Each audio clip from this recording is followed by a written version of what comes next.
Hey everybody, hello, welcome back. It's been a little while since we've looked at Fire Emblem Engage.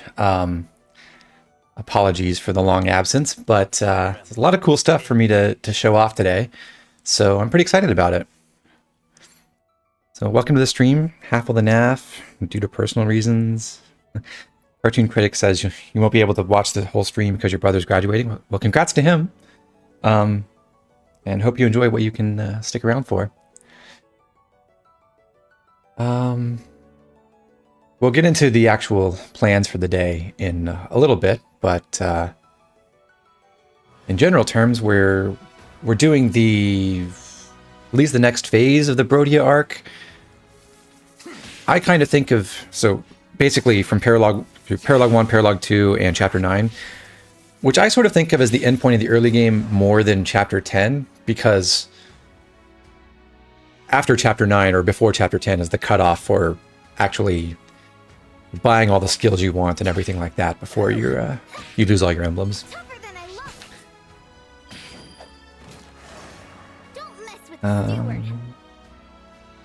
Hello, Cesar. Good morning. Thanks for joining the stream. Hope you enjoy.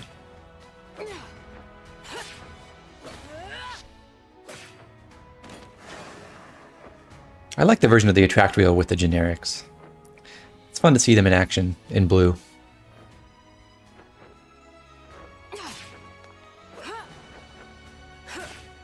Hello, Gangster Samurott.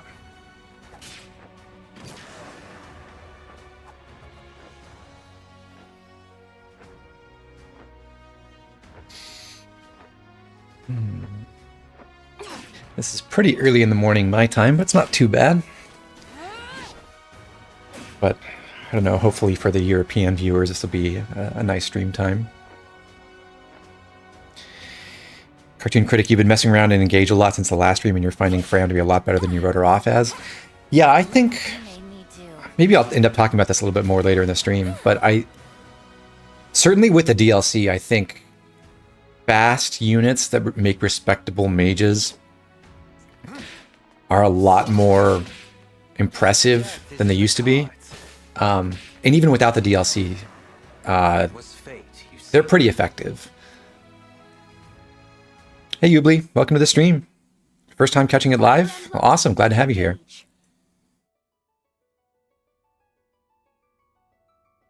You saw people hyping up her bonded shield strats and general martial master shenanigans.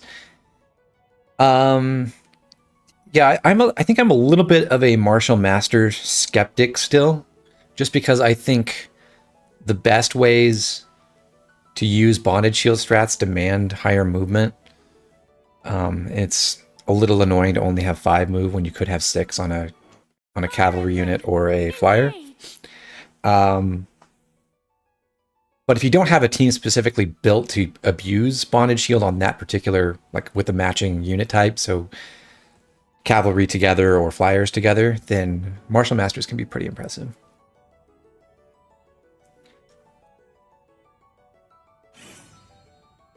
All right, I'm going to go ahead and load in.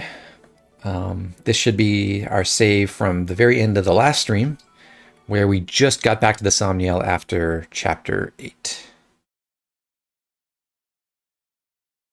Hey, Inats, welcome back. Glad to have you here. Cesar says, use boots on your chi adept. That's possible. I still think there are better uses of boots than on that, but you could.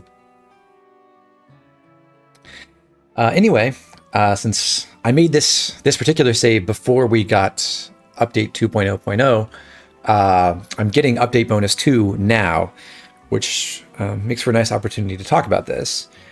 You get this selection of crystals, 20 each of basically everything,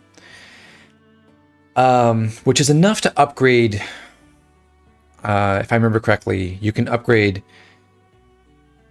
2 of the tier 1 weapons of any emblem one time. So whatever weapon they give you at level 1 when you don't have any bond rank with them. For example, Celica gives Seraphim and Marth has a rapier, and upgrading those costs 10 crystals each for the first time. So you could upgrade each of those once.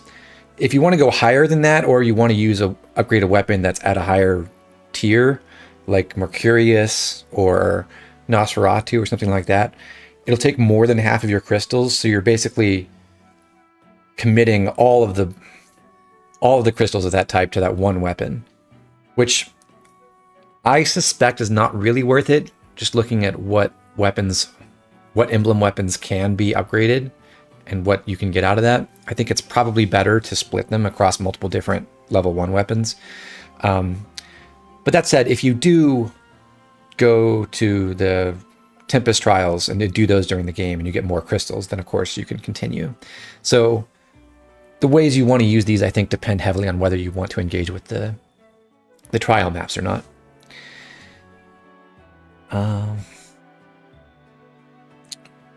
Hey Weedle Twin Needle, welcome to the stream. I think I agree with you. I wish there were slightly more crystals, like maybe 25 of each, so you could do one tier 1 and one tier 2 or something like that.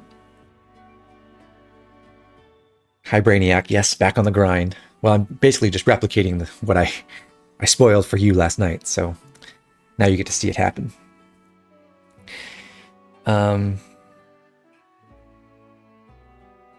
That Big Funny says, I never used these because I couldn't be bothered. I think now that they're here, you should pay attention to them and decide what to do with them. But even still, I don't know what to do with a lot of these. I think Might has some very obvious answers.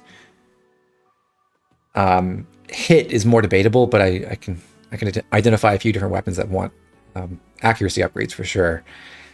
And then there's things like speed and defense and resistance that I think I'm sure can be useful, but I'd have to really know specifics about what I want to do in the run to be sure about any of those. And then things like Dex, Avo, Dodge, they're not that useful, but they just kind of exist.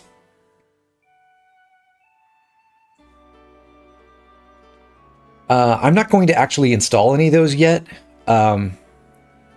Primarily because I think I don't necessarily want the power upgrades just yet. But if I were applying them right now, I think at the very least I would use the 2 Might upgrades.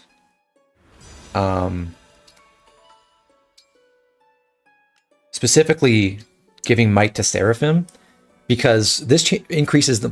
Just a level 1 upgrade on this weapon increases its might from 6 to 10. And this is an effective weapon that works against corrupted enemies. So yes, Celica goes away for a while, but there's a huge upgrade to Seraphim's might just temporarily. And then in the late game, when most of the enemies are corrupted, all of a sudden you have a 30 might tome with like no weight.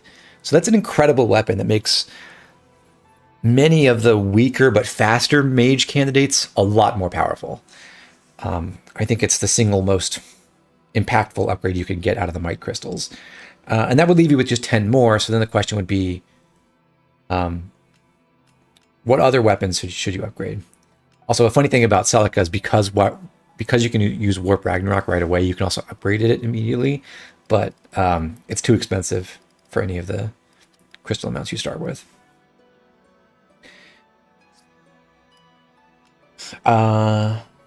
So if you're spending 10 Might crystals on Seraphim, I think probably the second best option is another effective weapon, specifically Rider's Bane on Sigurd, increasing it from 10 to 14, which is incredible. That's more than a Rider's Bane plus 5, I believe. Or you may want to do something like the Rapier or Lucina's Noble Rapier. I'm not really sure, but I do feel like Rider's Bane is just a tremendous upgrade for the cost. Is there a reason to upgrade any of the level 15 weapons? Well, you can't with just the gems that you start with, or that you get from the update. I guess you can upgrade everyone's tier 3 weapons immediately. It's not just because Celica has Warp Ragnarok. But I don't really see it being worthwhile. There are some great tier 3 weapons, but you do have to grind in the Tempest trials to upgrade those, and I just don't think it's worth the time. It could be interesting to put something like, I don't know, a defense bonus on Mercurius, or speed bonus if you need that to help you hit doubling thresholds with it in the early game. That's kind of nice. But otherwise, I probably wouldn't devote any of the other crystals to it. And then for the hit crystals, once again, I think just upgrading the accuracy on Rider's Bane might be nice. That's only worth 5 points. I think there may be some other... There might be some other weapons that get more accurate than that. Or maybe it's just +5 across the board. Yeah, the hit crystals just aren't that impactful. But I think I would focus on the effective weapons, since those are the ones you can upgrade. The tier 1 effective weapons, since those are the ones you can upgrade for relatively cheap.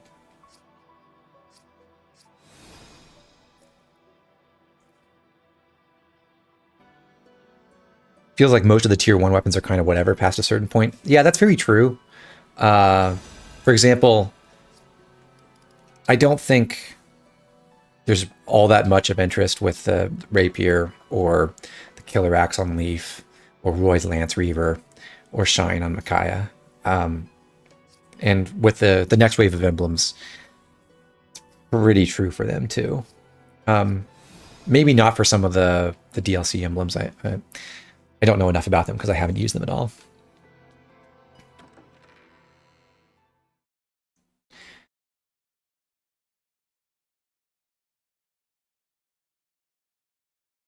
For sale, 1 shine, never used. Yeah, I guess I haven't used it at all, have I?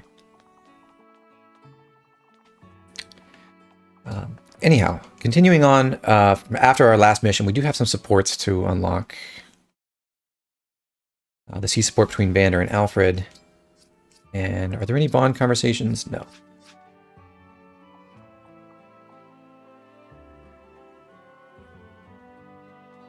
And I'm going to run around and do errands here the next few minutes.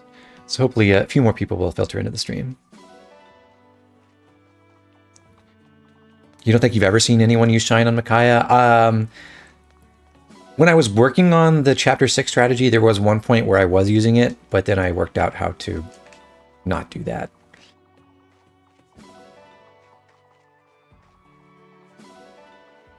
I guess it could be useful in the one Fog of War chapter at towards the end of the game too. But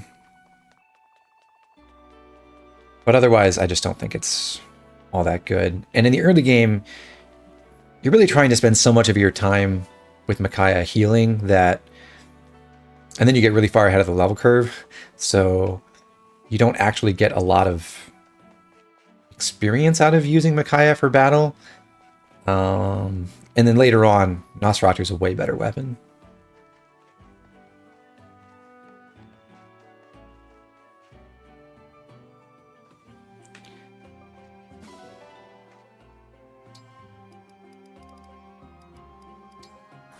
Zone the Anything Goes LTC apparently needs no augments to do its turn floor. By that you mean that it doesn't require any augments and not that it needs you to not have augments, right? I think I accidentally got 1 extra bond fragment pile there. It's not going to impact anything really. We're out of the zone where we're really concerned with our bond fragment count. Like, it matters. We will use a lot of them and get down pretty low towards the end of this. Well, not the end of this, but basically after Chapter 9. But it's not so much that I'm that worried about getting 50 extra that I may not always get.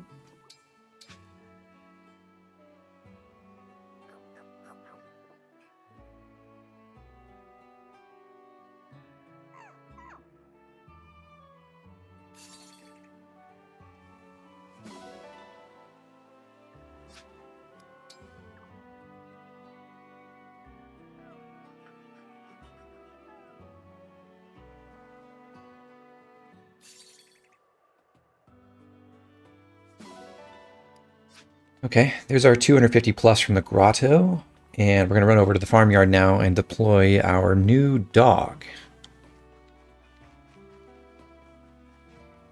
Monochrome Allure gives you strength, Brainiac. I like it.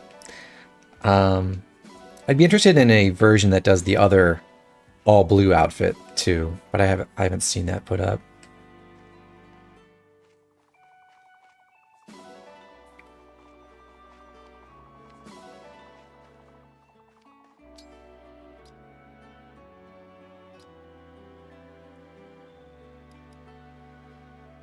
Oh, do I have my notes wrong here? I guess I don't have a new dog. Maybe I already put it out there. Okay.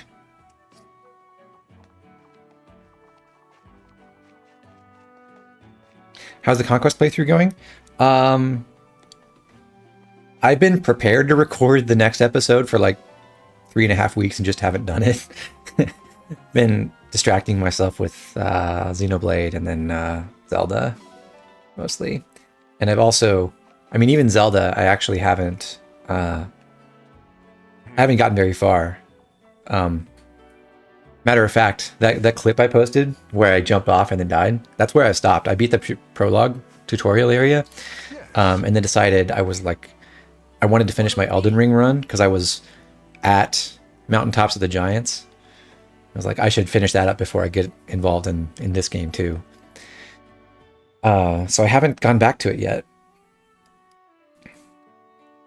How hard do you want to go?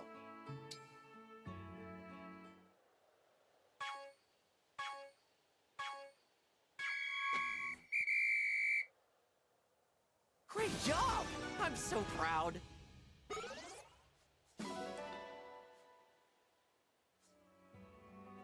Let's do this again sometime.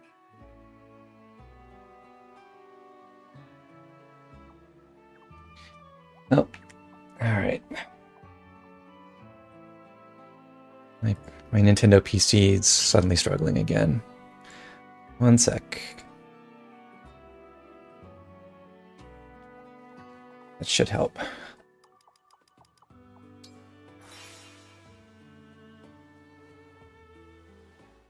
We did unlock the fishing hole now that we've got Diamant.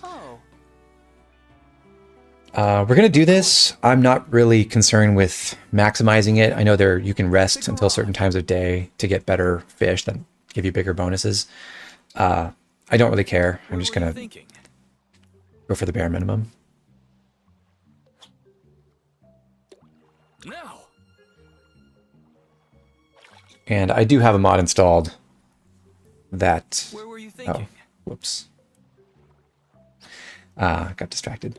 I do have a mod installed that makes this happen instantaneously, so it's very easy.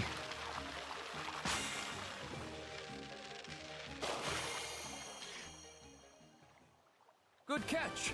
Nicely done. This map is hard to play because you have to stop yourself from warp skipping it. Chair, do you mean Chapter 9? Because we're not going to do Chapter 9 just yet. You want to keep going? Pick a rod. Where were you thinking?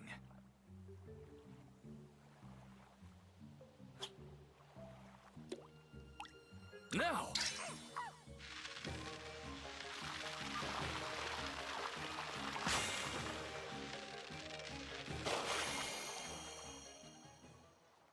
I suppose fishing isn't all about results. Do you want to keep going? Pick a rod. Actually gotten pretty lucky with the fishing results this time.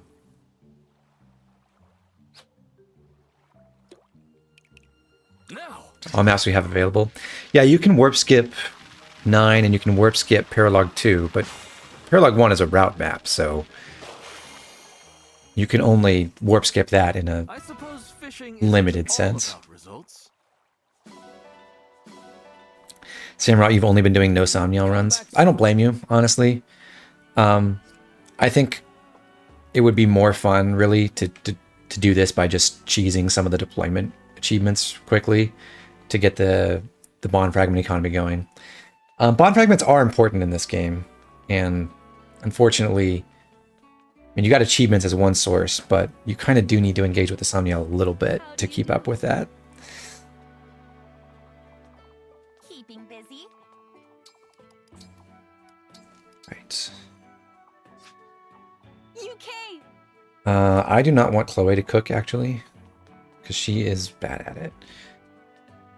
Well, we'll give her a shot, just because. What I'm looking for this upcoming Paralogue is actually not a great meal of any kind. I just want a generic D rank defense +2 meal. And I'm going to pick Diamant, the newcomer, and Amber to eat that. And then all I want is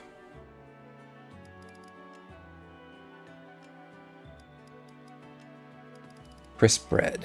Yep. The reason being that we actually don't, like, we're so far ahead of the curve that it would be counterproductive on Paralogue 1 for us to have extra strength and speed in particular. We just want more bulk so we can take hits and get beaten up a little bit more.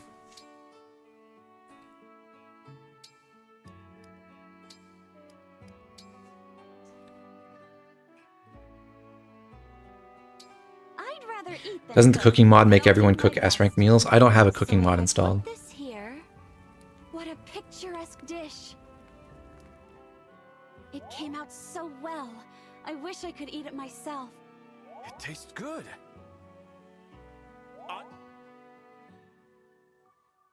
This is going to be... Wow. So Chloe gave me the defense bonus, It which tastes better. might be okay, but I'm not totally certain. So I'm going to reset and try to get a worse result. Fire Emblem Engage.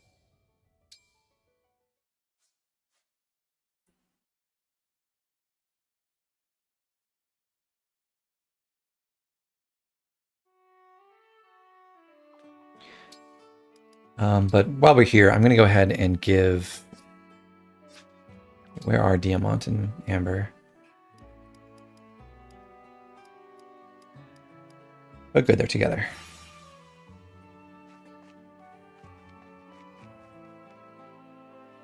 Right. Yes, the secret sauce with Chloe is that she can give you really high speed bonuses. It's specifically the +4 speed that's unique to her. Just getting +1 speed is something you can replicate with like an S rank meal of any kind. Let's give you a spirit gem Well done. Oh, and you a spirit gem. This is basically just to get their C supports in conjunction with that meal we're going to cook. And separately, we'll do the support activities.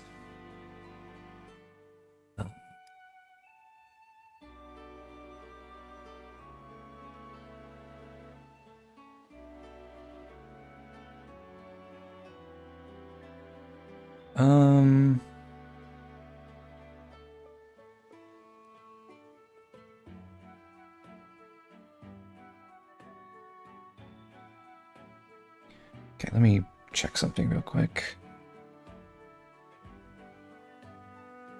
Oh.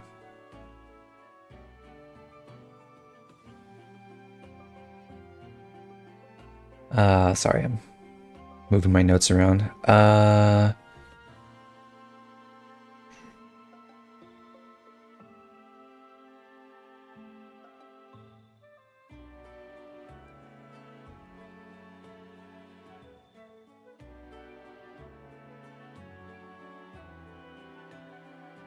I want to have Diamant with Alchrist. Alchrist with Saline.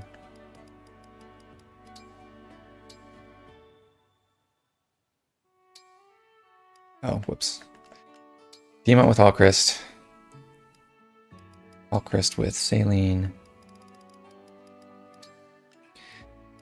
And then Alir with... I'm going to get these two supports with the meal, so it doesn't really matter that much. I guess I will put in...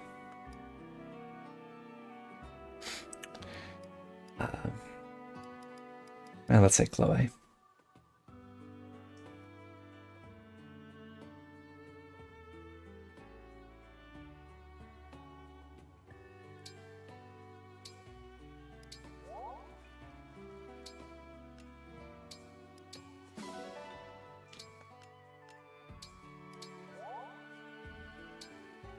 got us one more support to view.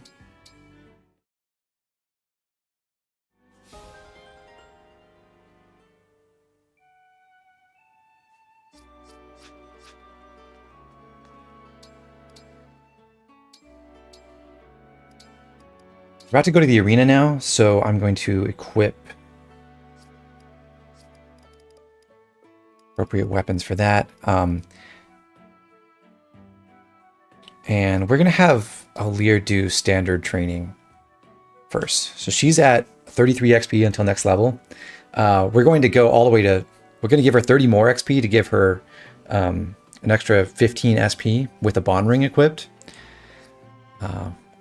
Remember, you don't get SP when you have an emblem ring on, but you do with a bond ring. And then we're going to promote her. So that'll just maximize her SP gains before promotion.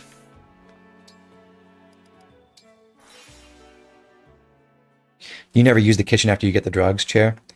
Yeah, the drugs are convenient for their reliability for sure. I'm trying to save money, and also there's at least one thing I want to do shortly that will require, well, it will require you to either dodge at least one attack or to have an extra point of, well, no, you'll need 3 points of speed, so you have to go for it.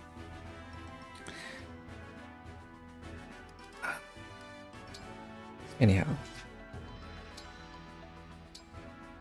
we got our bond ring on Aleer, and we will put her into standard training now. Let's have a good match. I am Chloe, Royal Knight of Firene. She's about to get wrecked by Chloe, unfortunately. You're as strong as I expected.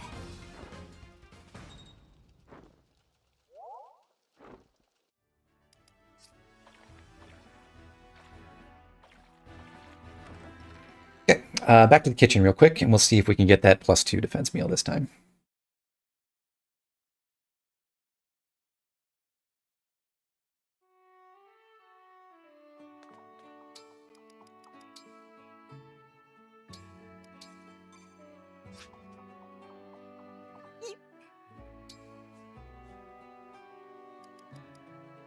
And it's Diamond Amber.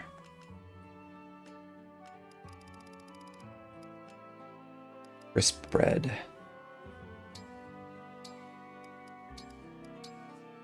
I'd rather eat than cook, but I'll do my best. So if I put this here, what a picturesque dish. It came out so well. It tastes good. I want to...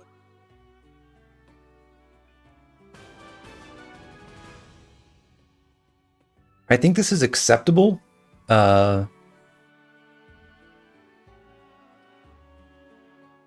With the res +1 in terms of replicating everything I'm going to do, but this will give me an extra achievement that I will not take. So we'll try to get D rank again. Fire Emblem! Your current run is on random gross, and Aleer's really behind on strength. So sorry.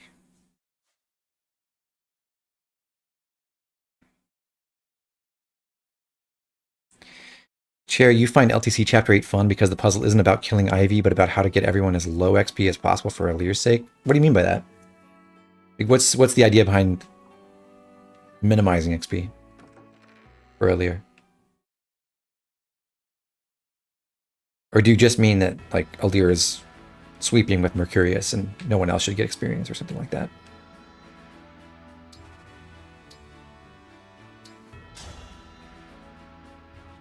I'll be your opponent. Will you face me? You're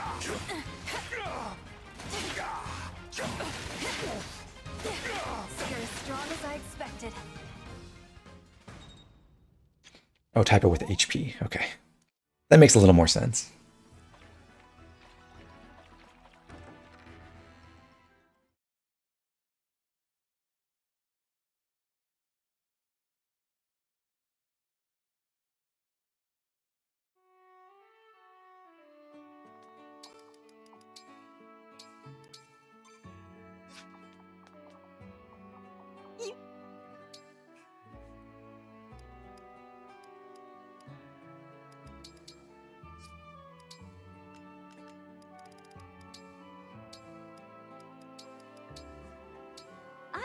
eat than cook, but I'll do my best.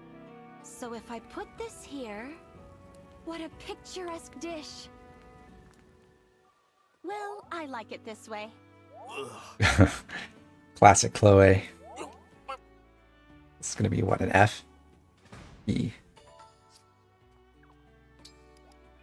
But I think I'm still not entirely sure how the dish title system really works, but I wonder if we just change our cook to someone who's more competent, if they'll end up with a D rank instead of an E for that one.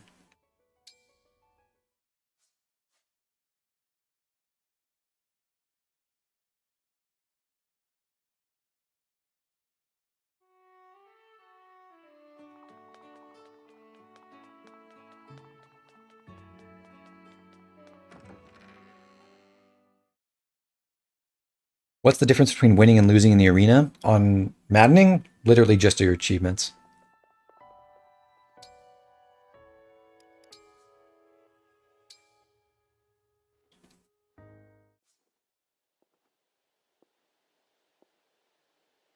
Hey, a divine one.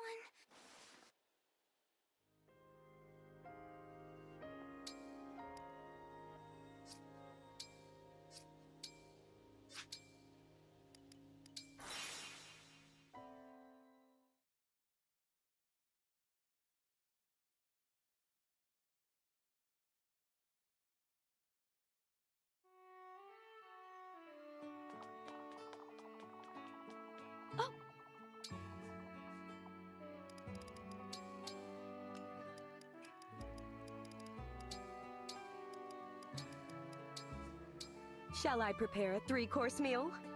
A single dish, is it? I'll start by... I would find it really annoying if winning in the arena actually mattered. Please, you must let me buy you a substitute meal. Okay, evidently not.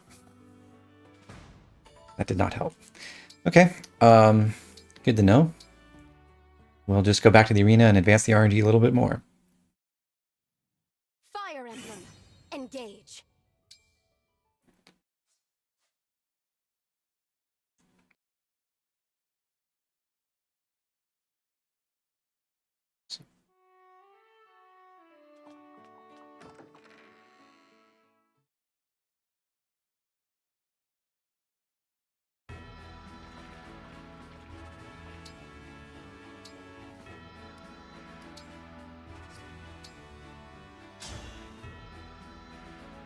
Let's have a good match. This should be a fun workout.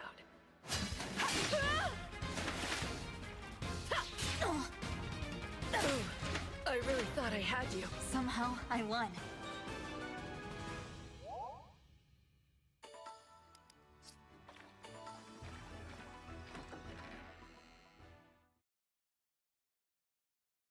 Well, lucky us, we still got our defeat an ally in the arena achievement.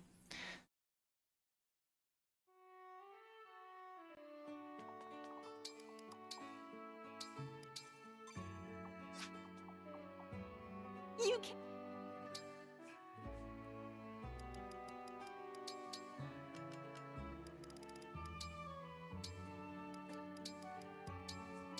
I'd rather eat than cook, but I'll do my best.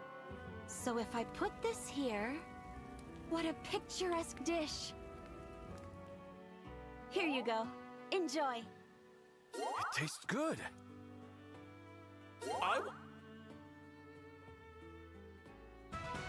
All right. Thank you, Chloe. Cool. So to reiterate, the point behind that is we don't actually want a good meal. We just want a generic one that makes us bulkier so we can take more hits, so we can farm more healing experience while we focus most of our experience into just one person.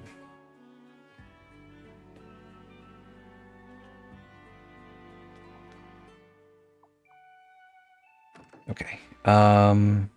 There's one other thing I want to do, which is go ahead and... Am I going to bench Kagetsu this run? I don't know. I'm not sure it'll go that far. Because we do have some bond fragments to play with already, and we're going to need this later, I'll go ahead and get this done now.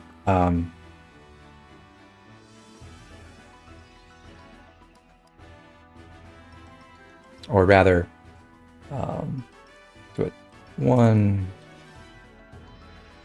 step before we do this.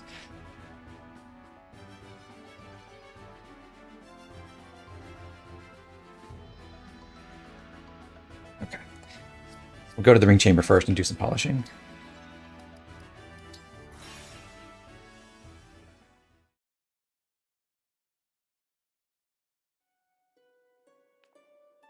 Actually, never mind. I'll go ahead and do the first round with Chloe in the arena.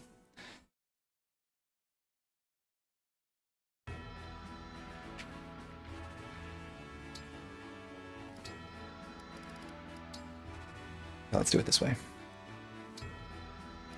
So Chloe with Roy up to bond level 5. The point being that it gets us to skill inheritance, where we can start buying skills off of him. And what we're most interested in for Chloe, now that she has enough SP for Canter, is actually sword power. So we'll talk about that more as we get through some of these missions. She's not going to feature in the first Paralogue at all, but we'll work on that later. I can't believe.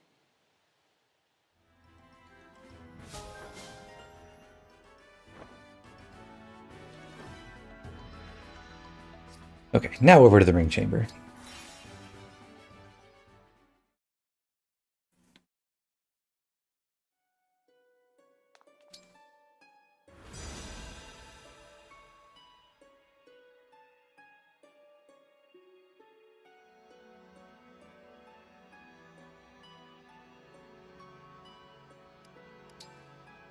Polishing some rings. We'll do Marth's ring with Plan. Get him a little closer to rank 10. Get nice and shiny. Thank you. The ring looks amazing. Celica's with Thaleen.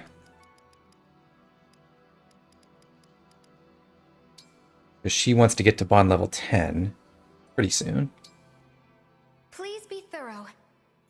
Not quite. Not quite. Thanks for always taking such good care of the ring. Sigurd on Diamant, who is the next person who's going to have to train up to get Canter. This ring's filthy, don't you think?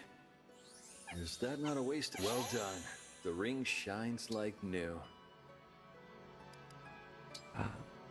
Have Chloe polish Roy's ring Do you think you can make it to look make nice? progress towards higher ranks, and this will make the next levels cheaper. So if we had polished Roy's ring and then bought up to level 5, that would be more expensive than, and then we wanted to go past level 5. It's more expensive to do that than it is to train to level 5 first and then start polishing after. We can't do Leaf, by the way, since he's totally fresh and unused. After Chapter 8, you don't get to polish his ring, sadly. And with Micaiah, we will have... we'll have Vander keep up with that. This ring is filthy. You can. It looks good as new. Thank you. I love his monocle. Okay, so with that, we'll go back to the arena, and now we have several people who need to get some training with emblems here. There's Alir, who needs to get to bond level 5 with Sigurd so she can finally buy Canter. I'll be your opponent. I am Sigurd. Prepare yourself. You're as strong as I expected. How do the rings even get so dirty in the first place? We all have filthy hands, I'm sorry to tell you.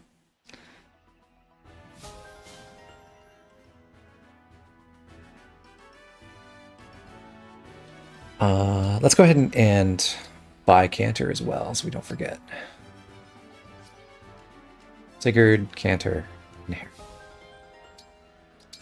Awesome.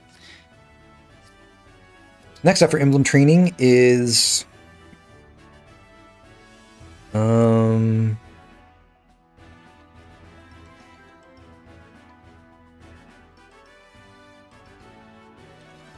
that. I need to make an adjustment to my notes again. Yeah.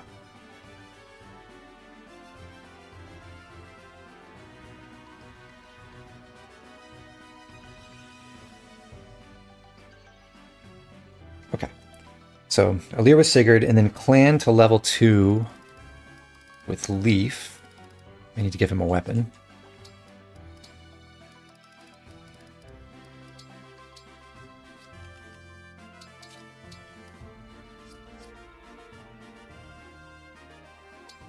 Not that. Spoilers. Equip fire. Okay. Have clan train with Leaf. Just to level 2.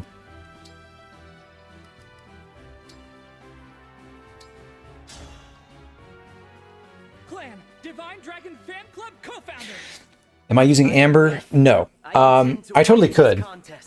I'm just not going to. Taste of victory. He's a very solid unit. He has a ton of strength. He's a contender for like one of the strongest units in the game in pure strength terms. I'm just not going to use him for this demonstration. Clan to level 2, and then also clan with Marth all the way to level 10. Do you think Alfred is subpar? In the early game, absolutely not. Later on, he's definitely subpar as a combat unit, but he does really, really well at bonded shield support, which is a valuable thing. Like, a lot of people can do it, but it's a really good function, and very few people do it nearly as well as Alfred does for the price.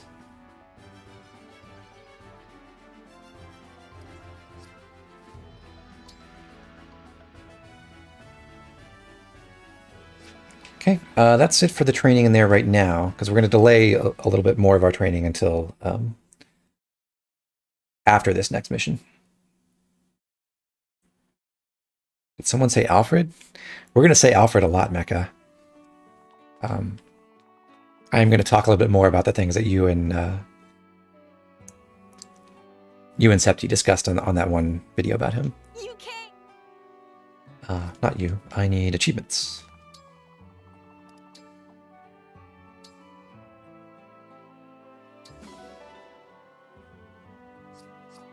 Fantastic. Also, while we're here, since we finished chapter 8, we got a big infusion of cash from Brodia. With that, you can donate more money. Specifically, you could raise Brodia to level 4 to get the next level of bonus on your forging materials. The iron, steel, and silver multipliers go from 5 to 7. And if you're going to raise any country to +4, it looks to me like Brodia is the best value for that. It's probably worth raising one country to level 4 as well, because that it's an important part of maximizing the forging materials you get in the late game areas too, if you raise everyone's levels enough collectively. However, I don't think it's worth doing it right now. Basically, the difference between staying at level 3 and going to level 4 now will be the iron, steel, and silver you get on one map in chapter 9. But then you're moving on to Elusia for a while, and then Solm. You can go back relatively quickly to Brodia for the final 2 maps there, which are Lucina's Paralogue and Ike's Paralogue. But you can also delay those till you have more cash later. Like, you could finish the Solm Palace chapter and get cash from them, and then buy Brodia level 4 to go back and do those Paralogues. So I think that's just more economical than throwing your money into Brodia now. And even though you don't have to keep a lot of the money, like, there's not a whole bunch you have to buy in the early game, it's pretty convenient if you can retain a lot of it. It helps you fuel the well if you get kind of unlucky with your returns on that and you have to buy some extra iron weapons or something to throw in.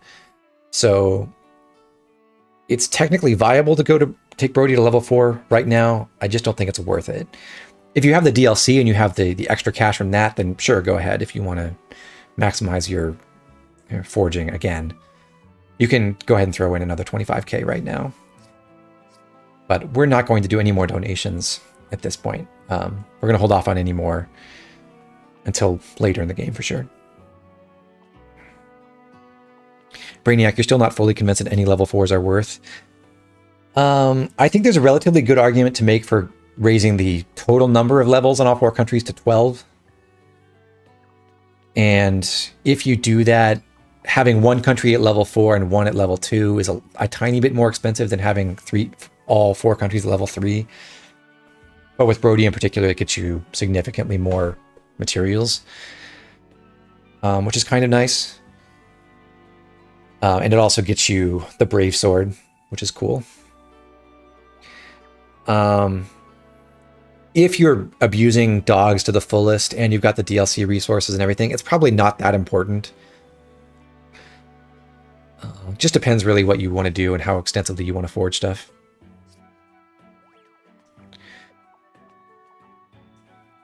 What's the benefit for 12 combined? Oh, the multipliers you get for your resources, iron, steel, silver, and bond fragments in the late game chapters that aren't in any of these 4 countries, depend on the average level of donations you have in the 4 different nations, and it rounds down. So if you have like 2, 3, 3, 3 for a total of 11, then everything in the late game counts as level 2. But if you get 3, 3, 3, 3 or 2, 3, 3, 4, or God forbid, like 2, 2, 3, 5, then everything in the late game counts as level 3 instead, and you get the higher multipliers for that. If you... it is not at all viable to get an average level of 4 or 5, though.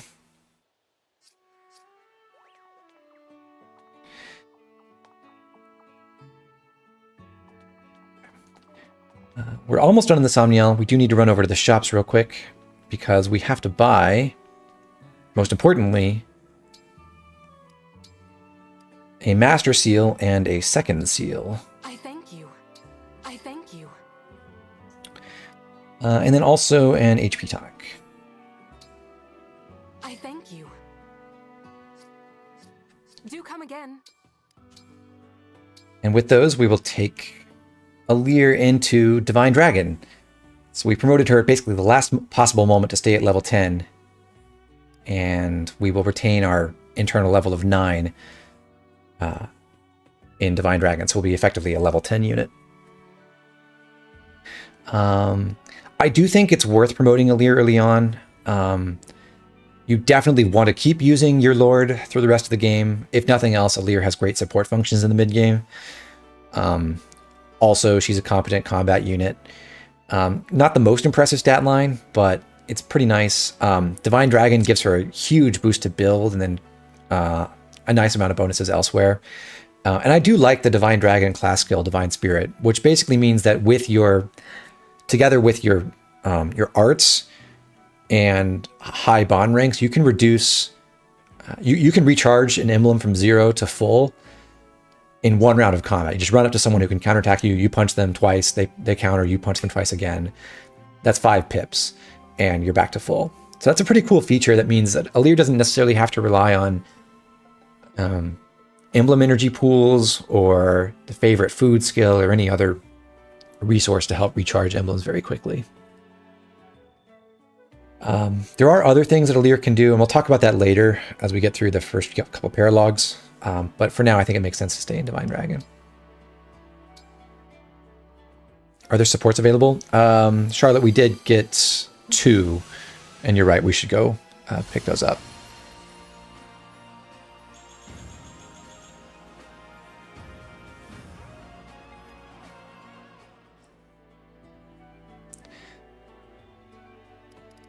All right, so that takes care of her, and obviously you can see that we do have all these reclassing options available immediately. We're just not going to go for that now. And then the second one, as many of you are already aware, is Clan. We kept him at level 1. We did not get him even a single level so far.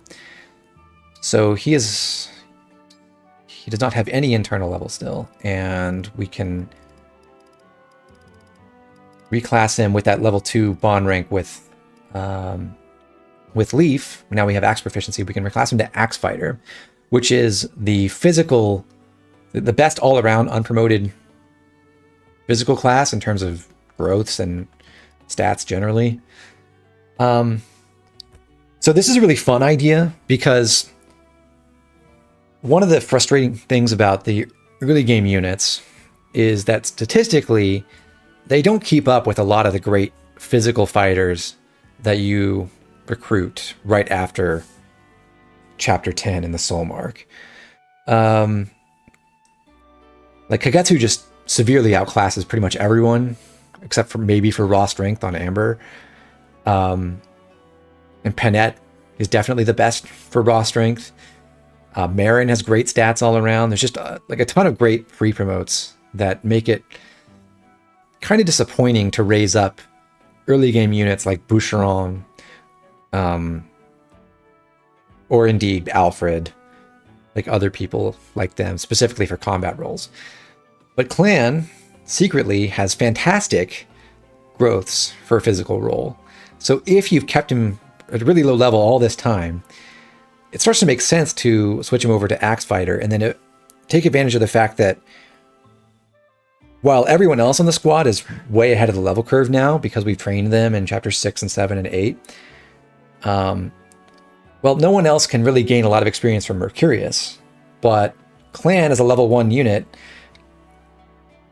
can get, when he's fighting level 8 enemies in the 2 upcoming Paralogues, can earn up to 48 XP for a single kill, which is incredible. So he can level up really, really fast.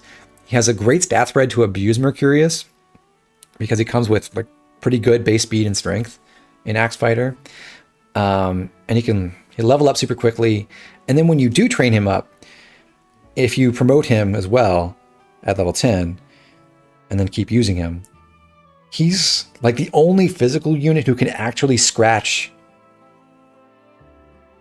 Kagetsu and Marin in terms of raw stats. Like, he's a little bit faster than Kagetsu, which is amazing. Like, that's so hard to do if you raise them to equal levels. And he's actually just basically better across the board than Marin if you end up putting him into Wolf Knight after like some time in Axe Fighter and Berserker or Warrior, which is also really cool. Now that said, this isn't at all necessary. Those units that you get as pre-promotes are cheaper because they don't cost second seals or master seals immediately. They have great stats. You don't need to do this. And Clan does have a lot of merit as a regular mage, especially, as I mentioned at the start of the stream, with the new additions of the DLC emblems like Crom, and also the might crystals that you get that let you upgrade Seraphim. That makes it a lot more viable, although it was already fine. It was a perfectly good roll, but a really fast mage is a lot more potent now than they used to be, because in the late game, you've got a 30 might tome to work with. You don't need a whole bunch of raw magic. And if Clan just stays in the mage path and goes Mage Knight, he does great. He's a perfectly competent unit who starts in a good SP position from the beginning of the game. So he does fine. But we're doing this partly for fun and partly because there are some really impressive things you can do with Clan if you train him up. And it can save you certain resources that even superstars like Marin might demand, and he won't, because he's a little bit stronger and equally fast, or better. Aren't Clan's growths comparable to Lapis's? Yes, but he's a little bit stronger, which does matter. And also importantly, his SP situation is way better.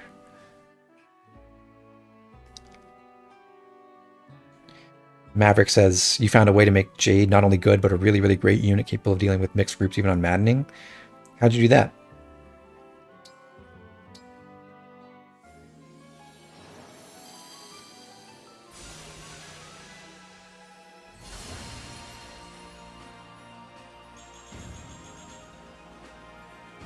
How valuable even is Celica Seraphim, considering there are only 3 masks with corrupted before you lose Celica? The important thing is the late game, which is where it's a lot harder to hit kill benchmarks without a 30 might tome, but now you have one. And in the mid game, you can just, on a fast mage like Clan, you could forge up Bolganone and do great with that.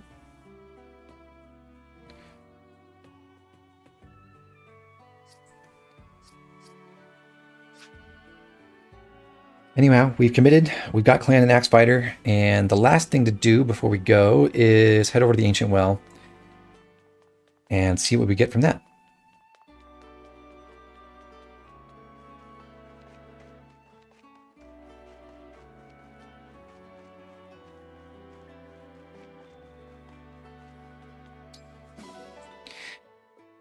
And we actually hit the jackpot. We got a novice book, an adept book, and an expert book, along with a longbow, Tyranny Storm, and treat. That's a fantastic haul. Basically, we've gotten everything we really need out of the well now with that expert book. But if we get a little lucky, we might get another 1 or 2 adept or expert books along the line, and then we can go even further with them. I'm going to throw those special weapons back in, the extra longbow, the Tyranny Storm, and the treat. And I believe I need an iron to ditch. Okay. I'll throw in not a fire. Wait, what are these worth? Is longbow 2,500? Do I have to throw in an iron and a slim? 2 irons? Dang.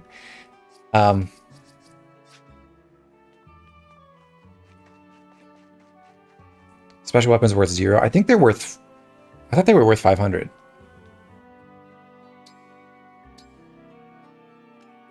Was I wrong about that?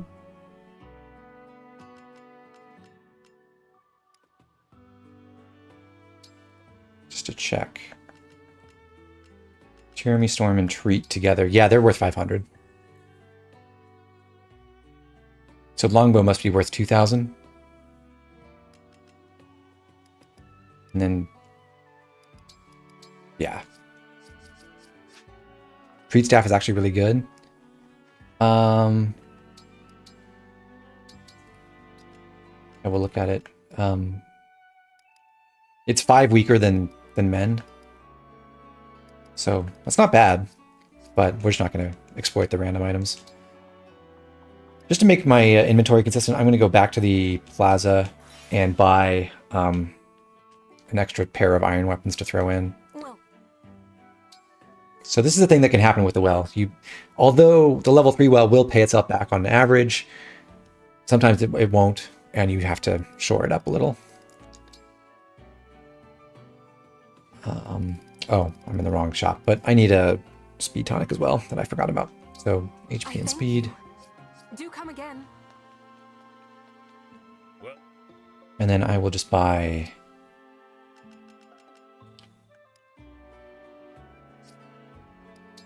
a pair of iron daggers to throw in. Here you go. Here you go. Take care.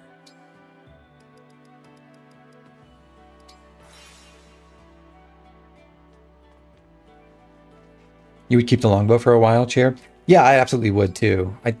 But I'm just doing this for consistency. Typically, you'd want to actually evaluate what you got out and decide what to keep and replace with extra disposable weapons, but I'm getting rid of all the random stuff, basically.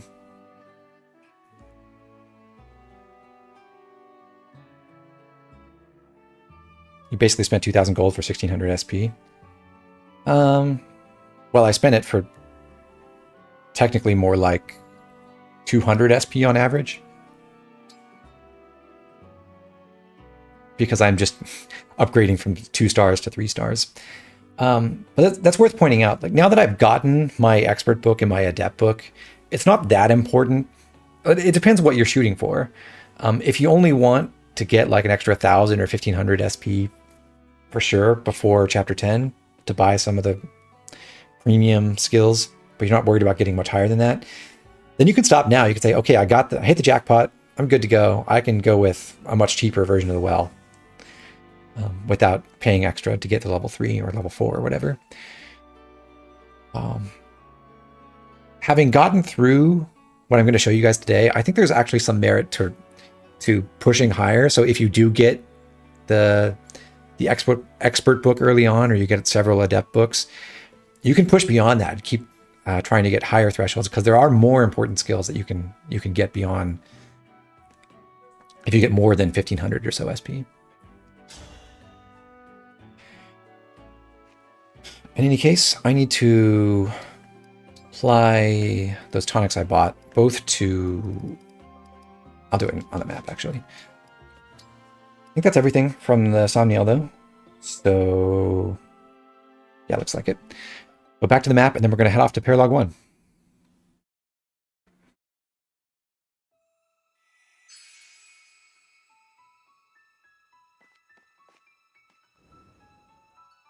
The main thing you want more SP after Chapter 10 is to get +3 speed on the pre-10 units, since they used all their SP in Canter or Momentum.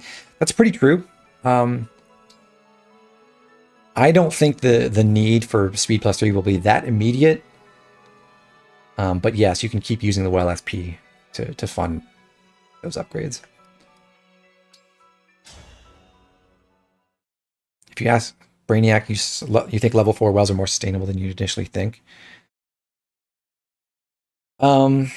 Yeah, it's tough to count on that when you just have 4 chances right here at the beginning. Although, as I said, and we'll get to later in the stream, I think there are good reasons to splurge and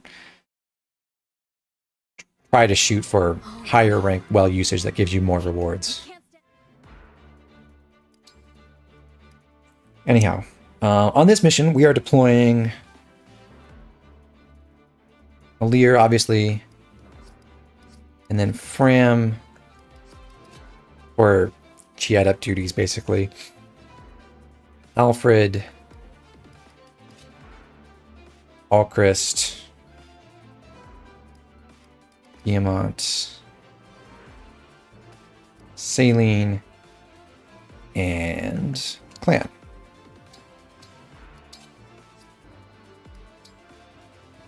And the rings we're assigning to them are Celica's ring on Alir. That's happening again.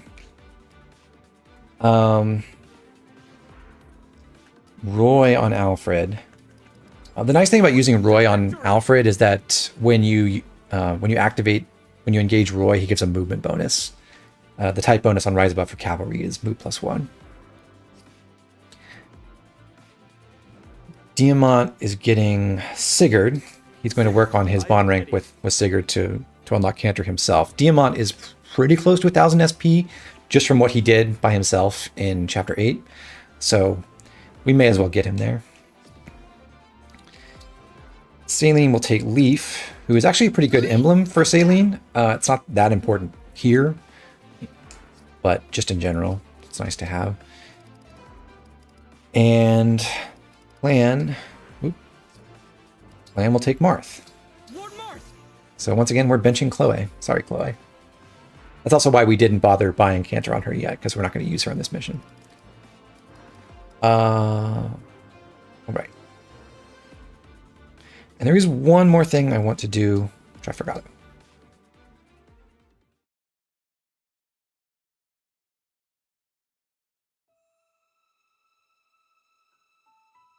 Back to the Somniel.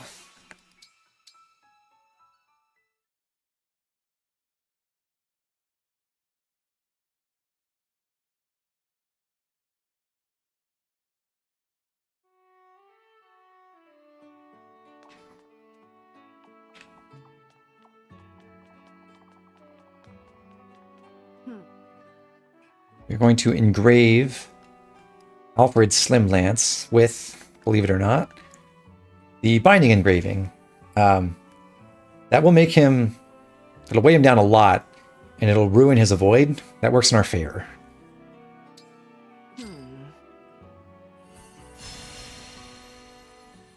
It's also super cheap. I'll be here. That's a temporary thing. We're not going to keep that forever, but it's going to be useful for this paralogue in the next one.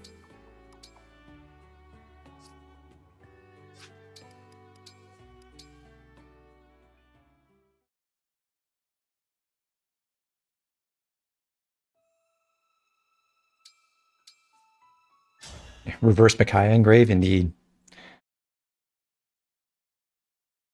I genuinely do think the best application of Roy's engraving is actually to ruin your avoid. These pills. Right now it's for farming strats, but later it's just because with Bondage Shield you can make someone a really attractive target.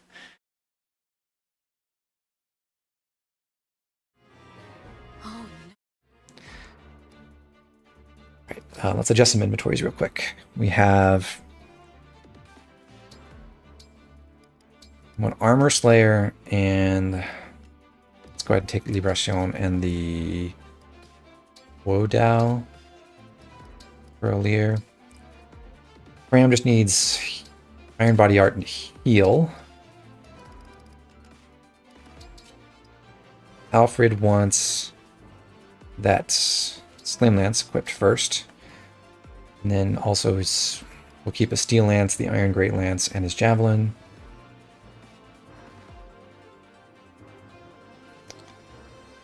And I think that should do. Alchrist will hold on to the Longbow, Steel Bow, and the Iron Bow. Those won't matter. I don't think he'll do any combat on this mission because he's just going to be mending and obstructing since he has Micaiah.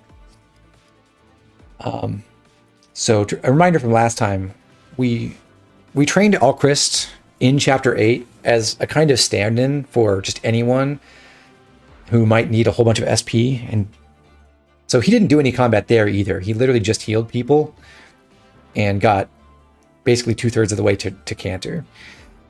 So the point of using Alchrist is mainly as a demonstration to show that if you really want to, you can get anyone in Alchrist's squad, which are the people with the worst SP situation in the game, to Canter in a reasonable time frame if you've saved both Paralogues. This is a slot that could also be filled by Amber, for example. You could get him Canter really quickly in just this one battle, I think. It might take him a little bit more than that. Certainly Lapis, who's maybe a tiny bit worse than Alchrist for these purposes just because she doesn't have a ranged weapon, which will matter later, but not in any of these training sessions. Citrine for sure, great unit who would love to get 500 extra SP. Anyone like Boucheron or Etier, just basically anyone. But that's the point of having him, and I'm just using Alchrist as a demo because he's really in the hole for SP, and we're digging him out of that really quickly.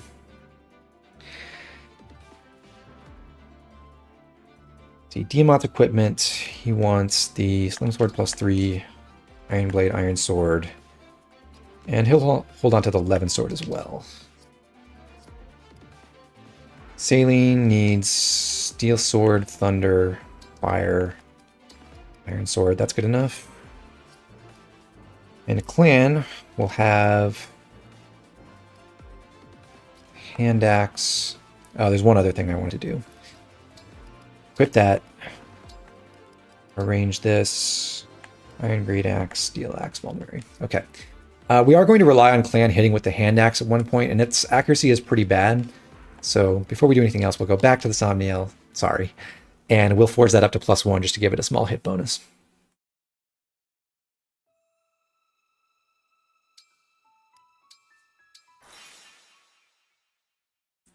Citrine is basically the de facto target of the 96% 500 SP book pre-10.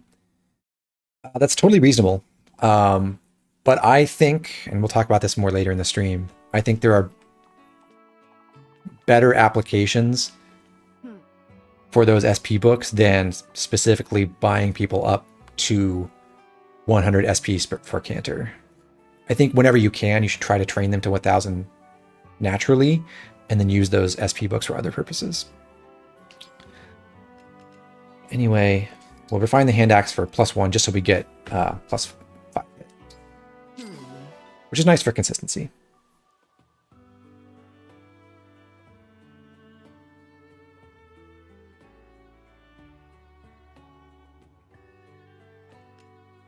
Just want to check 30 and 500.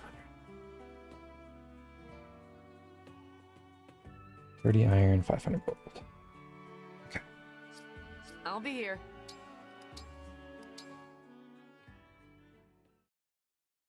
You missed the prep screen blacksmith? Me too.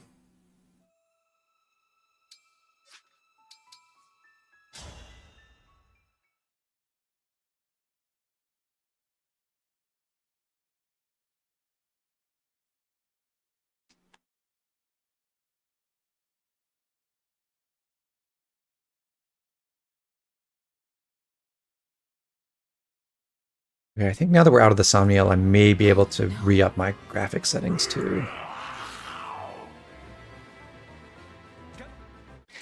I did upgrade my Nintendo PC recently, so it's performing a little better on this stuff when I'm streaming and recording, which I'm pretty happy about. Vantage Citrine is the most Fate's Brain build of all time. Hey, don't make fun of Fate's Brain. It's a very important power. Jakun asks, are the Revanche and Retry worth upgrading in your opinion? Maybe a little bit. I don't think they're worth spending a ton of silver on. But the first couple upgrades are kind of nice. The difficulty with the Retry in particular is that there's no one who can use it. And then with Revanche, it's only Vander and he's not very good at using it either. So I don't think they're worth upgrading early. And that's kind of tough. Oh, YouTube's being weird again. It's telling me stream status excellent. My audio stream's bitrate is 0. Yeah, that's not true. Trying to make Citrine double is kind of a waste. You prefer a single hit nuke at 1 to 3 range. Maverick, I think you're wrong about that. It's both not very hard and really useful to make Citrine double. With a lot of units, but I think in particular for the mages, it's great if you specialize in speed and then you can use the high might tomes. And it's great if you specialize in magic and then we can repair your speed. It's a little bit more difficult to help you if you're kind of middling in both, like Saline is. Like Saline's not the weakest magically, but she's on the low end and she's fast, but not like super fast.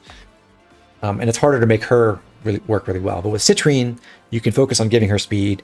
With Clan, if you take him to the Mage Knight route, you can focus on giving him attack power. And those work really well.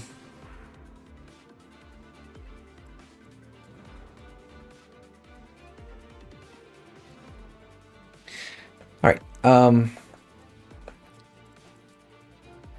But as you can see, Alfred is sitting on 0 avoid, thanks to his weapon. Whereas he would have like mid-20s without it. Which makes him a lot easier to get, or makes him a lot easier for the enemy axe fighters to hit, or barbarians technically. And so we can let him get beat up without having to like unequip him, which is a little bit annoying. He'll get broken if he fights the axe fighters, and that's fine. But otherwise, well, that's part of the strategy here. He's a level 13 unit. We've got a level 13 Alchrist, so he really needs his heal targets to be close in level to him. Saline is almost level 11. Diamant is level 12. Alir is currently effectively level 10. So those are the main people he wants to heal. Clan being level 1 will give Alchrist essentially no experience. Likewise for Fram at level 4. So the main things we're trying to do on this mission are, number 1, give Clan a lot of kills with Marth using Mercurius. He won't get everything, but he'll get a respectable number here. And in the meantime, we want our 4 strongest combat units to run around, weaken enemies for Clan, get hit themselves to take damage, block off the villagers so we don't have to worry about defending them, and just generally facilitate Clan's training and Alchrist's training. Now that sounds like it's kind of, boring. Sort of. But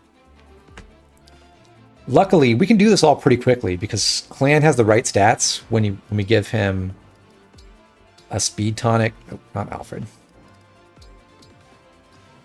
Give him a speed tonic alone.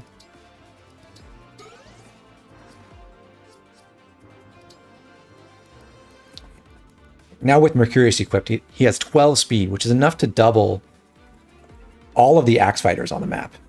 It doesn't quite outspeed the Doesn't quite double the sword cavaliers. It does double the archer, though. And also it doesn't quite double the mage, but luckily we won't have to worry about that. So together with his 12 speed, he also has 23 physical attack, which will be enough to one round the axe fighters when Marth is engaged and divine speed is active. Now the trouble is, if we want Clan to fight many people at once, he is a level 1 unit with really low stats. We did give him plus 2 defense from the meal, so that's basically in place of a defense tonic. But we'll also have to maximize his HP to make sure he survives everything. He does have good chances to dodge, so this isn't strictly necessary if you want to save the money, but for consistency's sake, I'm going to go ahead and give that to him. Okay, so our basic plan will be to have Clan go this way and start with fighting this group of enemies, and then pick off at least a couple from here. We'll have Alfred eventually pull these enemies down this way, so they'll come around and eventually catch up with Clan and he'll fight them too. And then towards the end of the mission, we'll work our way northeast and kill off some of these enemies, including the boss. The funny thing is that Clan at level 1 has better personal bases than half of Fierne. Yeah, you can compare Clan right now, like 9 strength, 10 dex, 8 speed. 10 strength, 8 dex, 6 speed, or 7 speed.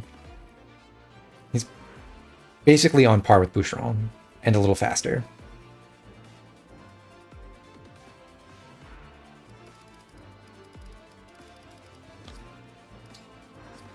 All right, we got our rings, we got our inventory set up. We need to arrange people. We've got Fram here, Lear, Alfred, Alchrist, Diamant, Clan, Saline. Just kidding, they're all in the right places already. How fortuitous.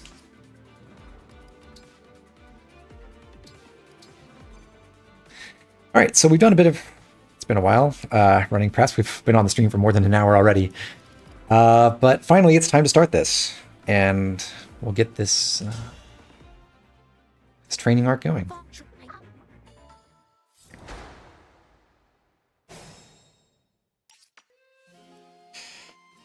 We fight for All peace. right, Alfred will visit the left-hand village.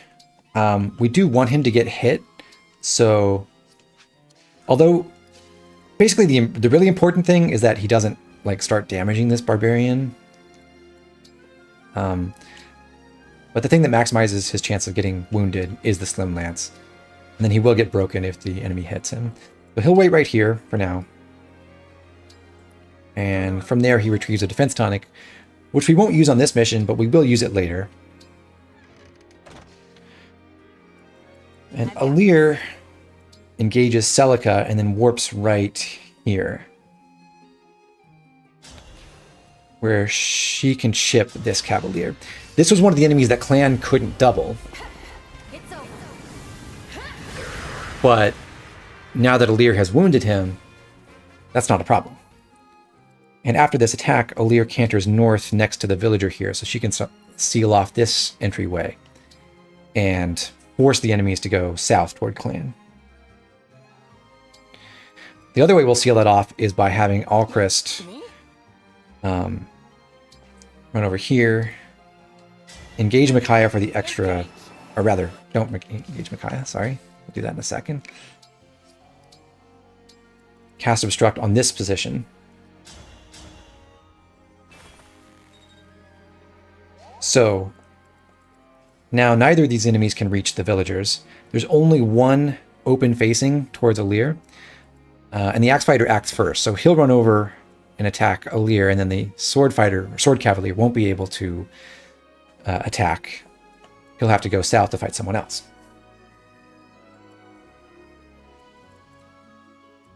Whatever you say. Alchrist isn't going to use Obstruct anymore, so Ram will take that from him. And then Chain Guard here. This will help with Clan survivability, because Clan is going to engage Marth. Here I go. equip Mercurius and wait right here. That's in range of this axe fighter, this sword cavalier, and also this archer. And thanks to Fram and his defense tonic and his HP tonic, he can survive, or his defense meal rather, and his HP tonic, Clan can survive all of those.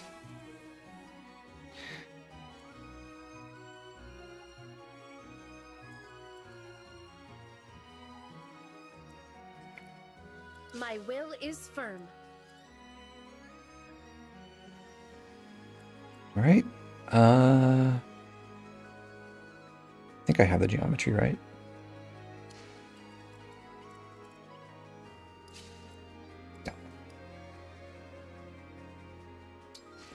But Diamant engages Sigurd. We are interested in having him attack and take damage so that we can build bond rank with Sigurd to make progress towards unlocking Canter without having to pay for it. So he's going to do that. Start by overriding these two axe fighters with a slim sword. Here I come.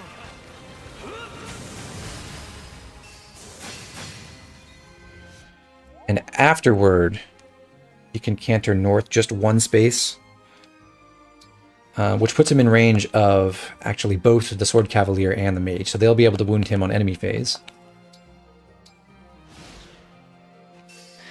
So the funny thing about developing the strats for this is the first thing that inspired me to look at this was noticing that Clan can reach these one-round kill thresholds on these axe fighters, but incidentally, with those with the chip damage we've gotten from Alir and Diamant so far, it doesn't really matter that he one-rounds them. And likewise for this next axe fighter. He's that one's, or barbarian technically, that one's fighting Alir first, so that one's also getting chipped down.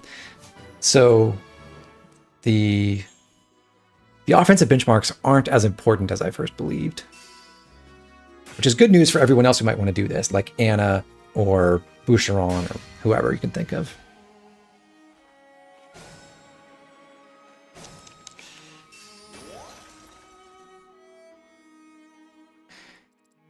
All right. So we'll start by having Saline chip down this sword cap again. I'm here. She levels up, which doesn't give her HP, sadly. I can keep going. And now, if Diamant runs down here and uses the Iron Blade, he can smash the archer to the north, which is helpful because then, if this archer moves up one space, Clan can kill him from below on this tile, and that's in range of the Barbarian or Axe Fighter.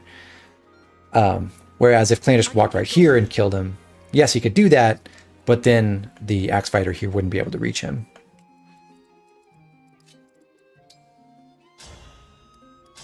So Iron Blade it is.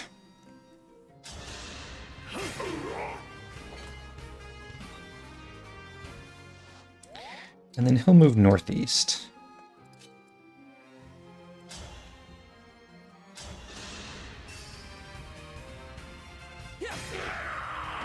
I cannot afford to lose.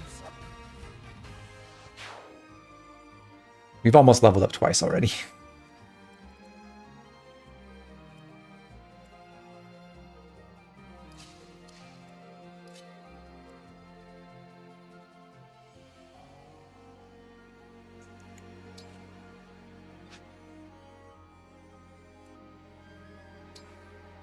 Okay.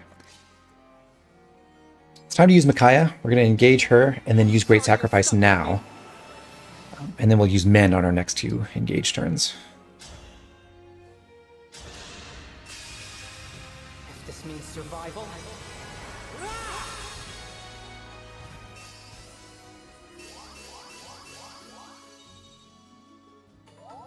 We're getting to a point where Great Sacrifice isn't that good for experience anymore.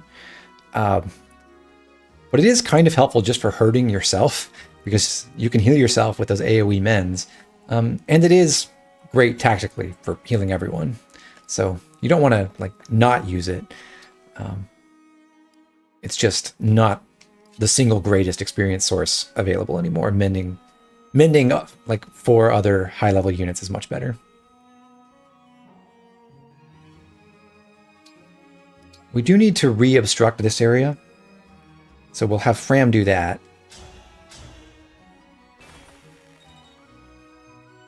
And Alir can continue blocking this path.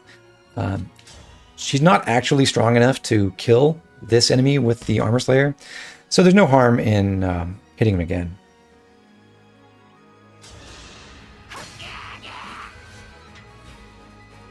Experience decay doesn't start till after your 3rd round of combat, so that won't affect what clan gets from killing this guy.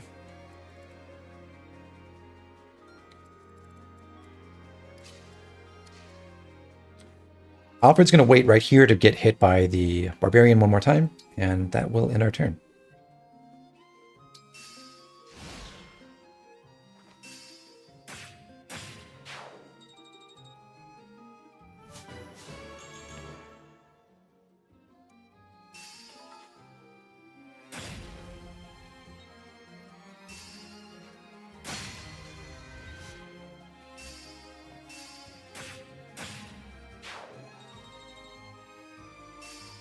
As you can see, our defense bonus from the mule was pretty important there.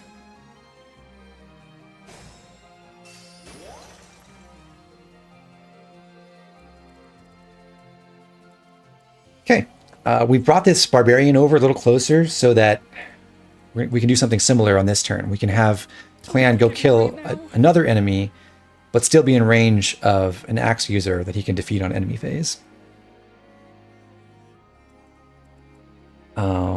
But before we get to that, we're going to try to set up a nice AoE heal for Alchrist.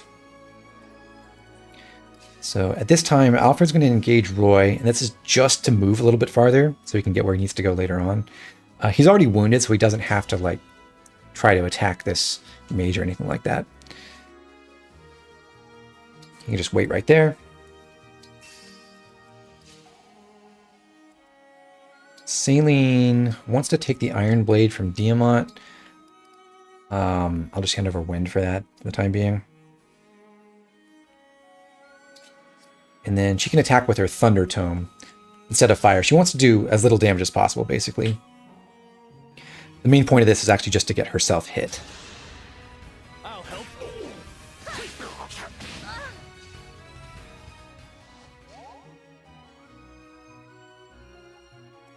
Let's go. And now, Diamant, likewise, could do a lot of damage with his physical weapons, because he doubles. But with Levin Sword, he's weaker, so he can attack with that. And then, afterward, he can go Canter away.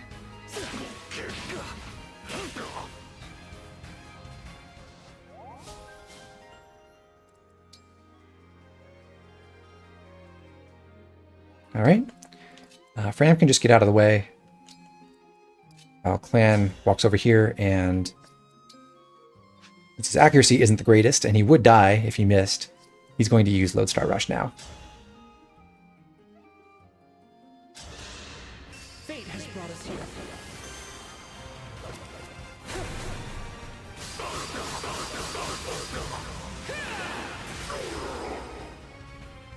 I live to fight again.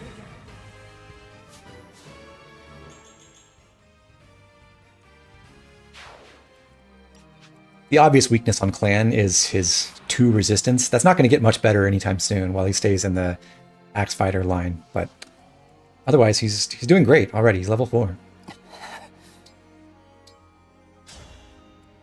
And now we've got a 5-way heal going.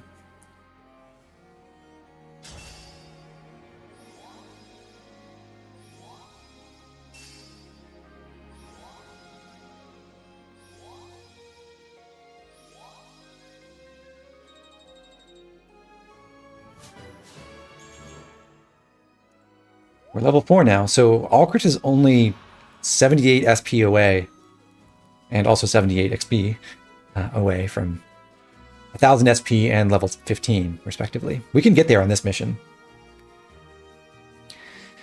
Last to act is Alir. who with her 5 movement and the dragon bonus on Echo is actually able to walk over here and take out this axe fighter before it can target the villager.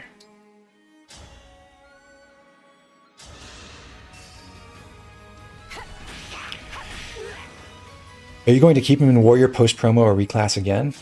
I think the best applications for clan-specific stat spread involve probably Wolf Knight first and then maybe Wyvern more than Berserker or Warrior. But we're not going to like immediately reclass him out once he promotes.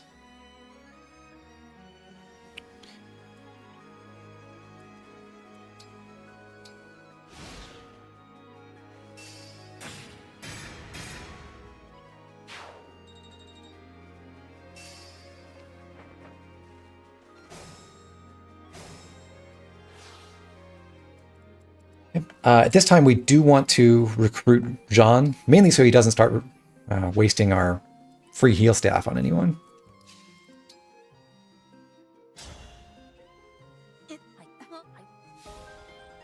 But another convenient function Jean has is to donate an initiate art to Alir that she can equip so that she doesn't get broken by the incoming Lance Flyer anymore.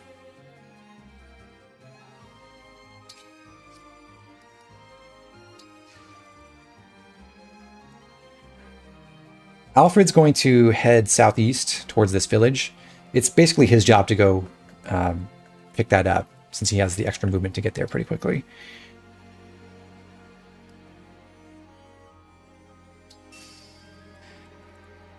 Clan is facing a mage with Surge who can only attack at 1 range, and also an archer. So he could try to go kill one of them, but he wouldn't be in range of the other. Unless, for example, he used his hand axe here. But we don't want him to run this way or south or east. We want him to head north so he can go like through this pathway and fight this Lancefire as well. And that means we basically want to stay put. He's just going to sit here, equip his hand axe. This is the thing we upgraded to give a little bit more hit so that he's somewhat more reliable doing this. 90% hit rate as opposed to 85 on the archer. 88% instead of 83. So he'll sit here with the hand axe and he'll just heal himself now and make sure he's back to full.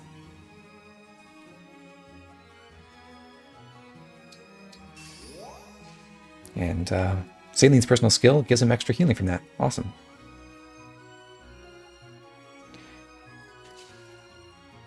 Diamant's going to run north in range of the Lance Flyer, so he will get broken and Alir won't. We don't want the avoid bonus from the Levin Sword for this, so he'll just equip a Slim Sword instead.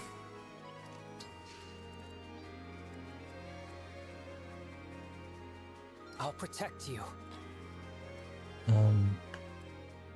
Alcris can't really do a big heal right now on this last turn with Micaiah engaged, but Alir is guaranteed to be wounded because of resonance, hurting her on our last player phase. So we can always target her.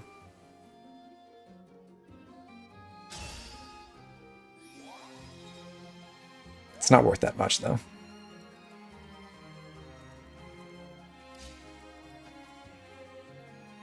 Saline's just gonna, Saline's just gonna stand right here, out of enemy range, and Fram will wait at this position. So last up is Jean. He'll just stay right here.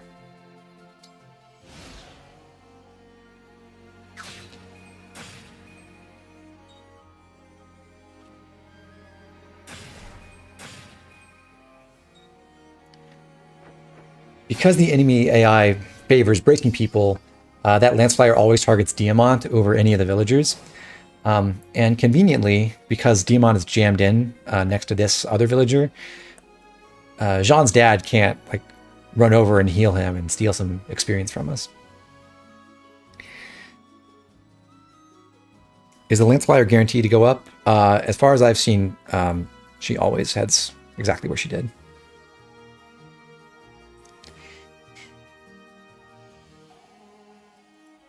All right. In any case, this Lance Flyer is now in a pretty convenient position for us. There's a lot of people nearby who can go attack her and get wounded before then like vacating the area and letting Clan take the kill. We'll start with Alir attacking with the Initiate Art.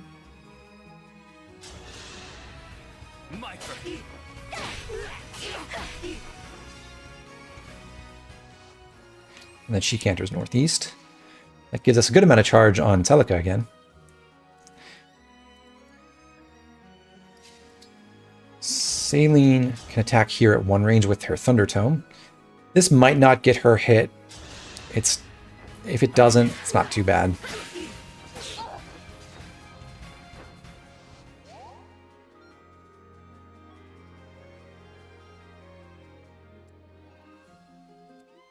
And now that Saline has moved up, Clan can... She's vacated this space where Clan can now go to kill with the hand axe. Strength of the stewards.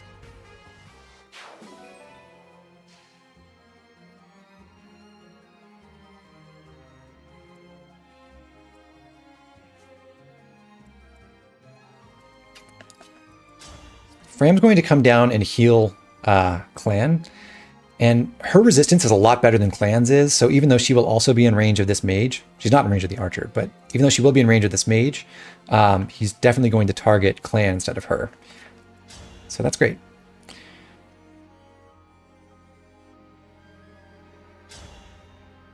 And with that heal, he should have just enough HP to survive both the mage and the archer again.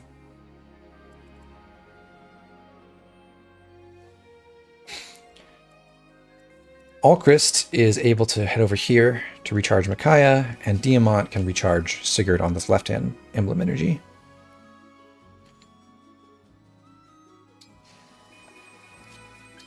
Jean just stands east of Lear, and Alfred visits the village. Once again, he's expecting to get hit by this barbarian.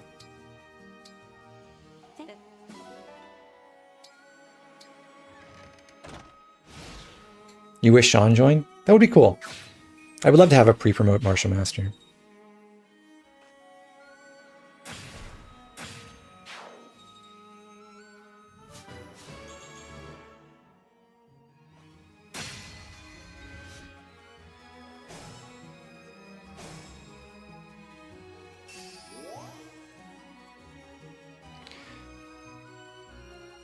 All right, so we're actually closing in on the end of the mission. We're not going to do it super quickly, but it's just a few more turns now.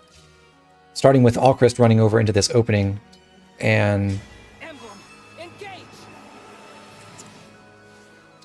using Great Sacrifice.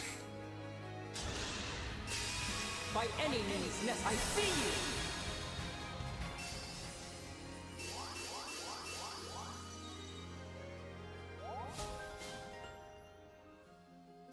Now that's pretty risky because obviously Alchrist is at 1 HP and in range of an enemy, so we'll have to do something about that.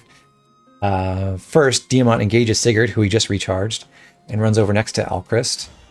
And there he can attack with 11 sword, taking a counterattack in the process.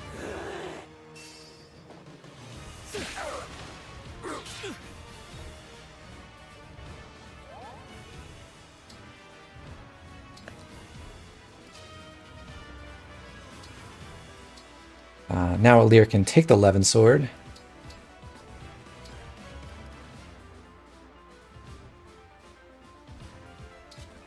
And attack again.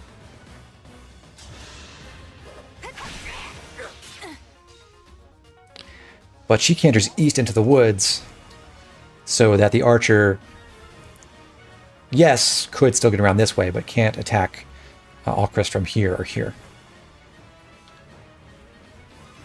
And then what's the trick to saving Alchrist? We chain guard. The enemy sees a kill, but it's just not there.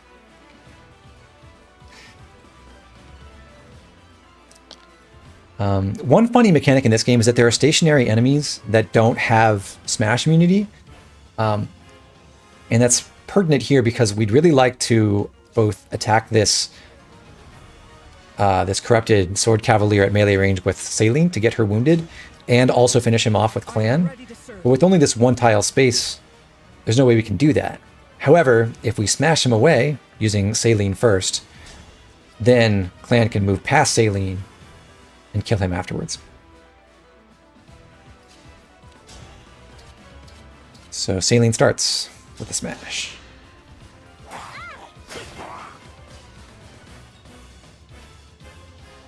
Also, after the enemy phase combat, Clan has Marth recharged, so he can engage him again. Emblem Engage!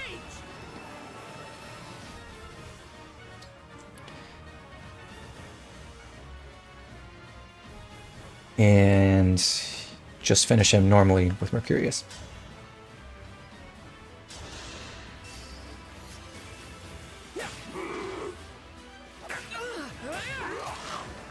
I cannot afford to lose.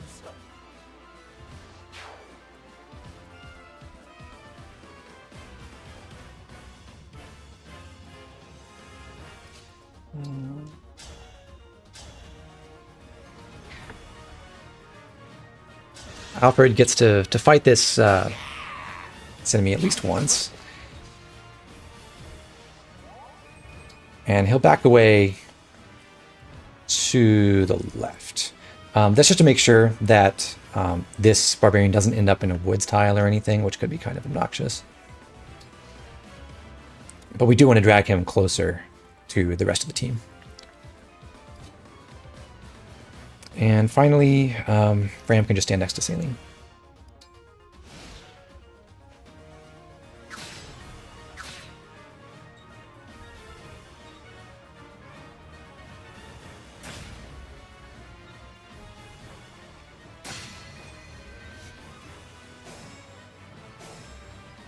Okay, perfect.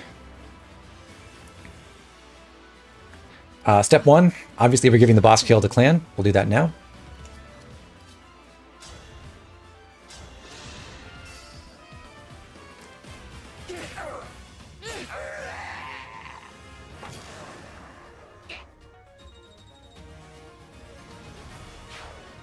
We're already at 800 SP and nearly level 6.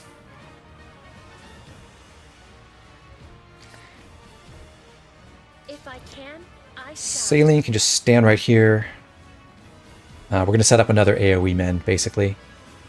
Yeah. So Saline's south of Clan. Diamant just waits at Clan's right side.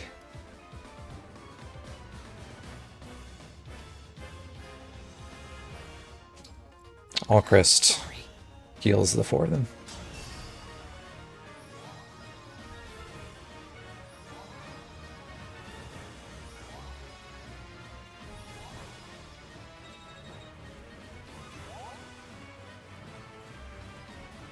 Is it my turn?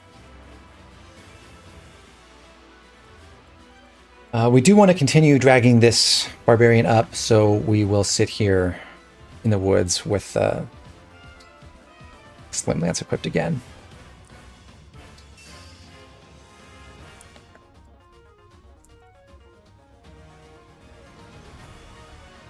Olier just waits right here below Saline. And Jean and Fram can just stay where they are. So that's the end of the turn. We're going to save the mage kill for Clan.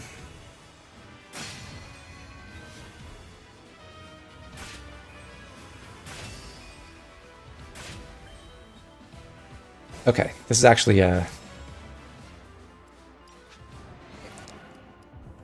need to adjust something then. I don't actually want the mage to attack Alfred, so, and that's happening because his avoid is really bad. So instead of equipping this Slim Lance, I'm just going to unequip it and stand here with nothing. And that should improve the situation.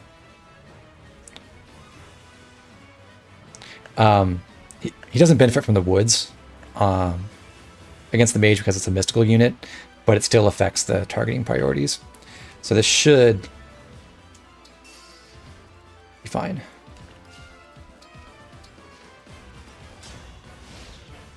Yeah. All right.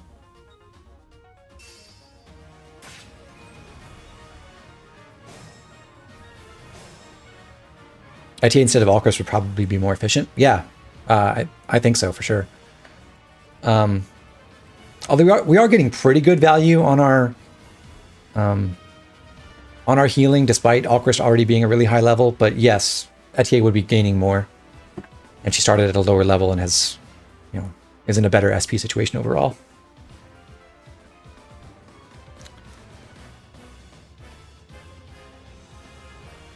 All right. So last turn. For peace. Once again, we're basically just trying to get people wounded, other than Clan. So we'll attack with Thunder from the from Alir's right side. I'm here.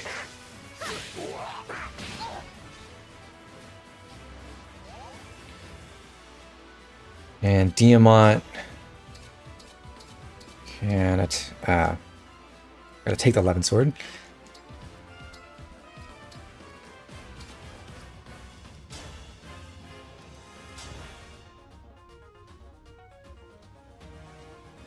Oh, yeah. And override, because that's what won't kill. This is a really funny tactic. Raise your sword. As a bonus, we get more bond points for overriding than we would for just attacking normally. Canter south 2 spaces from there. Jean can stand at this spot. Me? Alcrest targets Alir this time.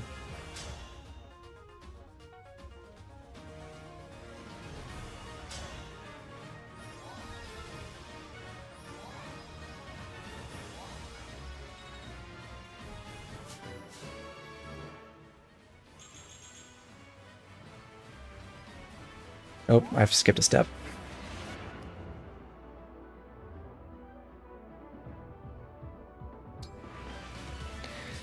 We also have Alfred stand right here.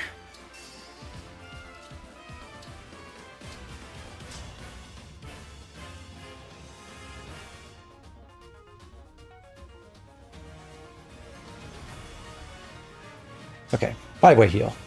Or rather, 4-way, technically. But regardless, we got level 15, we got 1019 SP on Alcrest. We've finished his training arc without ever seeing any combat whatsoever, other than that one time he fought that boss when he was chain guarded by Jean.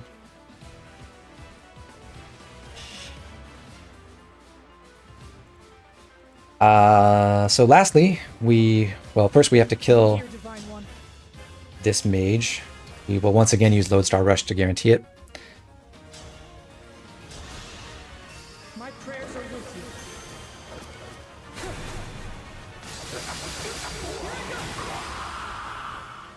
I live to fight again. That's level 6 for Clan. And to follow that up, we'll have Alir stand here with Liberation equipped to kill off the Barbarian on enemy phase.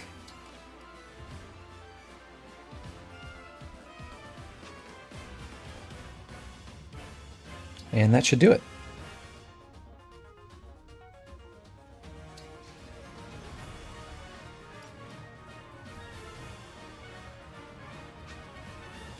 I'll talk about this later, but if I were doing things a little bit differently through this run, I would maybe consider being a little bit more aggressive in feeding XP to Fram just to get her a little bit higher. But I'm not going to bother making that adjustment now. So we won't like have her mend Alcrest or Alfred or anything.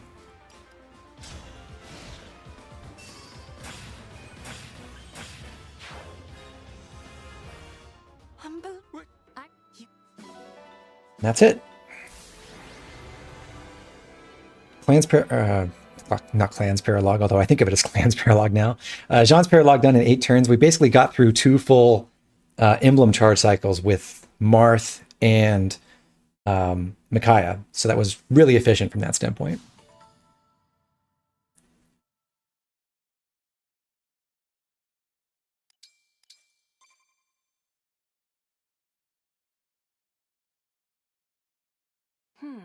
Come now, Jean.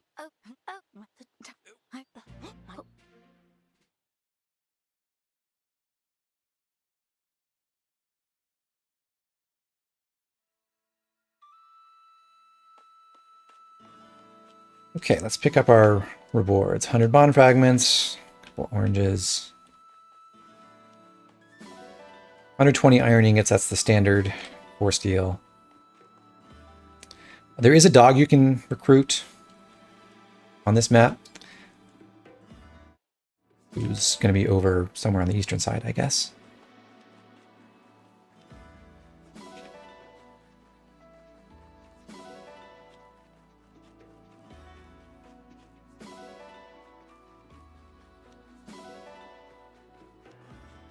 Ah.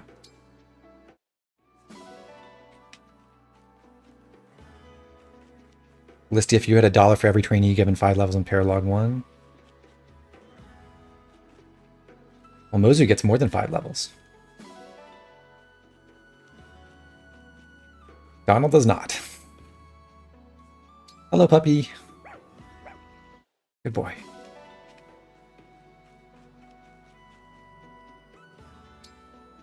And now we'll depart.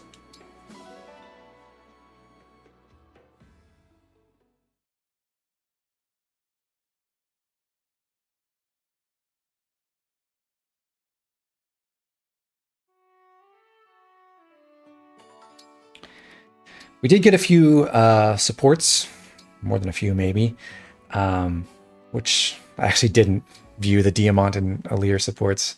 That might have been a bit of a misplay. I mentioned that before we started the map, but forgot to actually go do it. That might have cost me like 1 or 2 support points. It's not really going to matter though. Bram gets C support with Clan. Finally. Alcris gets C-Sport with Saline.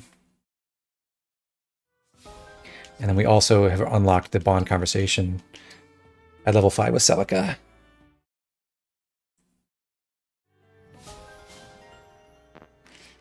It's not Mozu and Donnie, it's Mozu and Oni Hayato. If only Hayato had skill.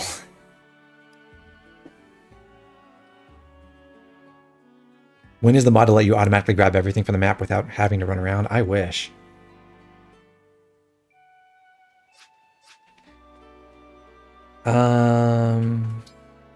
Okay. Before we do anything else on the map, let's look at our units. We haven't really like leveled up much on anyone other than Clan, but we are at 248 SP on Alir now. Fram is pretty close to level 5. Alcris got to Canter SP. Alfred's just hanging out. Diamant didn't make a ton of progress on that map, because his only source of XP was combat, and all the enemies are level 8 other than the boss, so there's just not much for him to get. But he did make a little bit of progress, and that helps. Saline, similarly, is looking for another 100 SP or so. She only got a little bit, but she did level up. But very soon we're going to give her a brand new source of experience that will help her surge ahead pretty quickly. And then of course we have Clan, who made it to level 6 and has 838 SP already. He's sitting on 30 HP, 7 build, 12 strength by raw, 12 dex, 11 speed. Those are pretty good stats to take into Paralogue 2. We also did recruit Jean. I think it's feasible to train him now. Obviously, we have time to let him use Micaiah in Paralogue 2 and Chapter 9 and catch up. Looking at the kinds of things he does, I think the best move for him is to stay in Martial Monk at least till promotion at level 10, and then maybe go elsewhere from there. He could theoretically make a decent physical unit in the same vein as Clan, but his growths aren't really better than Clan's at all. In like maybe a little bit in Axe Fighter. And the problem with Jean is he can't use Jean's Paralogue to train. So if you're going to do the level 1 class change to Axe Fighter thing, just make it Clan. I'm not going to continue using Jean though, because I think, unfortunately, or not, there are much more impactful ways to use the next few maps worth of Micaiah healing than beating a guy who is like after training will become a pretty good Griffin Knight or Mage Knight or maybe a Martial Master, but not much beyond that.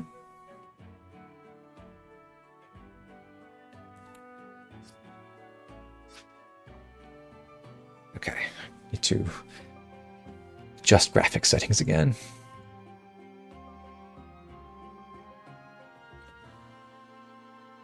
Okay, lower resolution.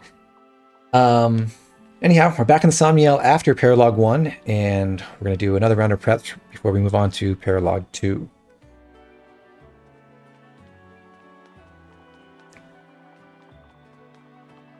And that, of course, entails running around and picking up all the items again.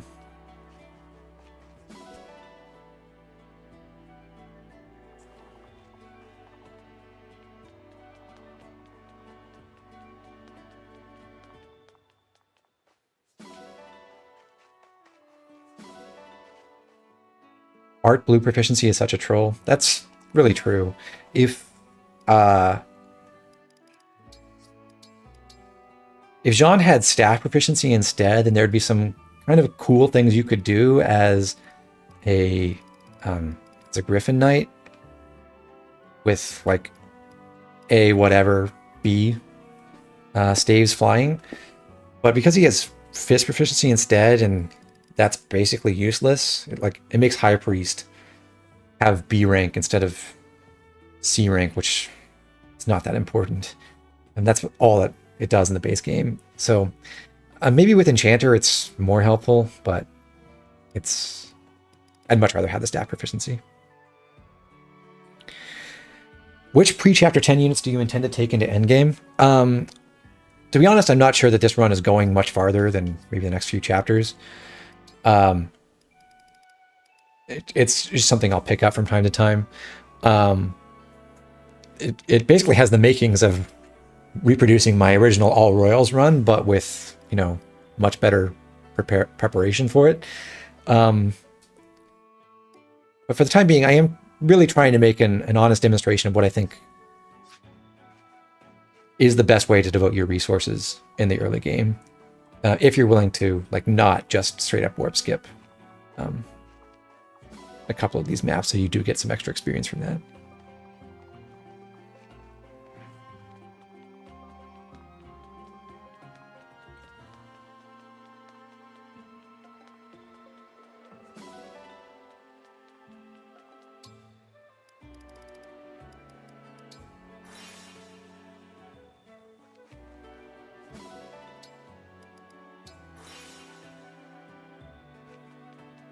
Since I got the extra 50 fragments earlier, I'm going to skip this one.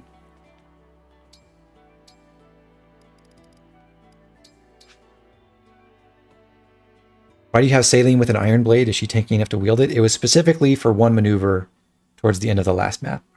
That's all. I don't think of weapons as belonging to particular units, mostly. I try to trade them around and find where they're most useful for particular actions, and that's it.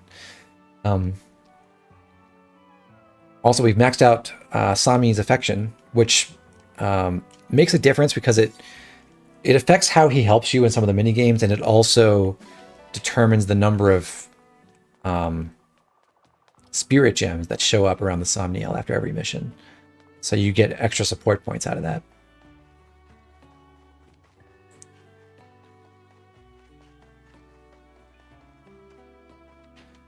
Okay, puppies, kitty.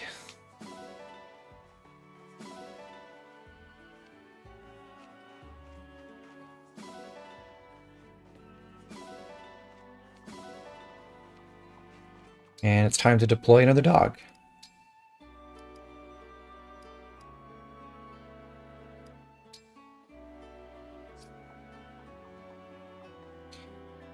You think you can bring all 8 royals and 3 more to endgame? So with clan, there are 2 people left.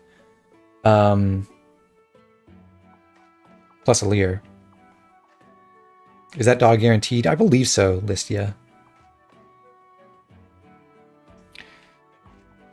I did bring all the royals to endgame in my first run. I had a good time with it. I don't think they're all great units, but they are all very fun to use.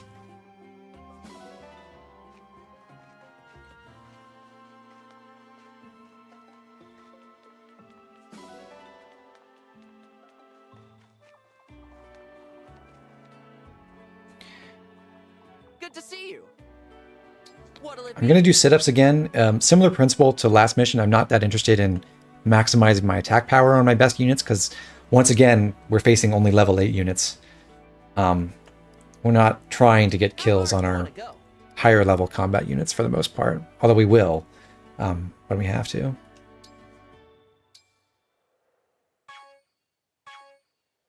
Oh, you already counted. You said 3 more. Okay, yeah. Yeah, so if you wanted to bring everyone who appears in, like, more than one cutscene, you have Alir, the 8 Royals, Clan, Ram, Vander, Mavier, and Vale. There's your squad, basically. You might want to drop one of those for Seedall. We did sit-ups. Next up is fishing.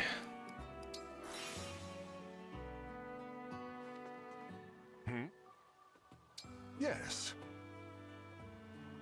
Pick a rod. Where were you thinking?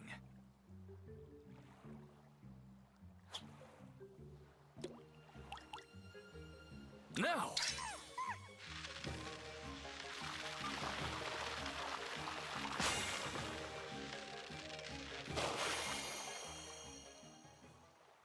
Good catch. Nicely done. Do you want to keep going? Pick a rod. Where were you thinking?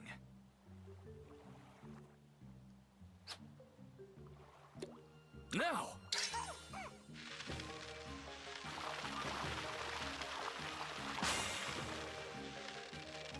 You will find an excuse to bring Vander to endgame in your LTC. A stunning performance. I'm impressed. I think Do you want to keep going? if you have the DLC, you should just get... You should always give all those stat boosters to Vander as a matter of principle.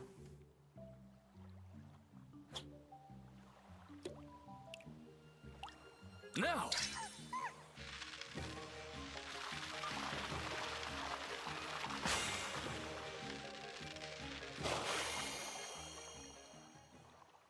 I suppose fishing isn't all about results. Come back soon. Give Edelgard to Vander? No, give Tiki to Vander.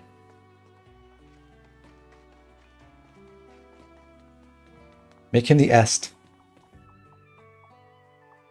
Yeah, you acquire him early, but he acquires the ability to gain experience later in the game. And you can give him good growth rates.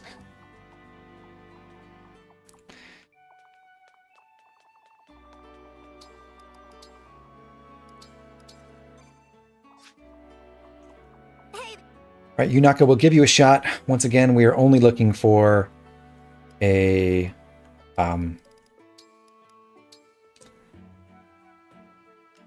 defense meal. Some crisp bread, once again. I'm gonna go all out. Okay. Ha! Ha! Ha!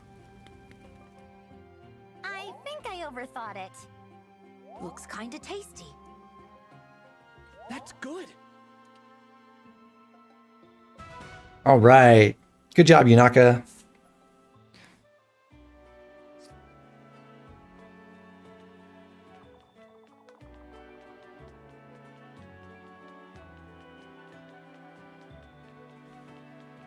That makes things easy.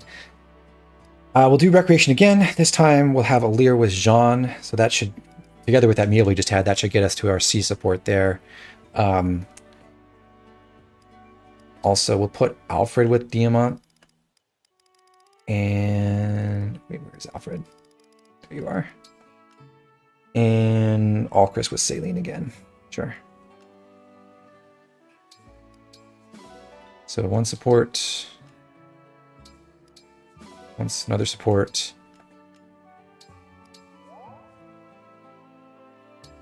Let's watch those.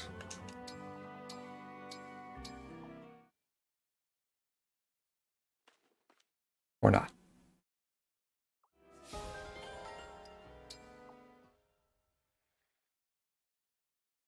How do the extra ingredients work with cooking? The only thing I know for sure is that it affects the support gains you get, or at least guarantees that you'll get a certain level of support gains from the meal. I don't think it's actually known right now how the ingredients and the special ingredients affect the outcomes.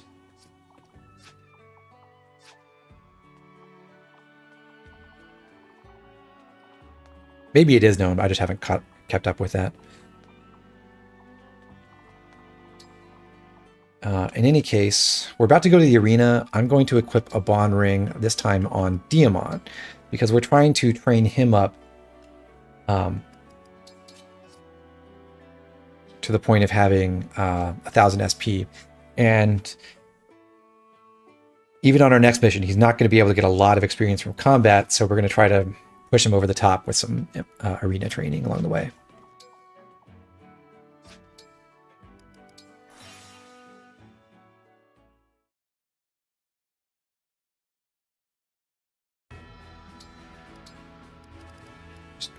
Let's also make him equip a physical weapon, which may or may not be better.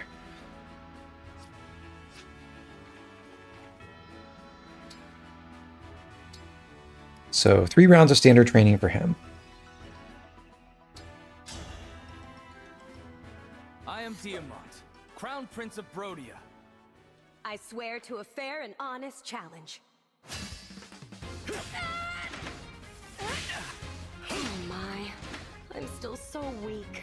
Thank you for sparring with me.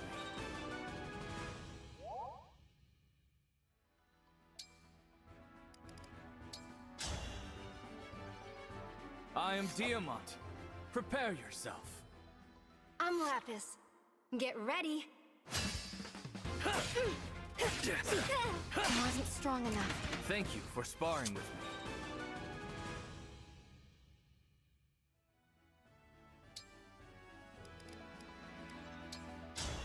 Diamant's just beating up his compatriots. I am Diamant, Crown Prince of Brodia. I am Chloe. But not Chloe, Royal Knight of probably. Firene. Yeah, he loses. I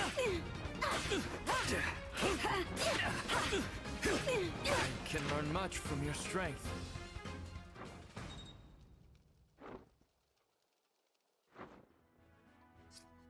All right, with that out of the way, we're going to go over to the ring chamber and do some polishing real quick.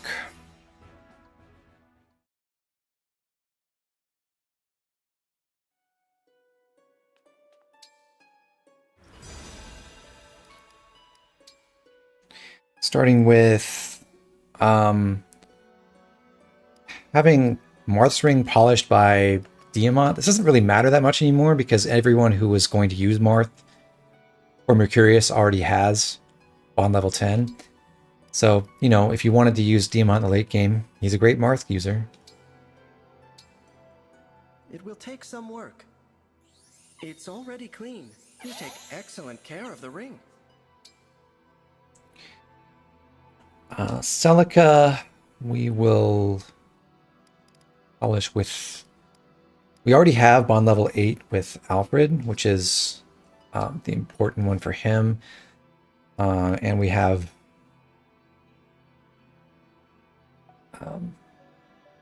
Saline and Celica are close to bond level 10, so we'll have Saline do that because we want to raise them to 10 right after this.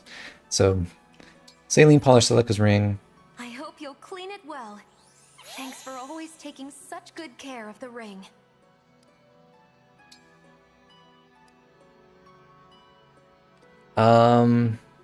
Sigurd's ring, I believe we can give to Clan at this point. For polishing duty, anyway. To help him make progress toward level 5. Diamant is on his way. He's about to get momentum, but we don't necessarily need that right on turn 1 on our next map. So, Clan. Polish that. This ring is filthy, don't you think? Is that not? Thank you. Now I can stand by you with pride. Leaf. now that we can actually polish this. We'll have Clan do that too, because Clan probably wants to get other weapon proficiencies off of Leaf. He doesn't need them now, but maybe later. It could use a good cleaning. Sparkling clean. Bravo. Nicely done. For Roy, on this last mission, we had Alfred use Roy. They got a tiny amount of bond experience because the only time that Alfred attacked on player phase was once after he got that second village. So that's all that they got credit for. But hey, it's progress. We're gonna keep them going by having. Actually, you know what? I think we're better off sticking with Roy and Chloe. So let's do that. What we're looking for off of Roy is sword power, getting to at least the sword power 2 level, which is a little bit higher. Right? Let me check the emblems.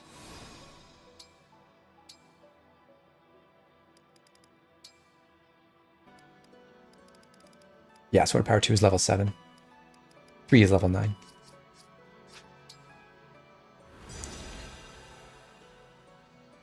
You think the only proficiency Clan wants that we will lose later is lance or staves? Not necessarily. Anyhow. Roy, Chloe. I want to see it sparkle. That looks so good. Thank you. And Micaiah, we will use Vander again. This ring is filthy. You made quick work of that.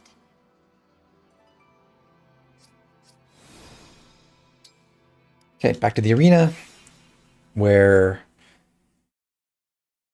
now we'll have Chloe by Canter, and also have... I need to equip her.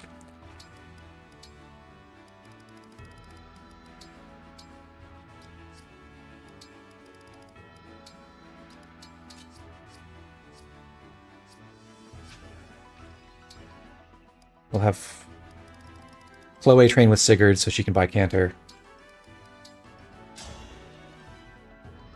I will act as your opponent today. I am Sigurd. You think to duel me? What? Sadly, she loses. This knight has met her match.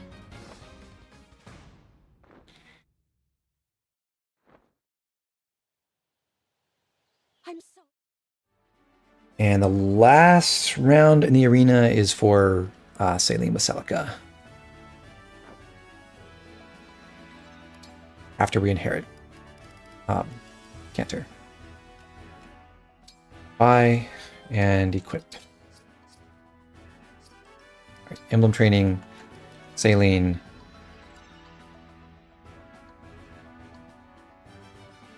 Celica to level 10.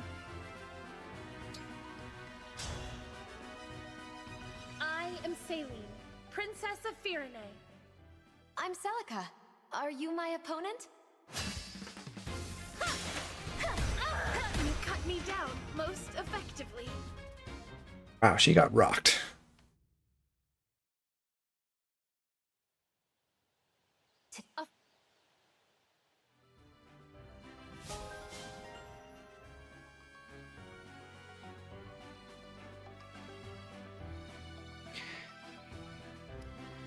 Okay, that should do it for the arena. Everyone else who's looking for Canter in particular is still training for it, other than Alchrist, who is not going to be deployed on this mission, so we won't train him yet. Diamant's 41 SP away, Saline's 92 away, and then Clan is 162 off.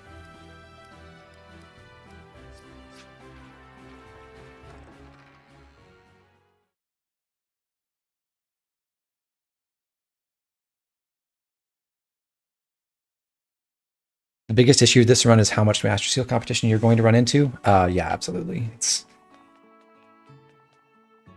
Although the particular set of units I'm running is like, yes, we've trained a lot of them, but if you want to, you can you can ditch them. Like there's nothing super important that we poured into Alfred or Alchrist or Diamant or Saline, really. You could just, like, we're raising a good squad, but we're also power leveling like 3-star units in Alir and Clan and Chloe, and if you ditched everyone else, that'd be fine. So you don't really have to go promote everyone if you don't want to. Achievements. Claim all those. And we need to head over to the shops now.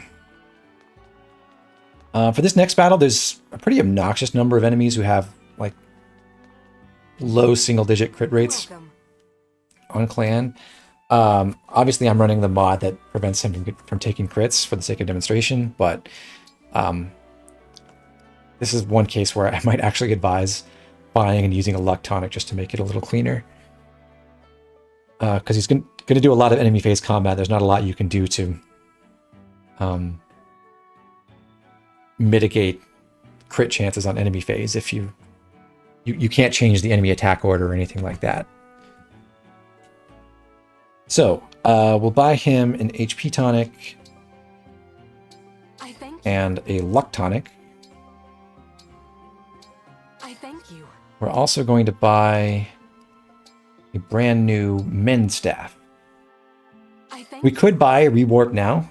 We could have used it on the last map even, but we're not going to use it yet. Rewarp is pretty convenient for Paralogue 2 because it does let you skip straight to the boss if you use Micaiah to warp multiple people. But we're not that interested in doing that because it is a kill boss map and we don't want to end it prematurely. It is also helpful just for getting out of the starting areas, which are kind of far away from the enemies, but we have ways to work around that too. So I think we're done shopping. We are going to forge up, this time, a steel sword to +1, the only steel sword we have.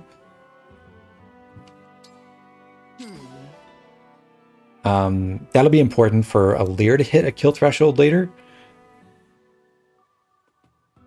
And I think that's all the shopping. We don't need to do any more engravings.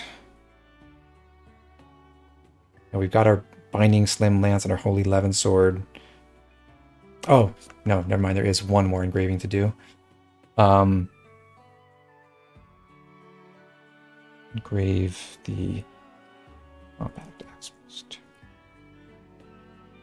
And that is engraving our forged compact axe with the Echoes engraving. This is on a compact axe which already has an innate dodge bonus. The +50 dodge doesn't matter, really.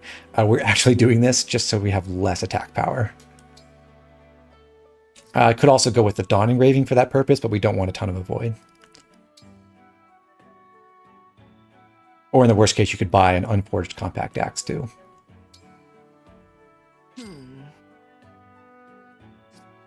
I'll be here.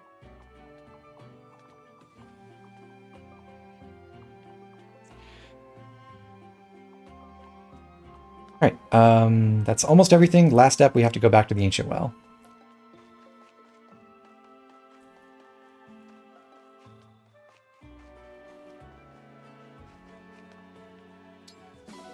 And we hit the mother load.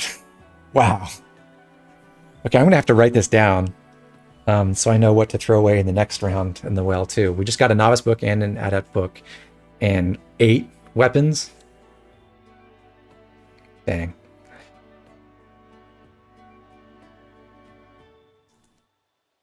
Shielding art's pretty cool. Hand axe, heal axe, tiramisu storm, scroll cake, longbow, treat hammer.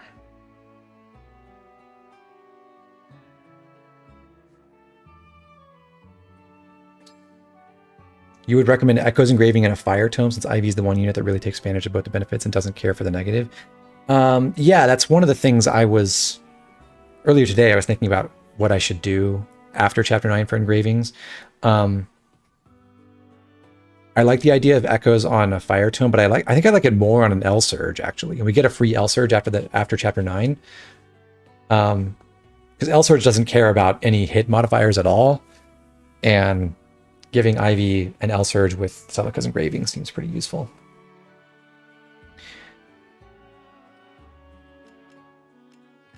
But a Celica engraved L fire also seems like a valuable weapon. In any case, I'm going to throw in the shielding art, scroll cake, and the steel axe, and that'll get me there. Yeah.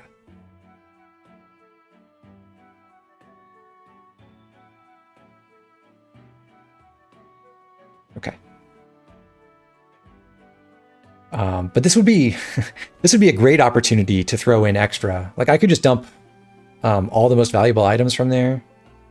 For example, the steel axe, the hand axe that I got, a longbow, and I don't think this will do it. But if I throw in the hammer as well, like every once in a while, you will get so much out of the well that you can either save those resources to make sure you can fund the next 3-star round, or shoot for 4 stars. And there are definitely a lot of nice things that you can get if you do go for these higher level well deposits and you hit on the rewards. If you get an extra expert book because you raise the chance from 10% to 30%, that's a big deal. It's really helpful. I will not do that, however. I'm just going to go for 3 stars again.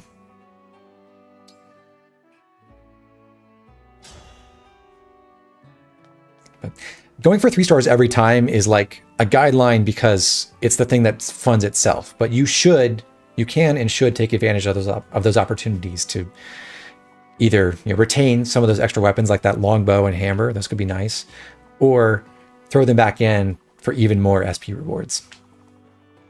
It can make a big difference this early on.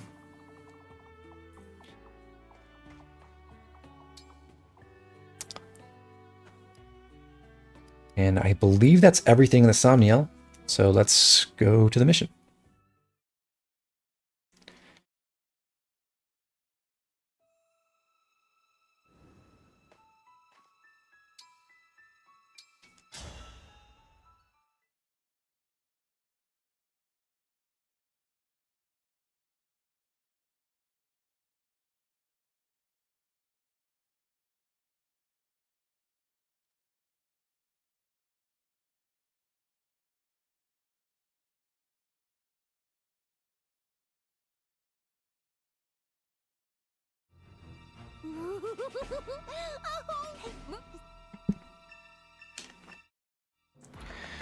That was Anna telling us, that was us seeing Anna hop into this chest. So when the enemy thieves or we open this chest, she'll pop out. We don't actually have to rescue her though. We're going to let the enemy thieves get her instead. But of course, we'll make sure she survives. So, Anna's Paralogue. As I've said a few times now, all the enemies here are level 8, just like Sean's Paralogue. So this isn't great for training on any of our higher level units, but it's still fertile territory for clan. The exception is the boss, Mitan, who is level 16. And one of the annoying things about this map is that it takes a while to get around and encounter all the enemies. And not many of them are very close to the starting positions. And on the left side here, you're sort of hampered by the fact that Alira is closest, and if you want to train everyone else, they have farther to go just to reach any enemies on turn 1. So we'll form a few maneuvers to help with that, make sure that we can actually do a significant amount of combat on this opening turn. And that way we'll be able to use our engagement turns a little bit more efficiently. We're not going to do this mission quite as fast as the last one. That one took 8 turns. We're going to go for another cycle, basically 3 engage cycles. So a little over a dozen turns on this one, I think. The people that say Anna's any good definitely overrate her. Honestly, I think if she just existed in your army after Chapter 8 and didn't have to get recruited on this map, that would be so much better. Because there's a lot she can do. She can do most of the stuff that Clan just did on the last mission at level 5, so she won't get a full 5 level. She won't instantly make it to promotion level the way that Clan did. Clan got from level 1 to level 6. If Anna could get from level 5 to level 10 in just Jean's Paralogue, that would be pretty noteworthy. It wouldn't get her enough SP for Canter, but it would mean she could promote and like start doing Mage Knight things or whatever pretty quickly, and that would be nice. But she doesn't quite pull that off, so it's kind of sad. She needs another map beyond that.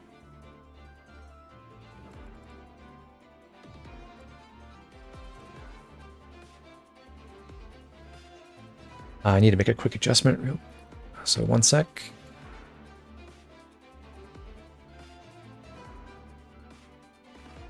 Okay.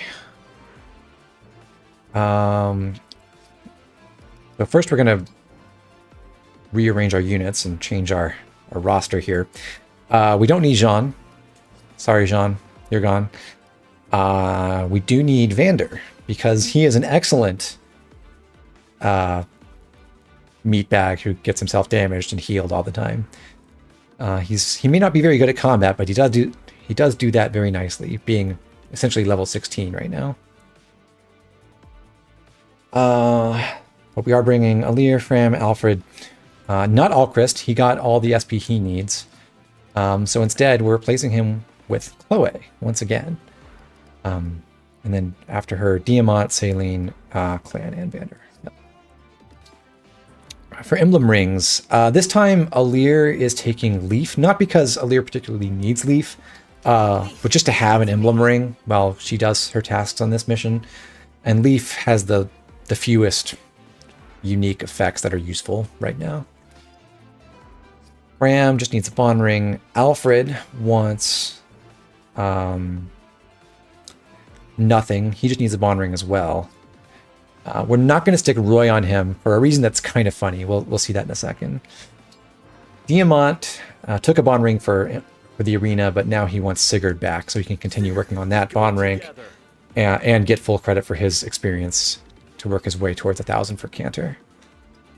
Saline will take Celica. Now that she has bond level 10, she can use Recover, which is an excellent source of SP. It's way better than combat for her. Even though she's only level 11, she can still get a little bit of experience from fighting the enemies here. But Recover will give her like 25 to 30 experience a pop, and that's significantly more than what she'd get from fighting. So that'll help her get the next 92 SP she needs. Clan, of course, is sticking with Marth. Vander is taking Roy because he wants the +1 movement bonus when engaged. And then Chloe will be using Micaiah. Now that seems like overkill. Chloe is... We already trained her up. We promoted her at level 10. She's gotten to level 4 in Griffin Knight. She got Canter. But what we're trying to do with Chloe now is make sure that she reaches 500 more SP beyond the Canter amount, so 1,500 total, naturally, without having to spend any skill SP books from the well on her. If we can do that, then her chances of being able to acquire not just Sword Power 1, but Sword Power 2 or even Sword Power 3 with the resources we've gotten from the well are much better. Now, of course, we already know that we've received, I think, 2 adept books and an expert book so far, which is tremendous progress. But if you're just planning this all prospectively, you kind of want to know, what are my chances of getting each increment of extra SP from the well? If you do the 3-star well 5 times in a row, you're guaranteed to get novice books from every one of those, so you're guaranteed at least 500. You have like a 98% chance to also get at least an adept book, so to get at least 1,000 total. And it's roughly 89% to get at least 1,500. So your 5 novice books plus 2 adepts or 1 expert book. Beyond that, your chances are still pretty solid to get next to higher tiers. 2,000, I think, is around 70%. I ran the calculations again last night. 2,500 is about 46%. 3,000 about 26%. That's just from using the well at level 3 5 times in a row. If you do feed it more, so you get 4-star or 5-star well 1 or 2 times, those chances go up. And if you do get 1,500 or 2,500 extra SP from the well, those are the key thresholds that let you get Sword Power 2 or Sword Power 3 if Chloe has reached 500 SP naturally. So she can reach some incredible offensive benchmarks if Chloe has sword power to go with her incredibly high levels. And because we have been training a pretty broad squad of people at reasonably high levels, Alfred at level 13, Diamond at level 12, both of them close to leveling up.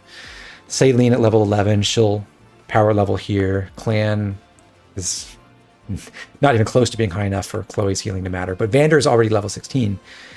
And Alir is level effectively 10 right now. But because we have Alfred and Diamond and Saline and Vander around, Chloe can still earn significant experience by mending them over and over again with Micaiah. So, and everything else she could do is basically overkill. We have enough power with our other units to kill the enemies. That's not the issue. And if Chloe were killing the enemy, she would get basically nothing out of that. But if she takes Micaiah, she can reach 500 SP naturally and be in a really good position to have access to those higher level sword power abilities that make her an incredible offensive juggernaut in the mid game.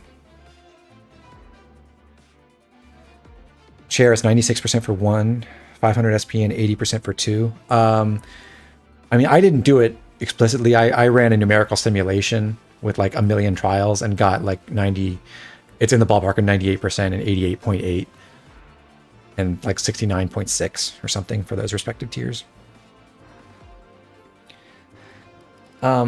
So I've tried to emphasize where possible that like the best way to spend your resources or focus these massive sources of experience in the early game is to prioritize your best units and make them even better. And I think Chloe is emblematic of that. Like, she's well beyond the point where she can gain anything from combat other than just making the maps easier. But if we power level her now with Micaiah, she can just dominate basically the rest of the game. For a relatively minor investment of 2 maps worth of Micaiah experience. And that doesn't mean she'll be totally out of combat too, because she does have incredible stats, even with Micaiah. We just won't be focusing on that for her right now. All right. I do need to rearrange everyone. In the southwestern squad, we want Alir and Fram, but then also Clan and Diamant down here. This is basically the less mobile squad, with Diamant bringing up, improving his own mobility with Sigurd. And then on the northeastern area, we've got Saline plus the mountain squad. We want Vander in the back and Alfred in front. And the reason why we assigned Roy to Vander instead of Alfred this time is because we need someone, like, these front 2 positions are 5 tiles away from attacking this sword fighter at melee range, but the more distant positions are 7 tiles away. So rather than having a 6-move unit here and a 6-move unit here, like with Alfred having Roy, we can have a 7-move unit back here and a 5-move unit here, so they can both reach the tiles adjacent to this sword fighter right away. And this first move to get Vander all the way down to the sword fighter with 7 movement is like the only reason he needs Roy here.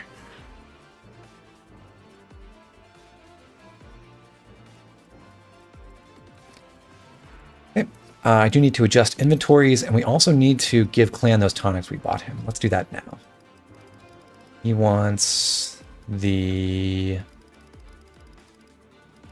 HP tonic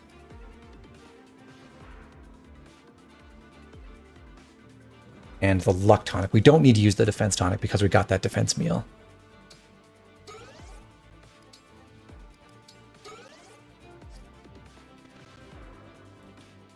Okay.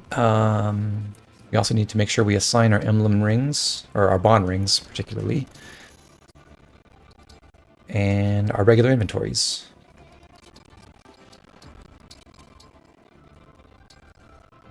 Alir needs the iron body art and Vibration and the steel sword we just forged. Not the scroll cake though. Bram wants the initiate art and the heal staff, not the mend staff necessarily. Heal staff, the obstruct staff, and the more damaged mend staff. It's fine. Alfred should use the iron great lance, the binding engraved slim lance, the javelin, and the steel lance. Yep. Diamant wants the slim sword +3. The Levin sword. The iron blade, which I think I just gave away.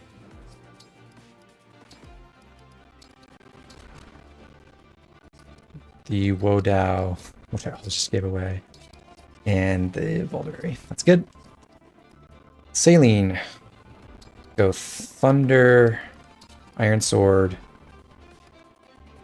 Might as well have Surge, Fire, and Wind while we're here. Plan, Iron Axe. He's mostly going to be using Mercurius, but he does need his other weapons sometimes. He'll take the Iron Axe in exchange for the Compact Axe here. Iron Axe. The Hand Axe +1. The Hammer. And the Pole Axe.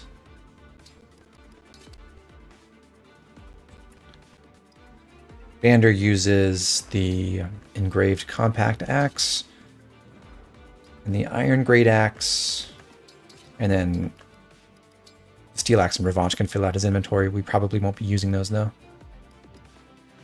And last up, Chloe with the armor slayer, the iron sword, the full mend staff, and the nearly used up heal staff.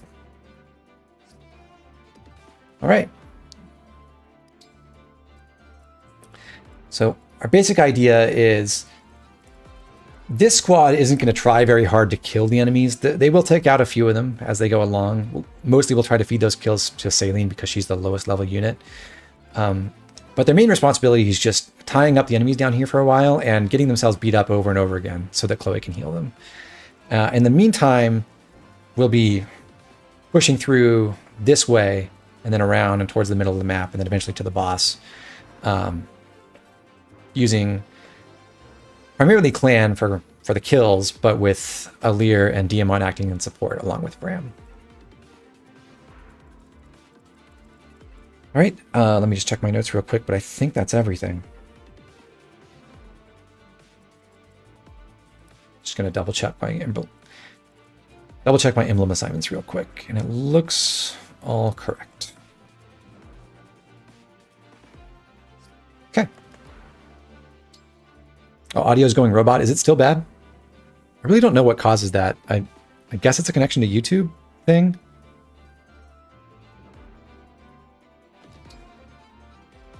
I wish I did know.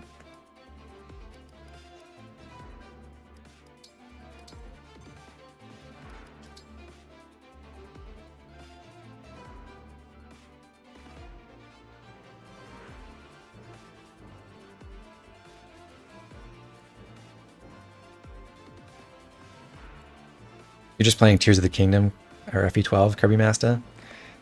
Well, enjoy. I'm just glad you're tuning in anyway. Okay, I think we're good to go. By the way, if you do hear any audio issues or something's not coming through, just please let me know and I'll try to address it as soon as I can. Not everything is... I don't know how to fix everything, unfortunately, but for the most part, I'm able to rectify stuff. In any case, let's get moving.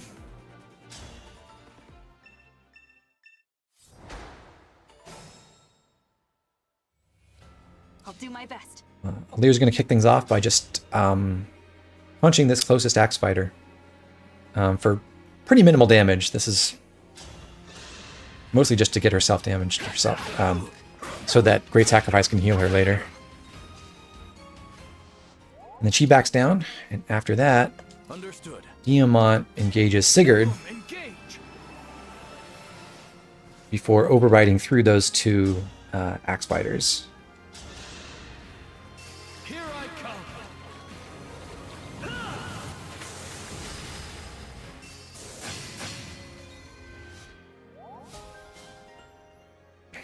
He just earned a momentum. He's going to move one space to the left. That way he's not adjacent to a backup unit, so that doesn't contribute to anyone's desire to attack him over someone else. And at this position, we basically forced this mage to attack him from here, because he'll attack from 2 range. He won't go extra distance to make the attack. So this is the only spot available. And then this sword fighter can attack from either side, either north or east, but that doesn't really matter. But for these two axe fighters, now that they are wounded, Clan can run up, engage Marth, and stand right next to Alir. And then he'll finish them both off on enemy phase with Mercurius equipped. Clan is not in range of the mage, and although he is ostensibly in range of the thief, this thief is programmed to go for the chests and not attack people right now. Your steward's ready.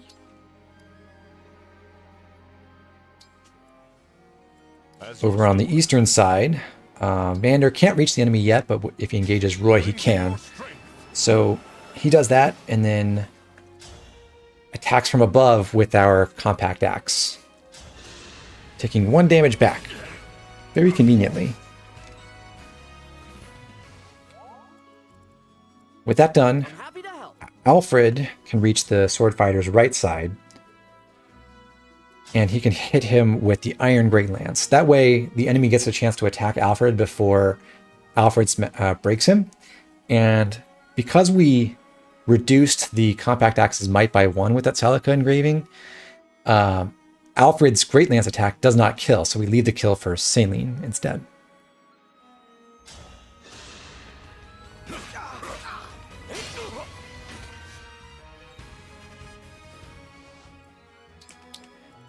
Yes. Saline just runs down and kills him with Thunder. You were beautiful while you lasted. But as you can see, she's getting a tiny amount of experience from that. Let's go. Last is Chloe, who flies down, engages Micaiah, and then because Vander and Alfred got counterattacked, and Saline lost HP from Resonance, they're all slightly wounded, and that means Chloe can mend all 3 of them.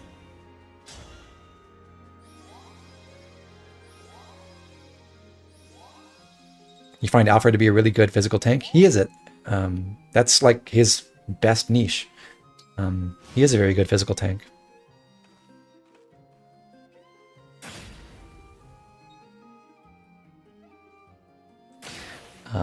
Also, we managed to activate this mage early by moving Chloe into range with Canter, which is convenient.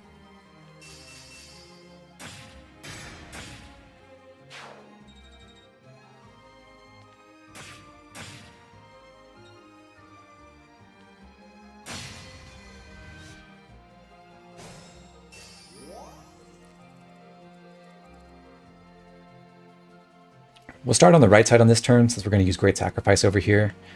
And everyone on the west is basically already wounded now. So first move, Vander rides around the Axe Fighter and attacks with his...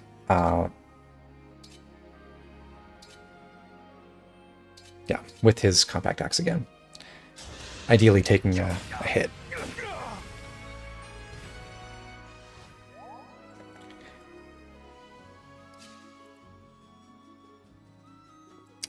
Afterward, Saline goes right below the enemy and attacks at melee range with Thunder. So she doesn't double, she doesn't kill, but she does take a counterattack, and then she'll get healed up instantly by Chloe.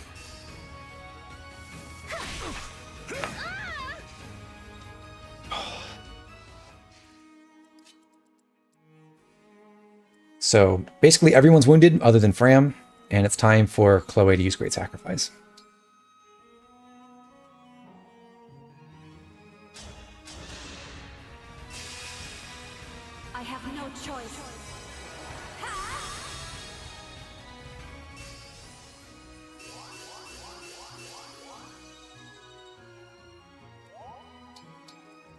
Obviously, Chloe's in danger there due to the...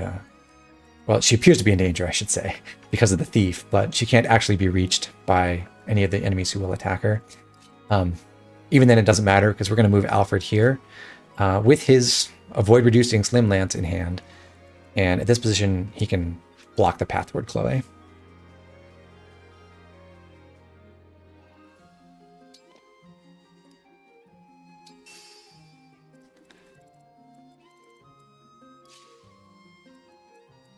Alir can run up and hit this mage with a sword this time. We don't want to break him necessarily. So we go in with Liberation. By not breaking him, we take a counterattack. So we get wounded again. And then she can canter onto the pillars afterward. That will prevent this sword fighter from using those pillars against us.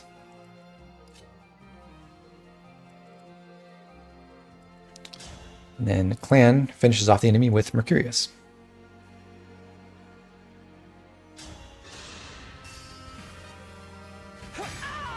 I cannot afford to lose.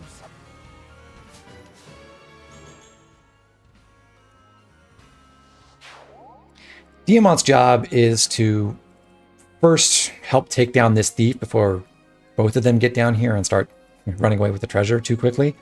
But also to begin pulling this next group of enemies closer so Clan can start engaging them on our next turn when he still has Marth engaged. So Diamant runs over here, attacks at range with the Levin Sword.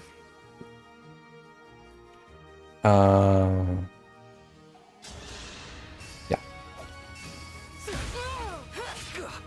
Interestingly, he doesn't have any chance to avoid despite having the Holy Engraving.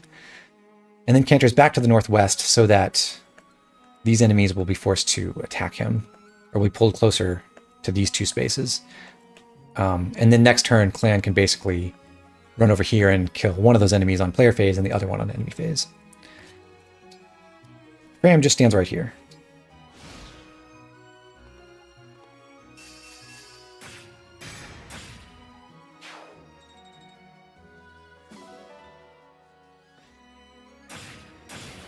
That's because his personal reduces his avoid. That's only on his player phase. Oh, no, that was on player phase. You're right. Yeah, good point, Chair.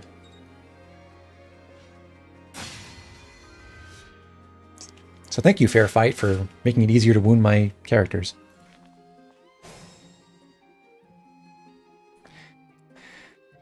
Alright, so to set up the next kill for Clan, we just have Alir walk over and wait there, and Clan gets to take out the Axe Fighter. He'll be able to finish off the armor on enemy phase. And since we haven't used it yet, we may as well hit with Lodestar Rush. Fate has brought us here.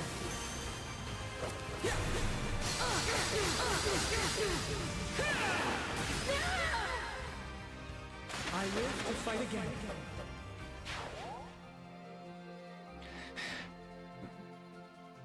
That opens the path for Diamant again, so he can now go past the armor, down next to the thief, and this time finish him off, so that we only have one thief going for the treasure chests.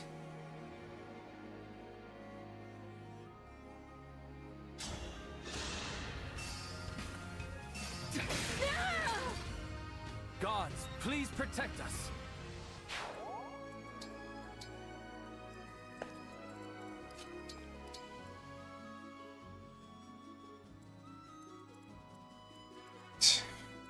Alfred's gotten badly wounded, but we don't have to clear out these enemies yet. First, we can have Vander attack and get himself wounded.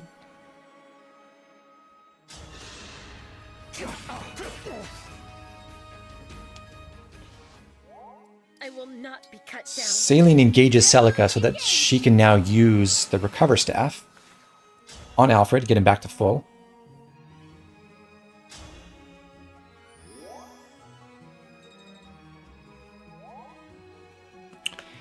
And Alfred similar to our first turn, uses the Iron Great Lance to not quite kill the thief, or kill the sword fighter, rather, and get himself wounded again.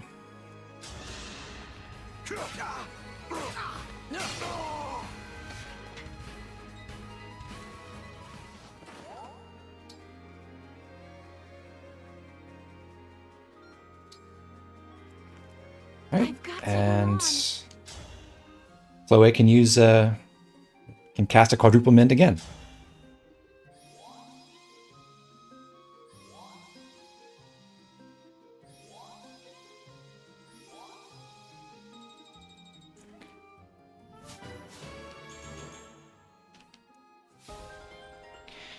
That gets her clear the way, which is a surprisingly useful skill to have this early. There's a couple places, a little bit here, but mainly in Chapter 9 where that'll be helpful.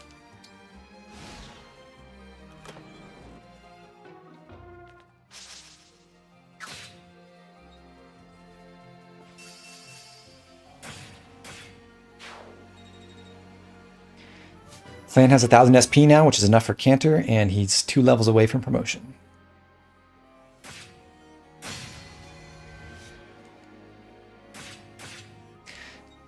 So had that sword fighter not missed his first chain attack, he would have left Alpha with exactly 1 HP.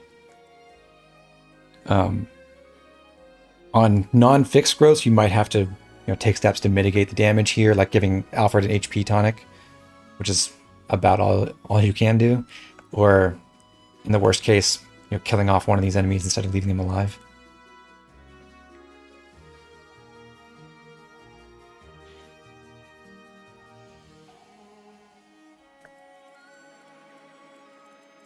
We do have a little bit of downtime now, because as you can see, this group is not in range and can't even get into range of any enemies. I guess unless we put Clan here and fought the mage over the wall, but that seems like a bad idea. So, Lear will head south. We're going to start by intercepting the thief, and then we're going to work our way back north. So Lear goes south, Fram goes south with her. And then Clan will head as close to Diamond as he possibly can. And he will heal himself. Way. Meanwhile, Diamant will just pull back. Over on the eastern side, we can once again recover Alfred's HP. All the way back to full.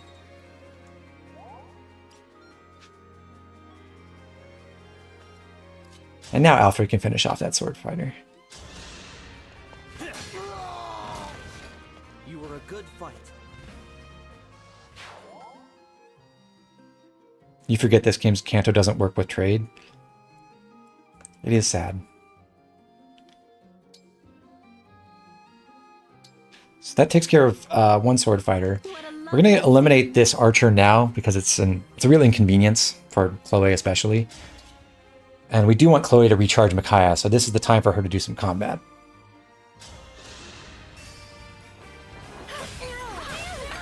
A right and proper end.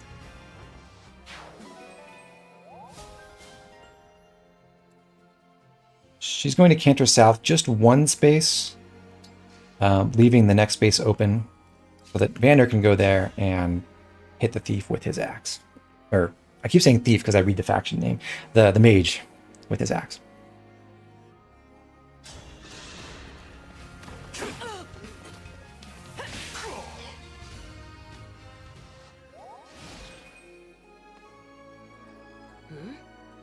Did that treasure chest? When this thief opens the chest, Anna will always pop out to the left, Only one thing to do now. which ends up pulling the axe armor to this spot, effectively bringing him closer to Clan.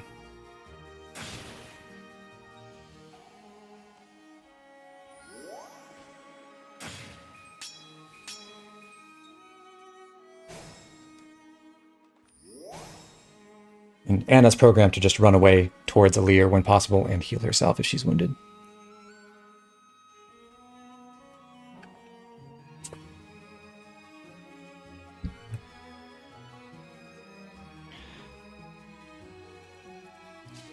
So once she's done that, we can talk to her from above to get her out of the way. We'll just wait here. Here I go. Anna runs northwest. I can keep going. Flan can stand at this spot with his iron axe equipped. That will be in range of the armor only. The thief will open the next treasure chest instead of attacking.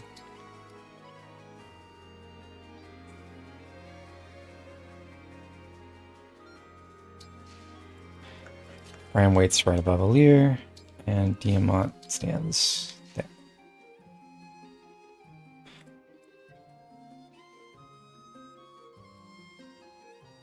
Hold steady. Alright. We do need to get rid of this mage now, so we'll have Alfred do that. He does get a hit bonus from Saline to make this a little bit more reliable. Serves you right. And then once that's done, he can canter north away from the armor. Essentially, we want to use this armor as a like power pack for Chloe. Chloe does no damage with her iron sword, but she does hit twice. So if we just make them do 2 rounds of combat together, we'll have Micaiah back next turn. To that end, we'll get Vander out of the way so that Chloe can attack with her iron sword.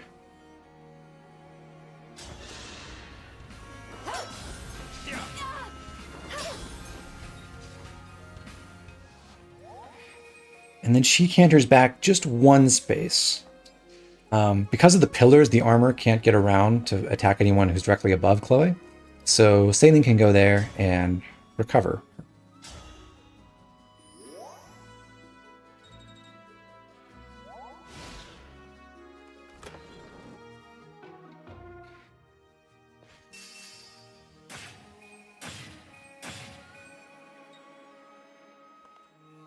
That strength tonic that the thief got is something we're going to use later on this same mission. It's pretty fun.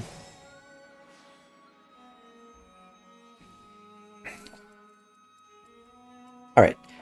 At this point, the thief has gotten all the treasure, so the next step for him is to go to the exit, the closest exit being this one down here. As long as this pathway is blocked, he's going to run away to the right here and then through this door and then around to the south. If you do block both of the doors somehow, then they will turn and go out the side exits in the corners. So what we want to do is not block his path right now, but rather let him through. So he just walks over to this door, opens it, and stands there, and then we can kill him on our next turn.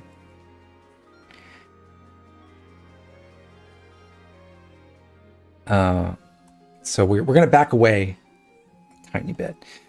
Alir will move 1 step to the left. Clan moves north, and from there he attacks the armor again. So we get 2 more charges on Marth. And when we fight the armor a 3rd time on this next enemy phase, we'll get Marth back to full as well.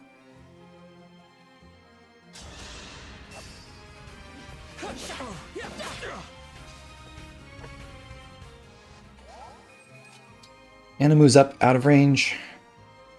And Diamant stands here north of Alir. He's not in range of the armor.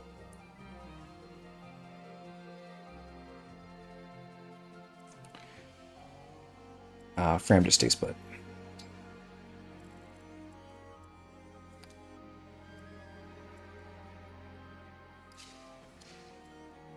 We do have Micaiah recharged, so we're going to try to set up more healing as we proceed. Saline goes over here to attack the armor with Thunder at range. This does automatically hurt her thanks to Resonance, so we don't have to worry about being in a position to get counterattacked. And Thunder does not double, so she won't kill off the enemy yet.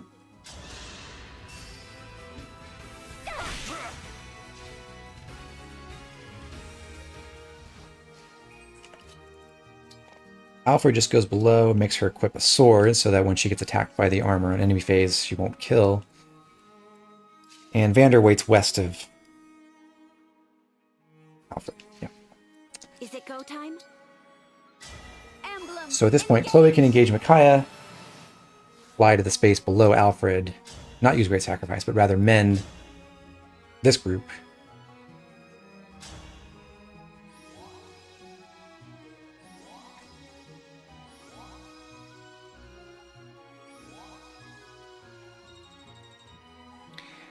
and then she'll wait right there. Now this armor should attack Saline. It's slightly mysterious to me why he doesn't try to break Alfred, but yeah, that's how it is. I guess because maybe it's because it sees that Alfred deals damage back and Saline doesn't, but whatever the case may be, he should go for Saline.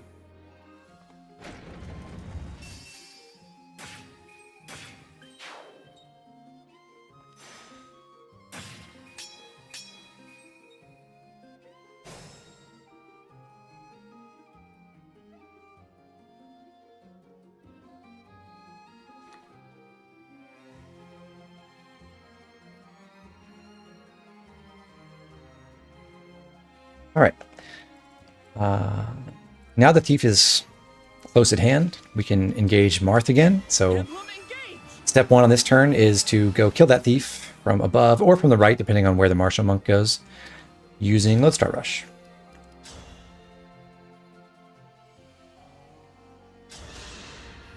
My prayers are with you.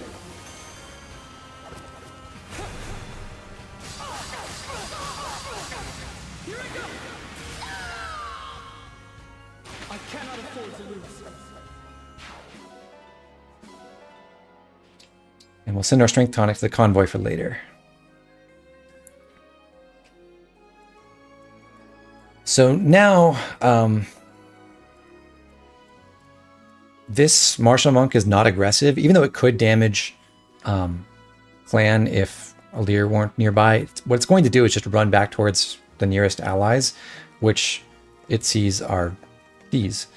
So it's going to run north, and our task right now is basically just to help shepherd him along the way. We want him to run north as far as possible. So Diamant waits northeast of Fram. Alir just goes north of the pillars. Anna stands east of the pillars. So these two are both next to the place where the martial monk should run to. And Fram stands northeast of Diamant.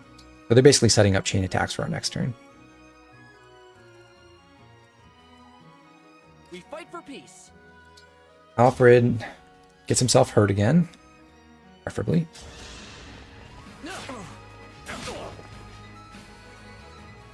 And stays on the pillars. Say the word. Now Vander and Saline and Alfred are all damaged, and so are Diamant and Alir and Clan. So Chloe moves south a little bit and uses Great Sacrifice to heal everyone once again.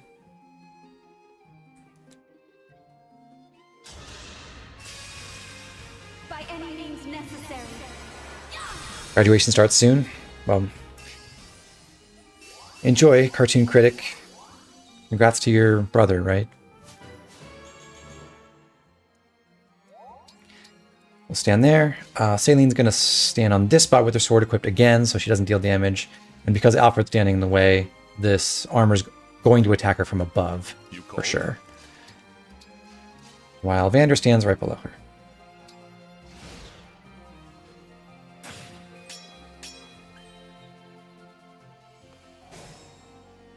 And that recharges.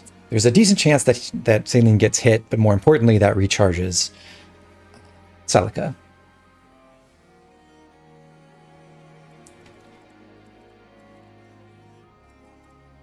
All right, so we're in the tiny dilemma we have here is, yes, we wanted this martial monk to go north as far as possible, but the point of that was so that Clan could also run north as far as possible, so he could head towards the next group of enemies without wasting much time.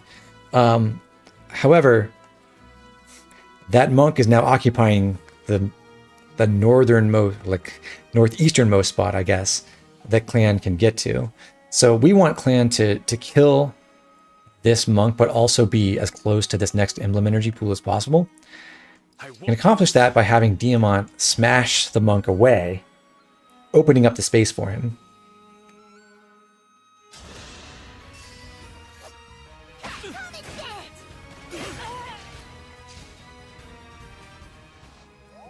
Diamant just stays right there because when we make him equip 11 sword,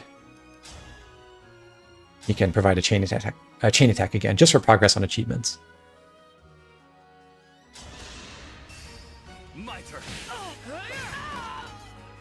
I live to fight again. All right. Still, even by getting Clan here, he's not going to be able to attack anyone on the next player phase with the last turn of Marth active, because the closest enemies are these two, the armor and the mage. We could put someone in range to pull them, but they would only end up at this spot or this spot at the closest. Clan can't reach those, at least not with Mercurius. But we can play around that. We're going to start by putting a Leer on this space, southwest of the Emblem Energy. And we'll equip the Iron Body Art just to make sure we take less damage from the mage, because we have Adaptable. And that does have weapon advantage. So she stands there. Anna goes right below Leer for now. Ram stays southeast of Anna. Then on the right side, Alfred will get himself hurt once again. So Slim Lance into the armor.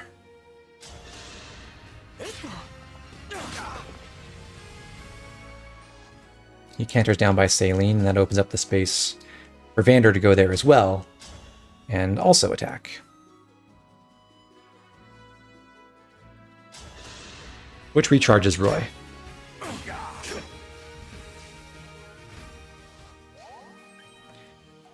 And now we've got a good healing formation again. So Chloe flies to Alfred's left side, targets him, and mends everyone again.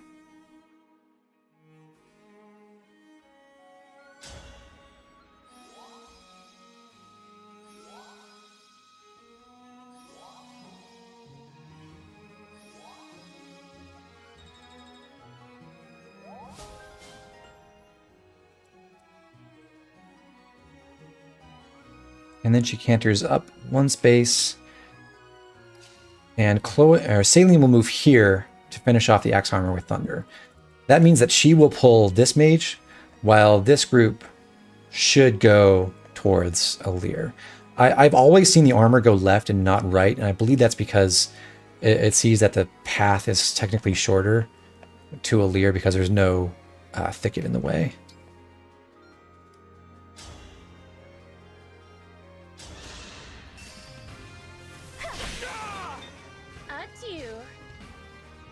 That's 1,000 SP for Saline.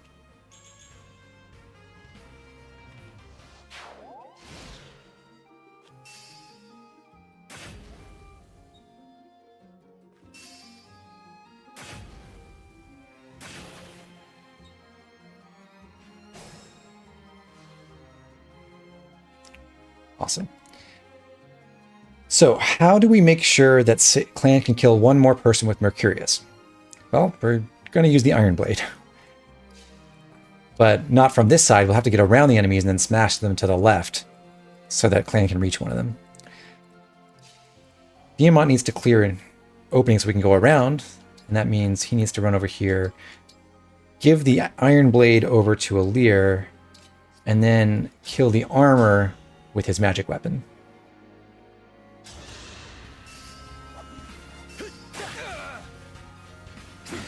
How many SP does Chloe have right now? She is... I can look real quick. She is sitting on 305. So 195 more to get to that 500 extra SP benchmark we're looking for. Anyway, Diamant has opened up the path for Leer to run around the mage and smash with the Iron Blade.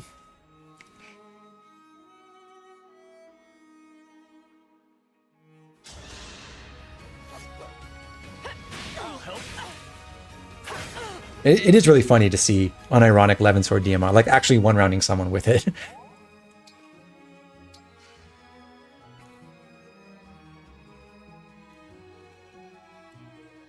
Okay. Anna can stand on the left-hand emblem energy tile. And since we moved the mage over, Clan can finish him off. The chain attacks might do it by themselves.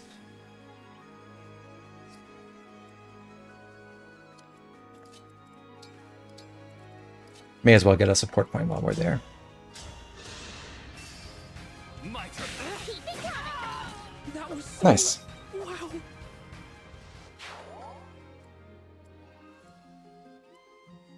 You even get an achievement for that.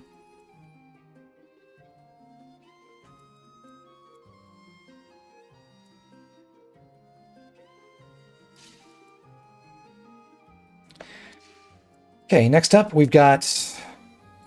this mage could be in any of three places, depending on just where it decided to attack Saline from. It could be right here, or on the other side of the wall. So, depending on the configuration, you may or may not be able to get Alfred involved. But you can always reach the far side of the mage with Vander, so that's what we're going to do.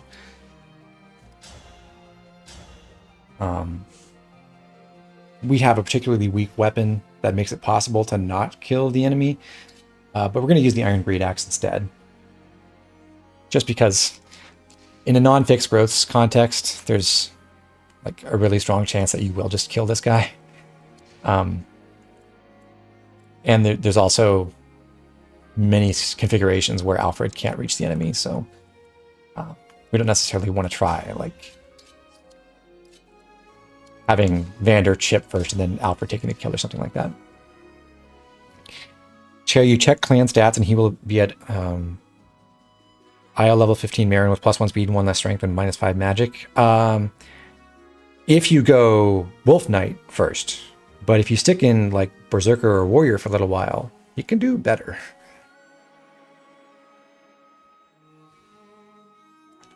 Anyhow, Vander, right over here. Let's kill with the Iron Great Axe. That way we take the counterattack. This is the mission of the stewards. Oh, that's Warrior stats? How far are you going in Warrior?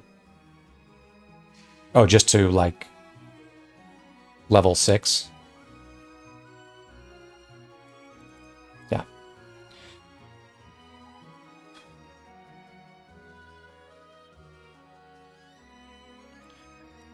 Okay, Chloe takes this emblem energy to restore Micaiah again. Alfred just goes southwest of Chloe, and Saline can run over Don't here. fear for me.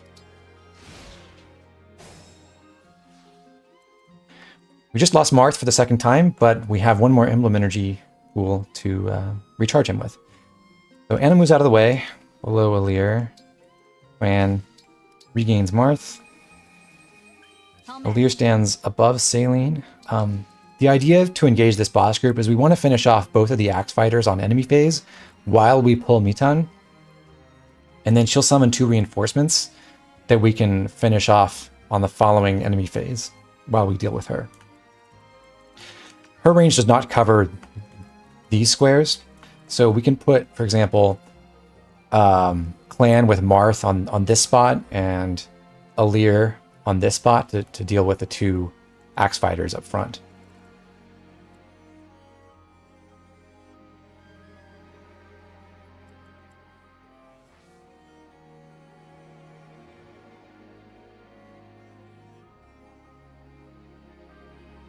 All right, so there's a little bit of maneuvering to do because we want to set up more healing. So Alir above Saline, Diamant west of Saline, Chloe south of Saline,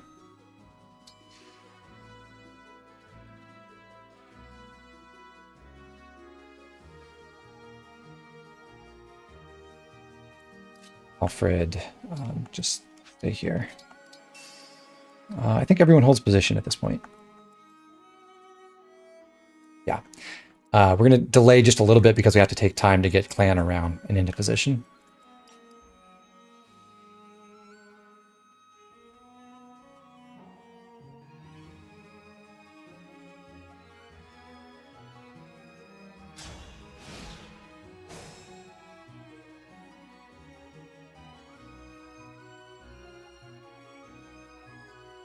Is that right?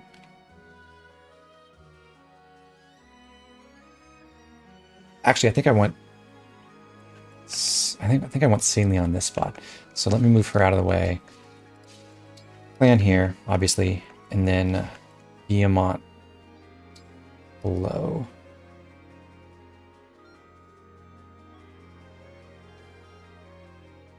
Yeah.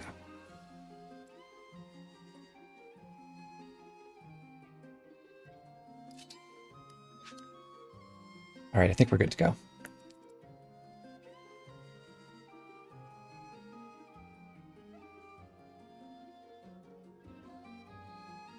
Yeah.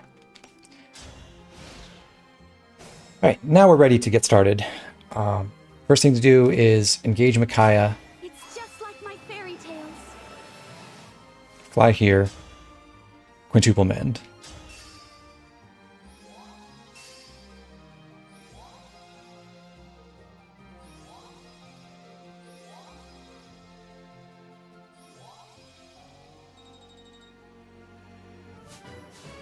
There we go, level 7.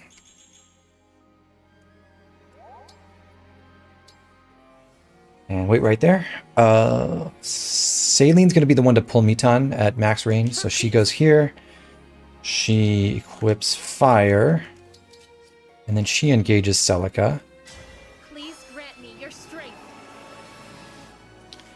And because Chloe gained HP on her last level, we're able to recover her.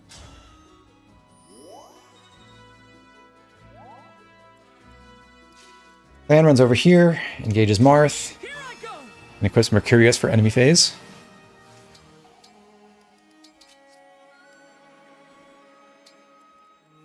Alir is going to move and fight this Axe Fighter. With the steel sword that we forged up to +1, she has 23 attack and 14 speed. The fighter has 9 speed, so Alir doubles, but 23 attack is only 16 damage, so 16 times 2 is 32. That won't kill. But if we go into the convoy and we take that... Can we take directly from the convoy? I don't think so. Let's swap it out for a vulnerary. If we grab the strength tonic we picked up on this map and use it now, then we exactly one round the Axe Fighter.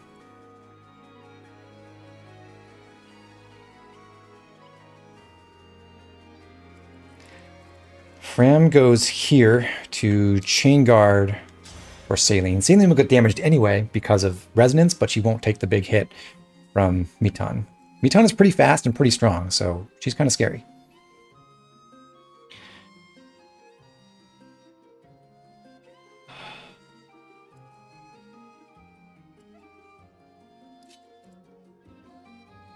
Alfred, just hang out right here. That'll be fine.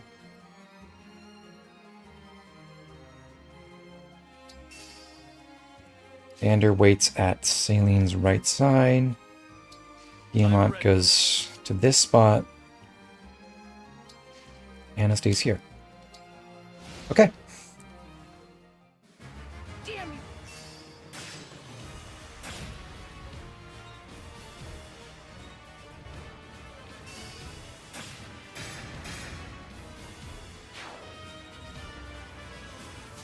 That's level 9.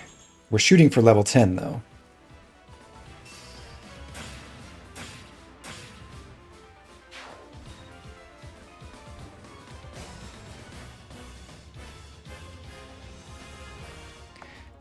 So, on this turn, a couple things we want to do. First, set up kills for clan on these sword fighters. Ideally, like I said, we want him to reach level 10. He's some, 84 experience away. We can give him one boss kill now, and then if he finishes off the sword fighters, he should get there, so that we won't have to give him both boss kills. And that's helpful because then we can train Diamant a little further and get him close to 1000 SP. Maybe not all the way there, but close enough to get there with the arena.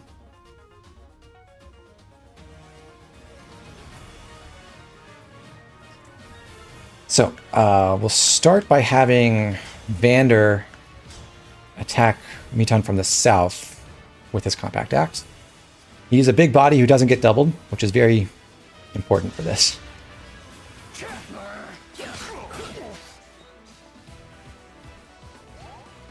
Alfred smashes this sword fighter into the wall. So once again, we're trying to get him hit before he breaks. I'm here.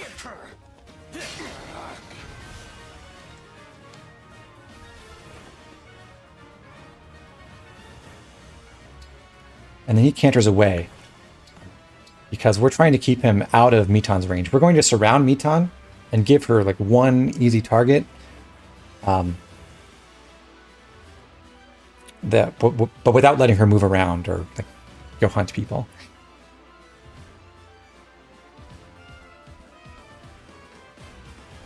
So on the other side, have Diamant hit this sword fighter. Oh, you're not Diamant. Diamant hit this sword fighter with the slim sword. And then Canter over next to Mitan afterward.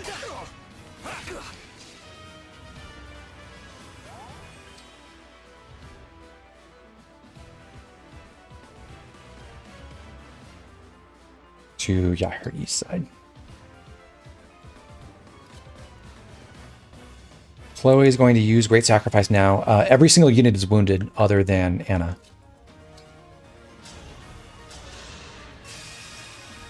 I have no choice.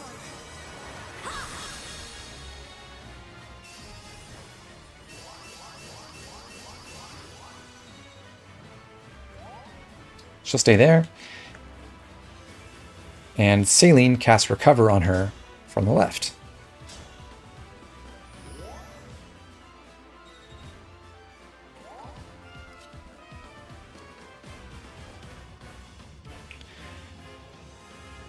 So we do need to block 2 more sides on Mitan. And Clan has to be the one to stand on our north side because we want him to be in range of both sword fighters. If, for instance, we had Alir up top here and then Clan attacking from the left, then this sword fighter could reach him, but this one could not because Alir would be in the way. So Alir goes first, attacking from above with the Iron Body Art, just to do basically minimal damage. I'll help.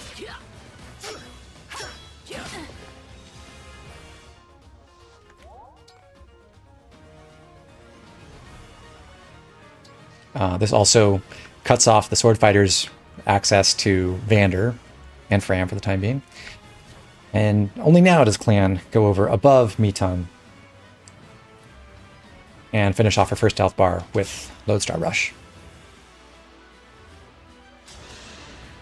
Fate has brought us here.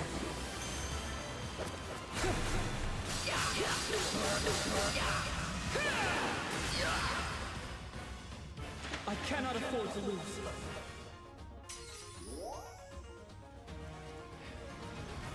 So lastly, we're going to put Anna right below Vander, where Mitan can attack her. Mitan destroys her, obviously, 29 attack, 16 speed against 4 defense and 4 speed, but that's what Chain Guard is for. Let's do it on this side.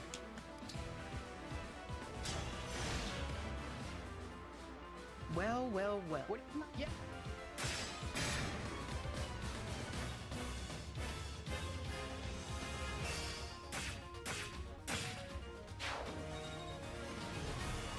And with the second sword fighter kill, we should just barely get to level 10.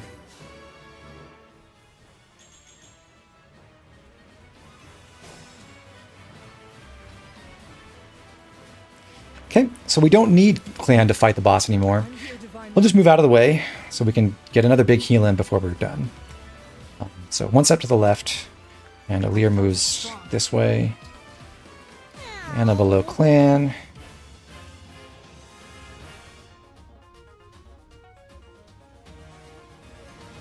Yeah, that's fine. So here she can chain attack. Alfred attacks Mitan from above with his Slim Lance.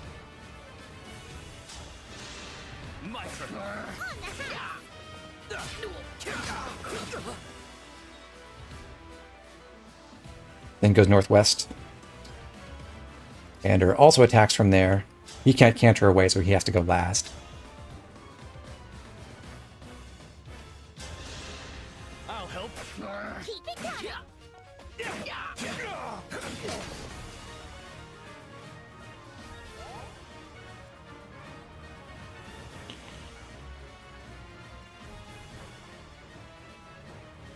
And then Chloe gets to do another 5-person mend.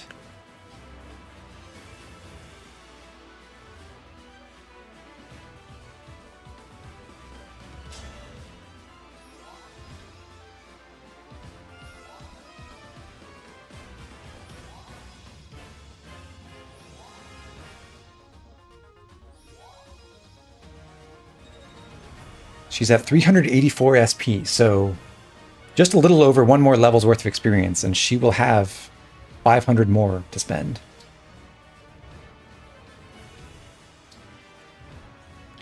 For her part, Saline casts Recover on Alfred.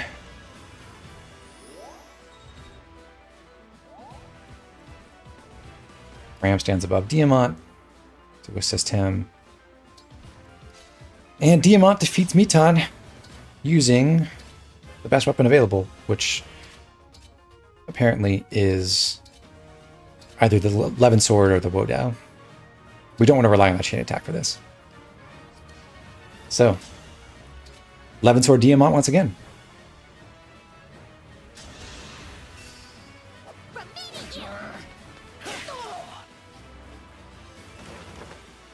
I guess today could get worse after all. So Diamant's at level 13 with 992 SP, which is just enough to get to 1,000 with some arena training.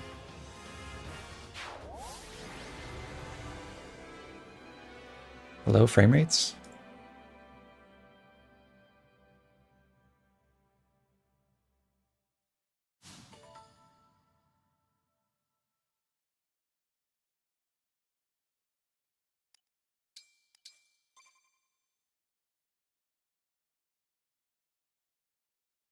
Here's hoping the local authorities will keep these bandits from...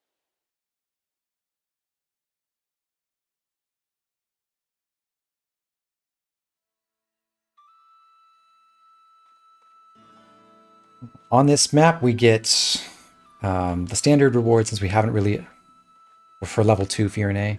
So we should get 100 Mon Fragments, and then I believe it's 120 Iron Ingots and 4 Steel Ingots. Yeah. But importantly, there's also a dog. You are not a dog, though. You're a cat.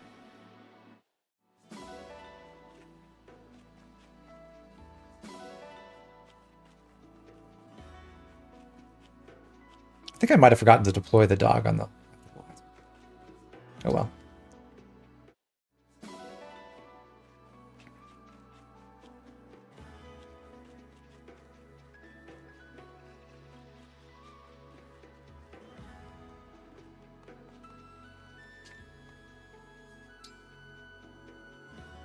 You use Leaf Jade at base and Martial Master to 1-round Veld. Break him, and that way Warrior Amber can one-shot with the Halberdier Merciless. Interesting.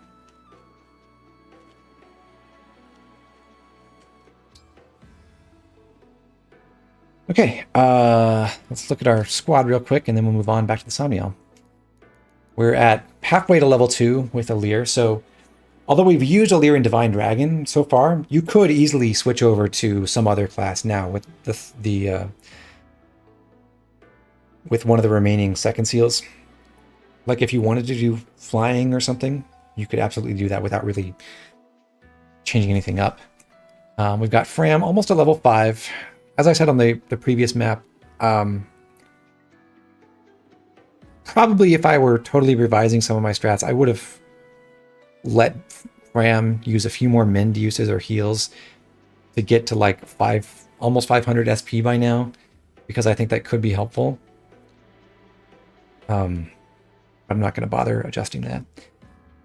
Alfred is almost level 14, and he's sitting on 157 SP.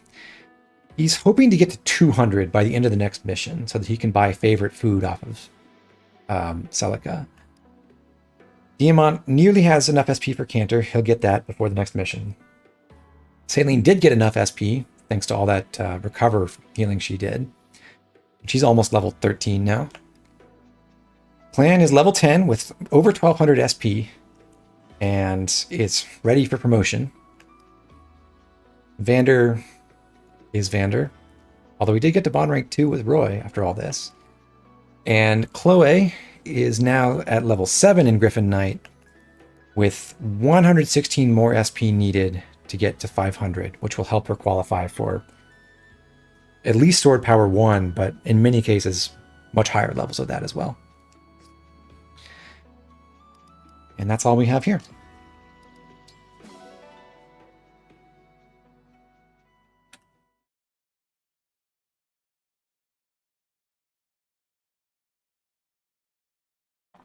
So that, I think, should be the longest mission. The next one should go much faster.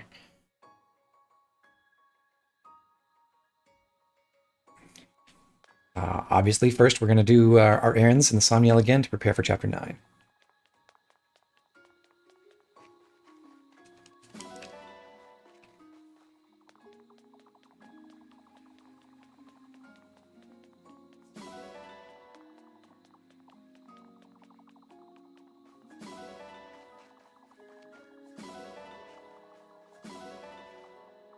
I'll go ahead and do the recreation while I'm here. I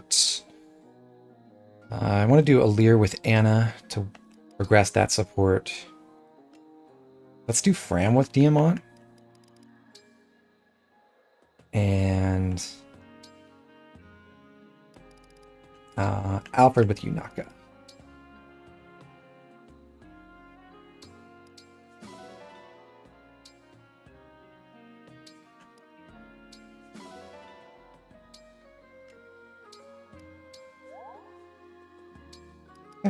That unlocks 2 more supports, and then we got the other ones from the mission too. So Fram with Diamant, we just unlocked.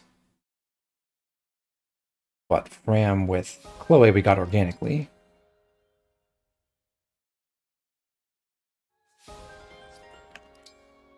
Alfred with Saline, we just earned, rather.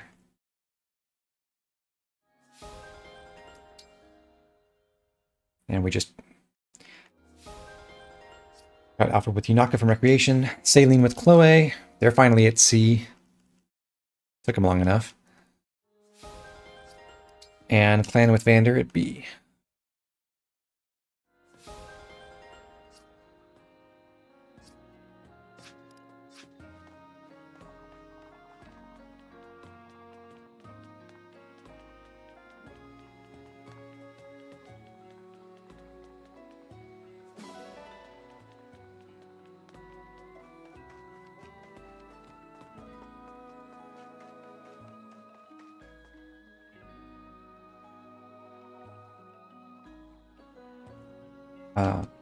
We'll fish first, before we go to Sami. Of course. Pick a rod. Where were you thinking?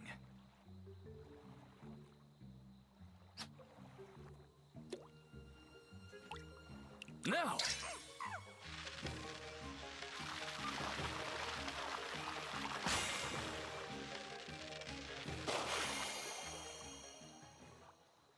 I suppose fishing isn't all about results. Hey, if I get the minimum value, I'm fine with that. Where were you thinking?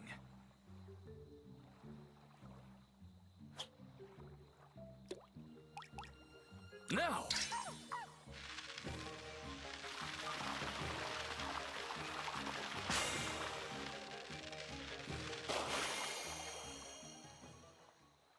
A stunning performance. I'm impressed. Do you want to keep going? Pick a rod. Where were you thinking?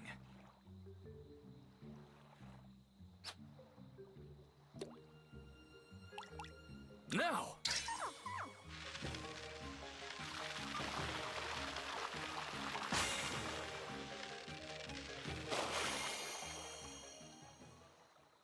Good catch.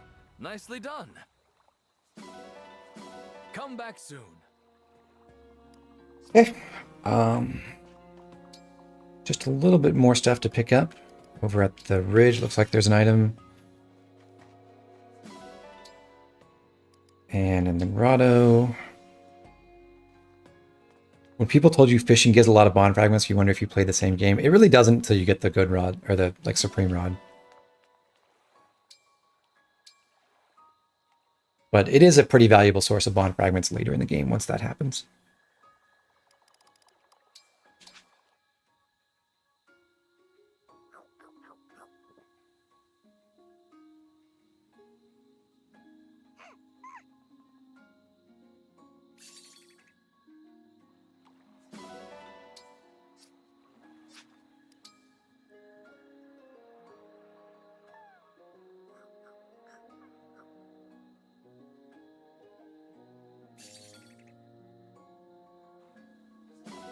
The Supreme Rod can get you like 50k every time. That sounds extreme to me. I don't remember getting anything close to that when I used it. I wasn't like manipulating time to get the best fishing sessions, but that's a lot. I guess, are there fish that are worth 5,000 each?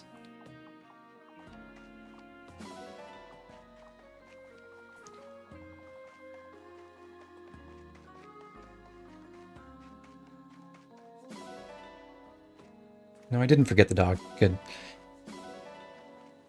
Okay, 3 steals, and I will put my 4th dog out there very soon.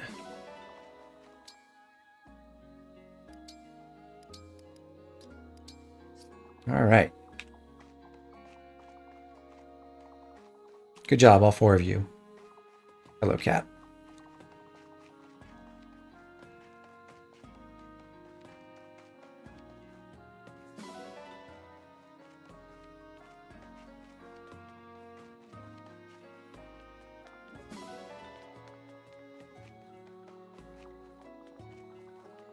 Good to see you. What'll it be? All right, this time for strength training, I think we're happy with sit-ups again. I'm pretty sure this works. How hard do you want to go?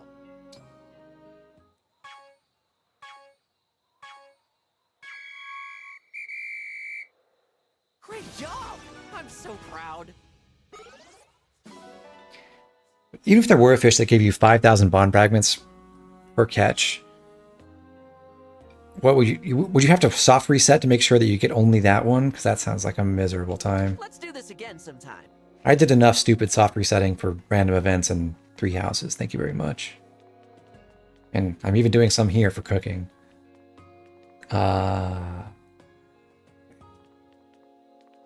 Who's in the kitchen? Vander, you're not good enough. I need an S-rank cook.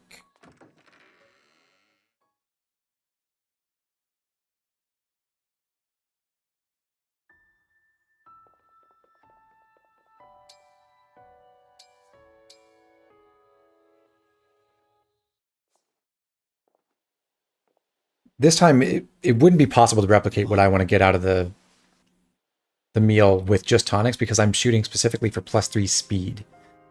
So you can only get +2 from tonics, so you have to have a good cook who can upgrade the speed bonus on a meal that already gives +2.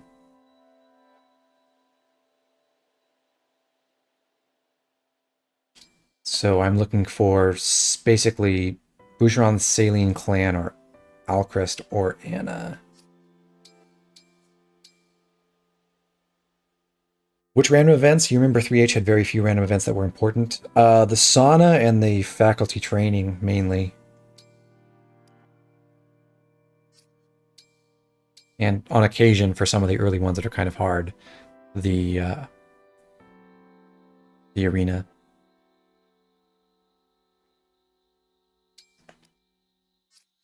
Louis, stop cooking.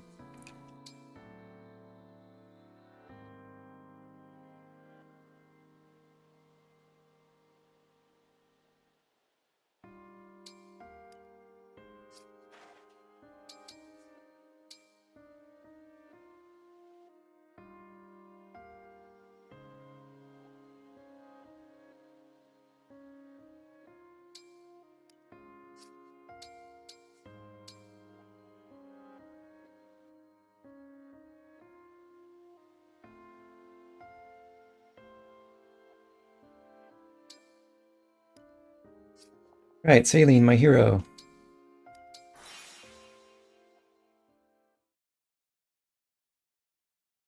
you've never used the sauna, it's really powerful if you do go for the max bonuses, but it's a stupid minigame. It's not even a game, really.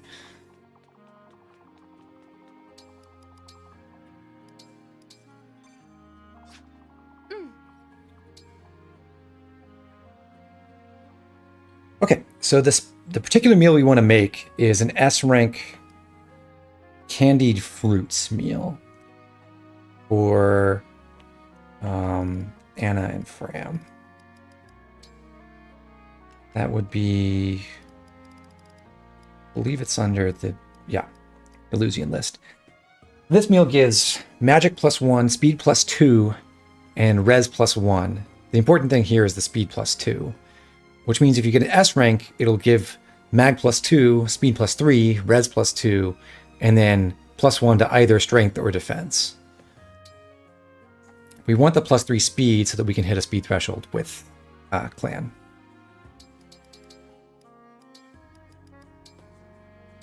I know a few things about cooking.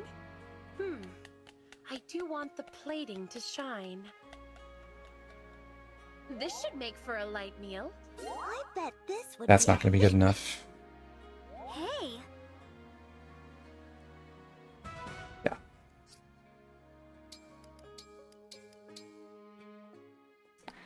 I didn't put it in the description, but I did also install the mod that Fire Emblem eliminates the Engage. startup cutscene, so I don't have to either hear it or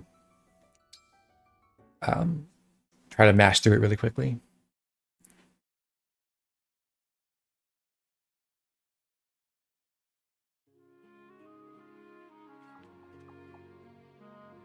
All right, so we'll delay that for a second. We did the recreation already.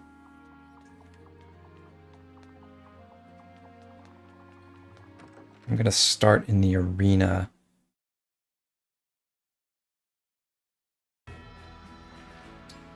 So there we want to make actually both Diamant and Clan equip bond rings.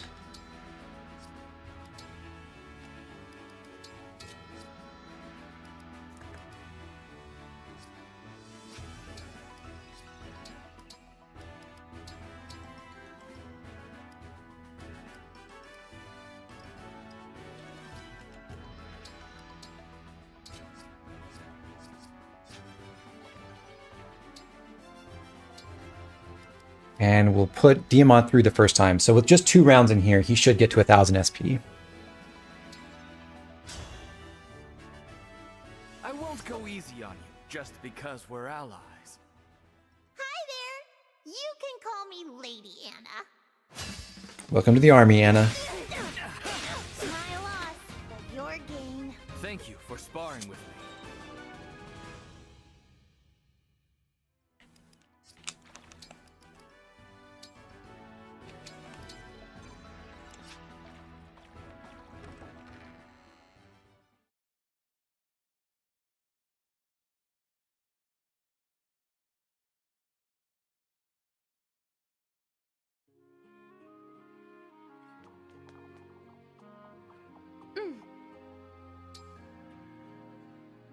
Ram, Anna, candied fruits, everything. Rare fruit, go. I know a few things about cooking. I do want the plating to shine. This should make for a light meal. Nope. Hey. What? You can tell because the things the characters say when they cook a really great meal are totally different.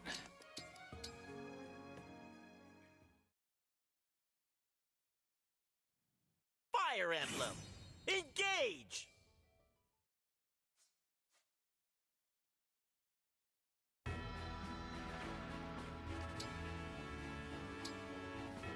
Standard training for Diamant again.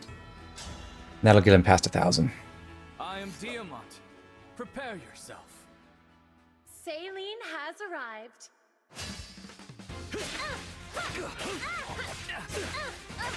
You cut me down most effectively. Thank you for sparring with me.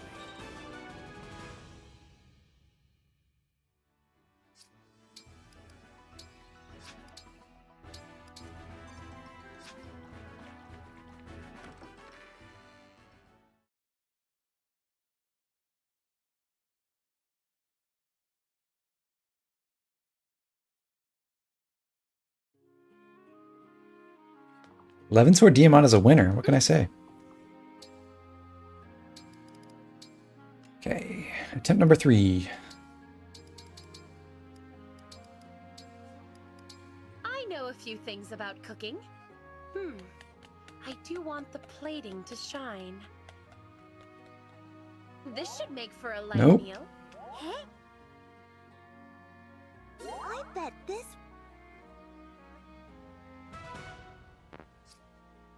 Saline, you're killing me here.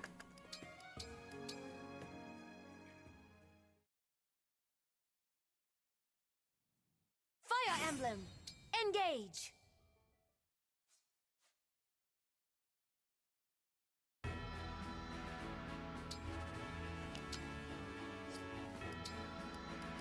Since Diamant got to his SP objective, we're going to give the last training session to Clan. Basically just to give him, 5 free SP before he promotes. And if he had somehow missed some experience earlier on, maybe this would help him reach level 10 when he wouldn't have otherwise.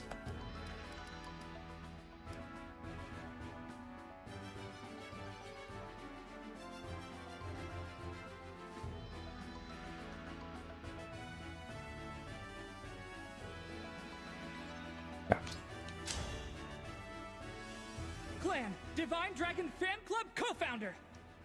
I won't let this chance go to waste. As you can see, he's better than Lapis. Strong enough. Yum, the lingering taste of victory. We should have reset until we got Anna. I mean, I'm not entirely sure that getting a bonus... There's definitely some savings we could get if we got +2 in strength or defense on some people, but I'm not entirely sure that that's helpful overall for what I'm about to do.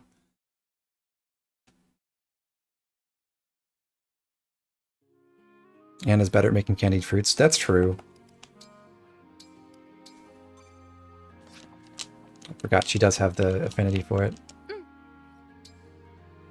It's kind of unfair that she has an affinity for a really good meal. But I have faith in Saline. I know a few things about cooking. I do want the plating to shine. It came out as lovely as a flower. Hey, I bet... That's like a C, B. Do take a...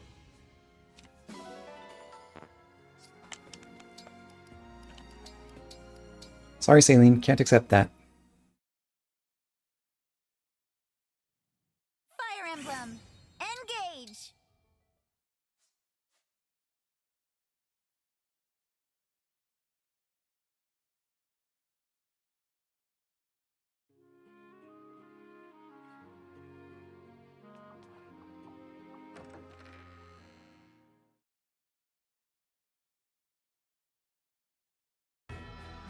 All right, well, failing that, we'll move on to emblem training. First, Diamant with Sigurd, up to level 5.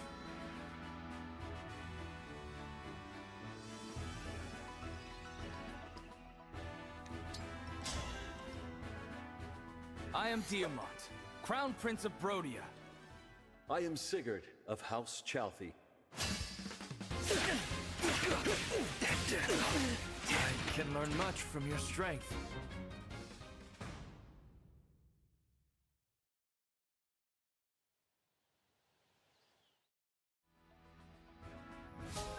Okay, and with that, we can buy Canter on him.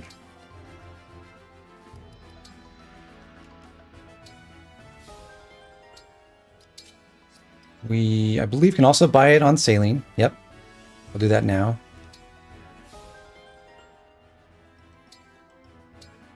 And Alchrist has the SP for it, but doesn't have the bond rank yet, so we'll delay that for a moment.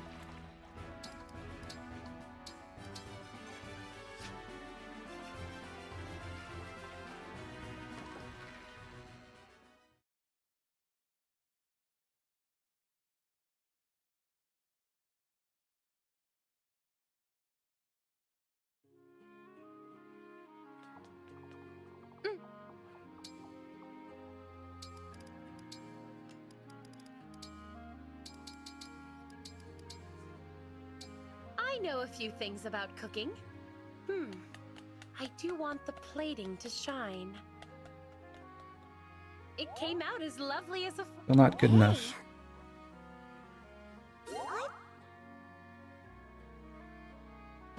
Do take...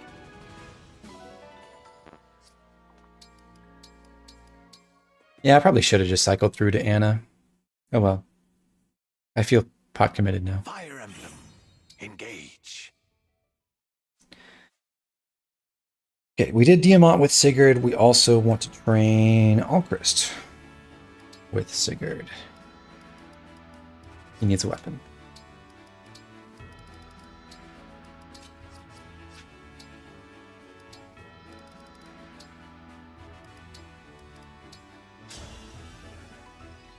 I am Alchrist, a prince of Brodia. I am Sigurd. You think to duel me?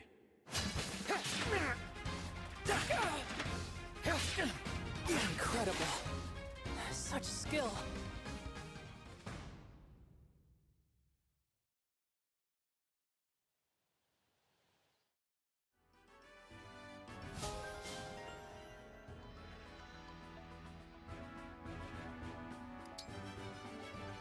So now we can inherit Canter on him.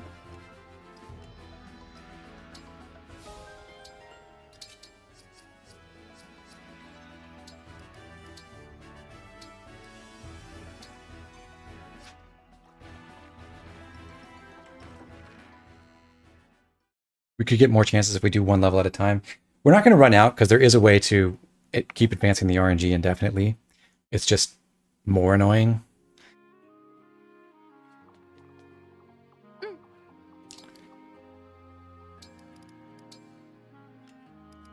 Candied fruits. I know a few things about cooking. If you augment an engaged weapon, will the emblem have that weapon buffed in the arena as well?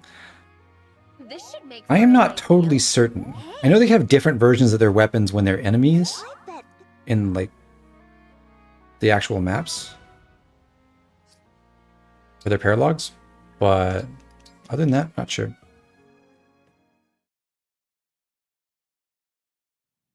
Fire Emblem Engage.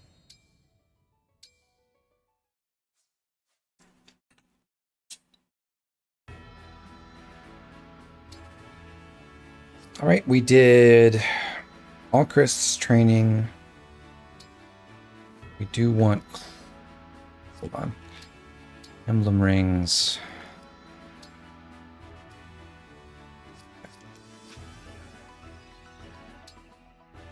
So let's do Vander level 6 with Micaiah. His bond rank with her is approaching the next level. You can't level up bonds just by polishing rings. So if you get close to the next level and you want to keep polishing the rings to keep making progress, you should buy to the next level first. So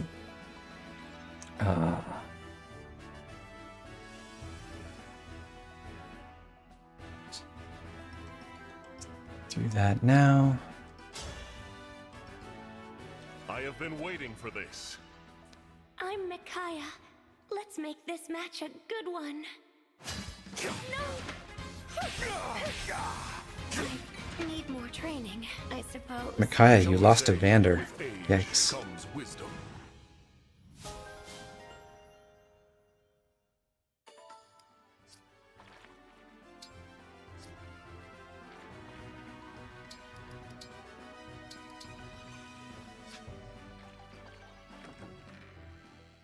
Why are you improving Micaiah, Vander? It's not actually important.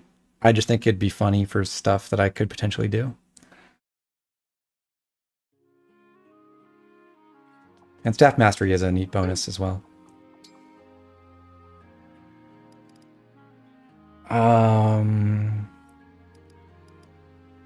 What else? Oh yeah. Fram, Anna. Candied fruits. I know a few things about cooking. I do want the plating to shine. It came out as lovely as... Yep. I really should just make Anna my cook, shouldn't I? Do take a portion to eat during... Wait, was that S?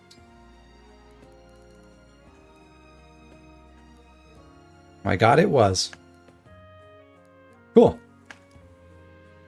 I thought there was different text for that one. Awesome. So we got the variant with +1 strength instead of +1 defense, which is fine. So yeah, +1 strength, +2 magic, which isn't very useful or important. +3 speed, which will be really helpful. And then +2 res, which also isn't that important.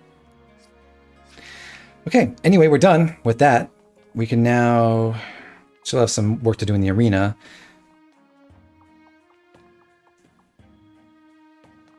But now we can first go to the ring chamber and do some polishing.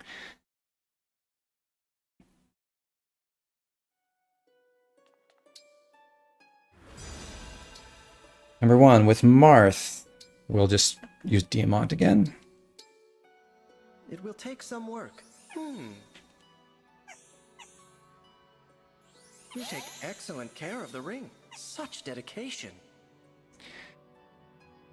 Celica, we've already trained up to bond level 10 with Saline.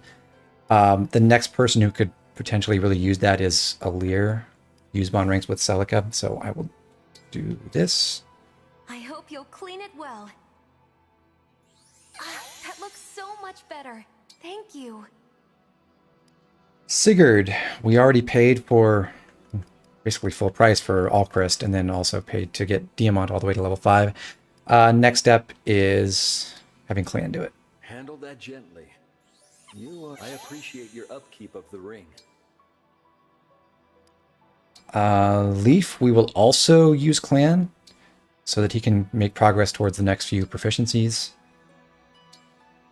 It could use a good cleaning. Well done. Good as new. For Roy, we will use...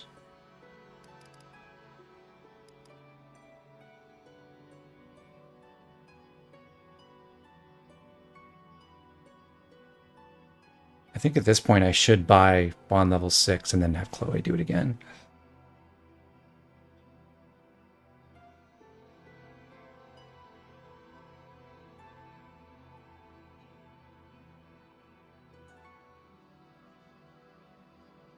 So I'll leave him for a second. And Micaiah, since we did pay to raise Vander up a level, we will have him continue polishing. This ring is filthy. Chair, you don't remember how you get the chef's hat early in Conquest? Was it save editing or cheat codes? It's either save editing. In my case, it's save editing. You can also just actually go to other castles and farm the materials for it and then buy it from a level 3 accessory shop.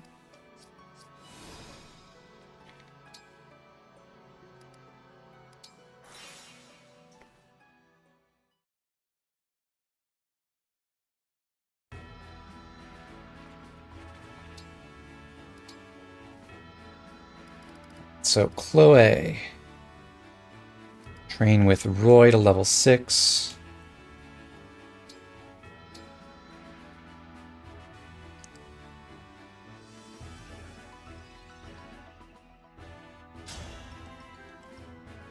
This should be a picturesque match.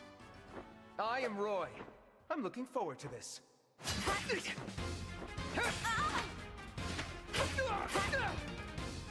Oh dear. This knight has met her match.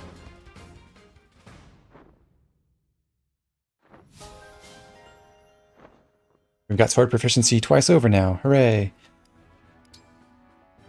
And also, we'll go ahead and raise Chloe to level 5 with Micaiah. This is mainly just so they can keep making progress. We're not going to try to get all the way to Nosferatu, at least not for the next mission, but we may as well keep getting ranks, otherwise we're going to cap out pretty quickly. I will act as your opponent. And of course, this also makes progress on potential tome rank access, which could be helpful for Chloe, especially if you don't get her sword power. I suppose. I always do my best. And dagger access is a thing, but it's not that helpful on her.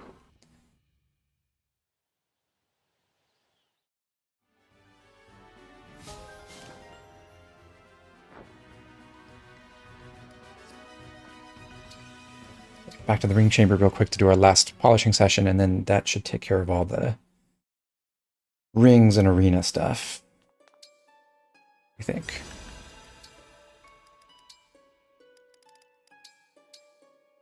Do you think you can make it look nice? It's nice to see your dedication to the rings. Cool. We already did the standard training with Diamant and Clan. And Saline, Alchrist, and Diamant all got Canter already. Diamant, Canter, Saline, Canter, Alchrist, Canter. Yep. So, over to the shops.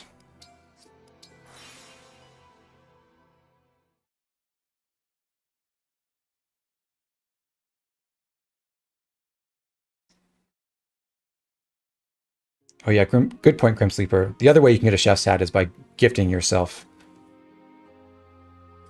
the accessory, which is doable if you have... I think you do need multiple systems and multiple copies of the game, or at least a physical copy of a game that you can transfer between them. I forget the details. Did Clan get Canter? No, but that's because he's going to equip Sigurd for this next map. He'll try to earn, or at least make progress towards buying Canter organically. Okay, in the shop, we need the rewarp staff for 1,200 gold. I thank you. The strength, we need at least one strength tonic, I believe. Yeah. Yes, we do. I thank you. And a defense tonic. We have one spare defense tonic that we got from Jean's Paralogue, but we'll need two, so we need one more. I thank you. Do come again. And then over at the smithy,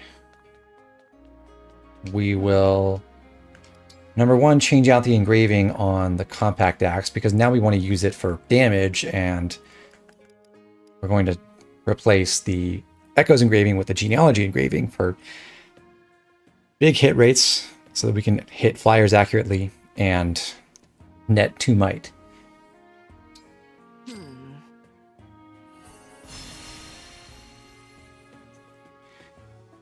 We shall also refine our hammer 1 rank. We have 2, but the one we're supposed to have, the one we didn't get from the well, we'll refine that to +1 for accuracy's sake.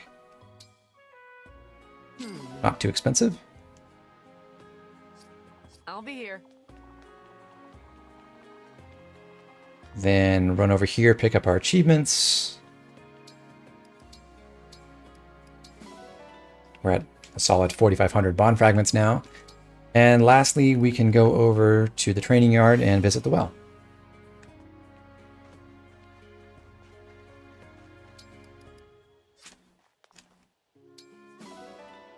Wow, we got another adept book. And a steel hand art. Infection knife. And iron graven axe.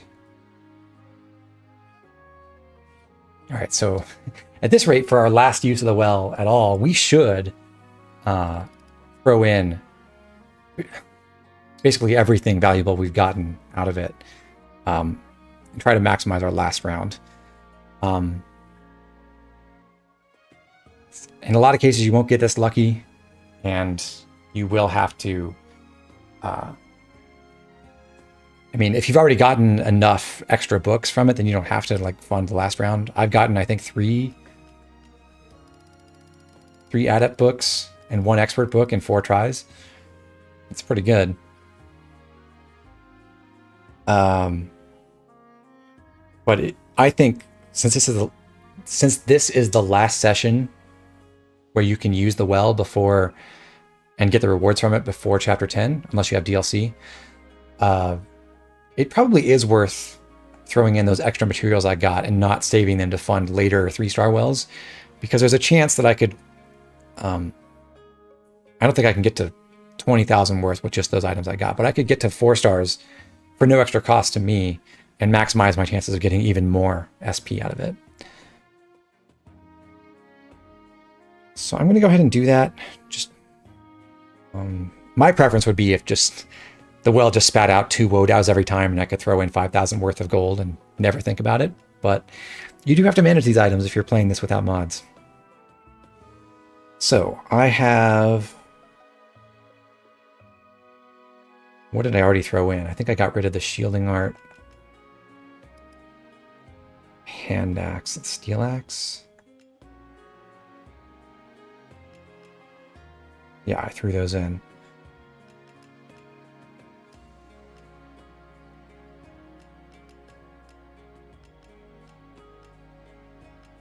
Okay.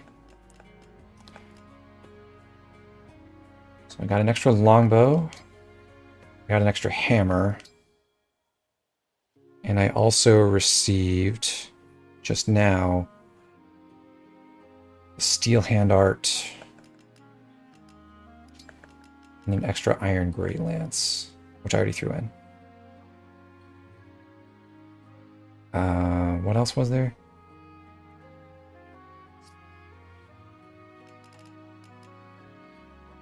Sorry, steel hand art. I got the 4 joke items.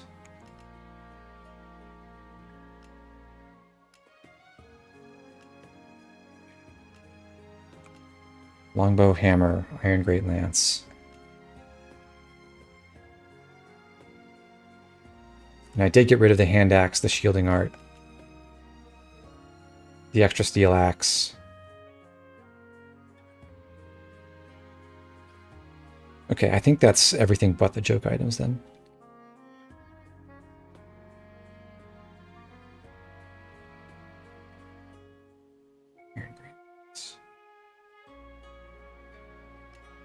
And I don't think just the joke items will be enough to get me over the top. Yeah, no. If I did throw in a steel weapon just to check, I would get to 4 stars, but not an iron. Ditching an extra steel for this, in this situation, I think is probably worth it.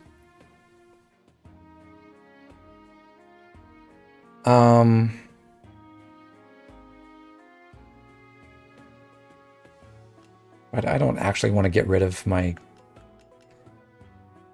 items that were honestly acquired. So I'm going to back off and just do a 3-star run with this. I think that'll be fine. I don't need extra SP for anything.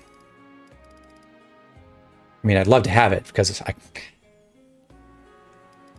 we've gotten a really good haul so far, but we're already at guaranteed with this 3-star well, an extra novice books of 500, 1,500, 3,000. And we could get lucky and hit another 5,000 or 1,000 or even 1,500 if we get adept and expert again.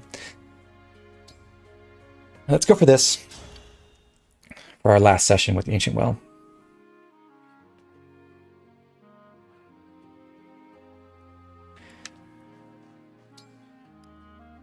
And then one last thing before we leave. I'm going to take Clan and that Master Seal we just got and make him a Berserker. Now, we have the option to do Berserker, or with 1 more bond rank on Leaf, we could also pick Warrior.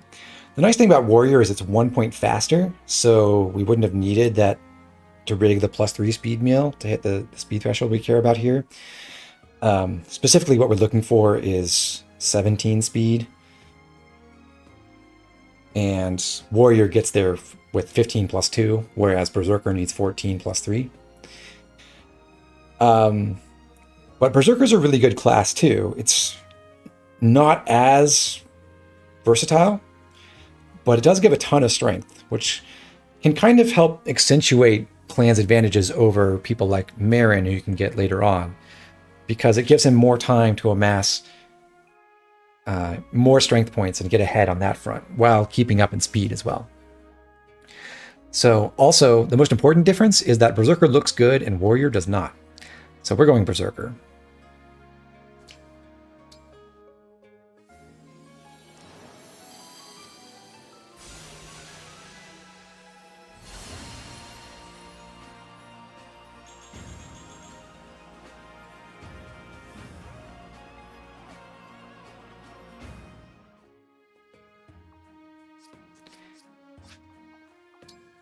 And now to chapter 9.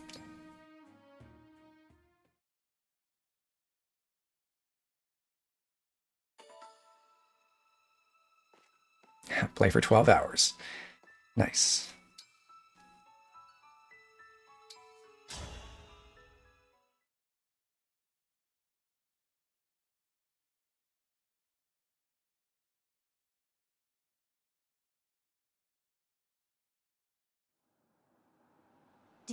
That's why they nerfed all of its stat caps weighed down by drip.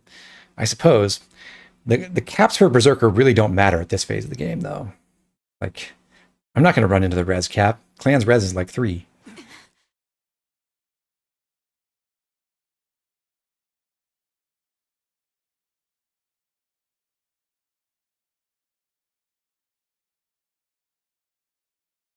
The storm. Time to play the hardest map. I think we're going to make it really fun. Okay, positions. We need Chloe here, Vander. This is sort of interchangeable. Let's put Diamant here, Vander here, Alfred there, Clan on this spot, Saline in the middle because she can warp away, Ram running right, Alchrist there. Anna, what are you doing here? Go away. We're bringing in Yunaka to replace her. And Yunaka goes on this position. For rings, Alir this time gets Marth back finally. For the first time, she gets to use Mercurius because now Alir is the lowest level combat unit I'm deploying. I'm serious.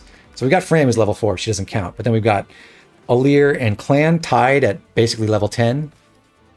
Alfred 13, Diamant 13, Saline 12, Vander effectively 16, Chloe now effectively 17, right?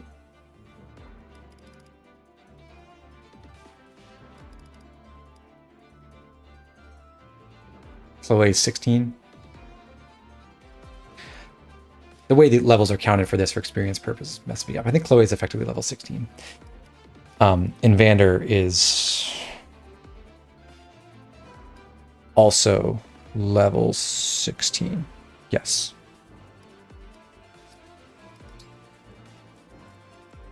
Okay. So Yunaka's coming in as a basic utility role. So is Alchrist. They'll do a little bit of fighting. We're not going to give them emblems. They'll just have emblem rings. Alir's taking Marth. Next, Alfred gets Roy this time. Welcome back. Diamant will use Leaf, just to have an emblem, basically. And also, Leaf has some convenient bonuses like Arm Shield, reducing the damage that Diamant will take, and being able to kill stuff with quadruple hit. Both useful. Saline's keeping Celica. She will continue to warp around and recover people. Clan gets Sigurd this time, so that he can train up that bond rank. And basically, Clan will be responsible for the southern part of the map, most of it, while Alir and company go for the northern half.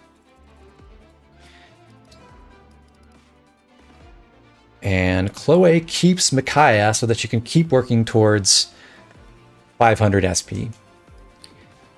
Otherwise, everyone else gets an emblem ring, so we'll just optimize to get those on immediately.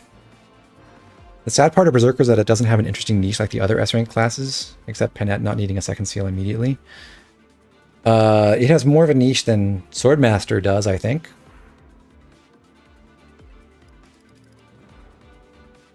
I always have such creative titles. Thank you.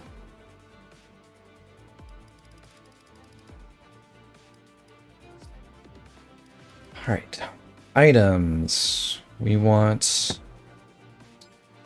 Iron Body and Liberation, and I suppose the Wodao on Alir.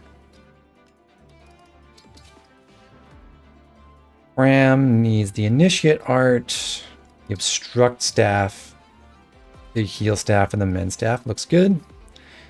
Alfred, Binding Slim Lance, Javelin +1, Iron Great Lance, Steel Lance. That's a good set. Diamant with the Iron Blade.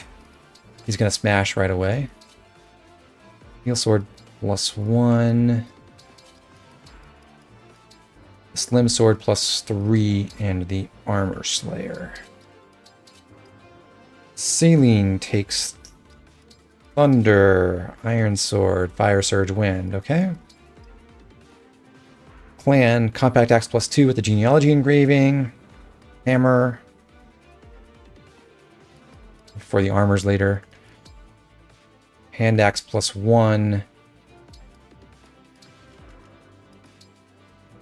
And the Poleaxe. And should probably have a Vulnerary too. Vander gets the Iron Axe, the Iron Great Axe, the Steel Axe, and Revanche. Different damage options there. Chloe equips the Levin Sword. Finally, it makes sense. It's on the right person. And the Iron Sword, and then the Mend, and not Heal, but Reward. Alchris takes an Iron Bow and the Longbow, and then the Steel Bow. And Yunaka uses her Iron Dagger, not the Confection Knife.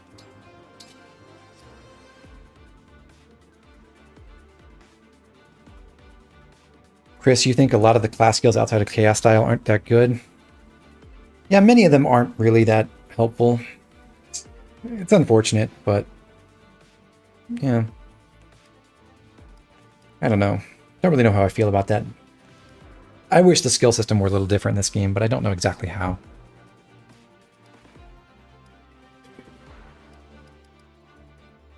Alright. But everyone in our army now has Canter, other than Fram, who's way too low level for it, Vander, who has barely been trained, and Clan has it, but only by equipping Sigurd. He'll buy it later. And I believe we have everyone in place. I do need to use my tonics. So there was a need for, I believe, a strength tonic.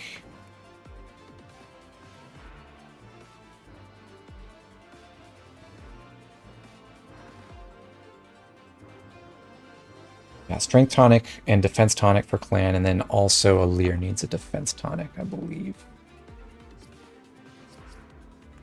I'm just gonna see before that.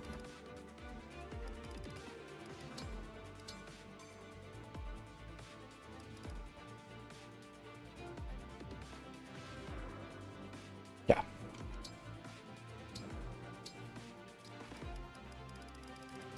Defense tonic on Alir.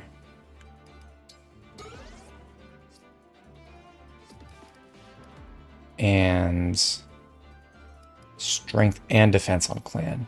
Currently, Clan has 27 physical attack. What we want him to do is one round the Lance Fighters. And he needs one more strength to do that. 27, he would need 28 to hit for 17 damage twice. And the 17 speed is what allows him to double them.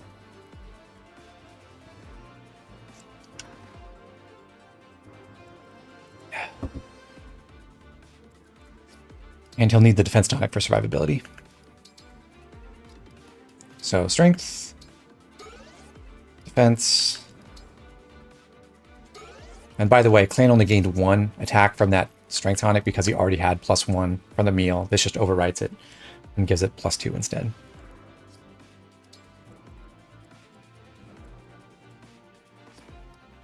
Okay. And I believe we are now ready to go. Should be. Let's go for it.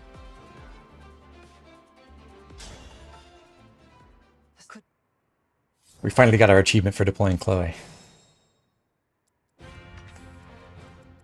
So, as I said earlier, the main idea is for Clan to go southeast and fight most of these enemies, while Alir goes northeast.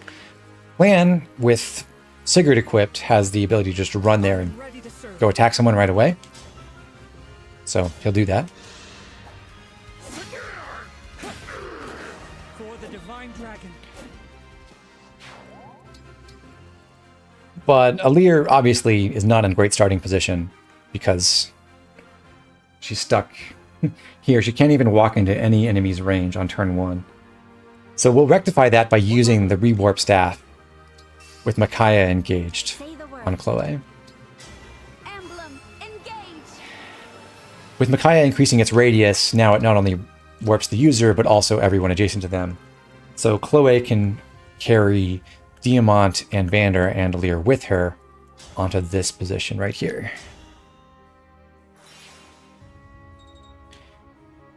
And she'll stay put. One neat advantage of having trained up Chloe this much is that she now has Clear the Way, so she's negating the terrain penalties on all of these thicket tiles around her. Which means Vander can, for his part, can ride east through the woods and intercept this armor, blocking his path to Jade.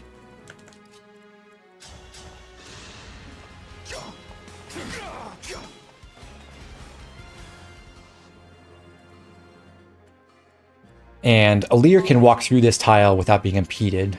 And that doesn't really help right now because she could, even without Clear the Way, she could have gotten to this Axe Fighter anyway. But we want Alir to go run up and kill this mage, not the Axe Fighter.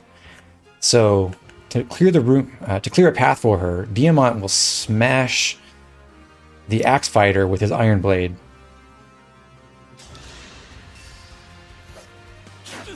And then, thanks to Clear the Way, he's able to retreat southeast into the thicket past Chloe. So now, with the Axe Fighter shifted up, Alir can run up all the way to the mage, Lend me your strength. engage Marth, and kill the mage with Lodestar Rush, so she doesn't take a counterattack here. Fate has brought us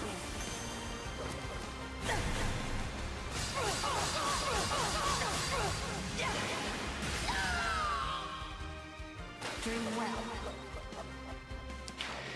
After that, she canters one space to the right, so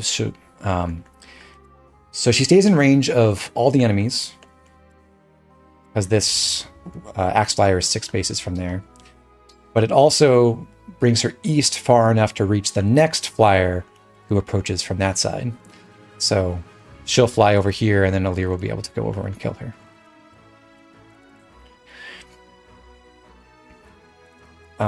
We do need to help Clan a little bit, because yes, he can one around the Lance Fighters, but he can't beat the Axe Armor. And he's not fast enough to double the Lance Flyers.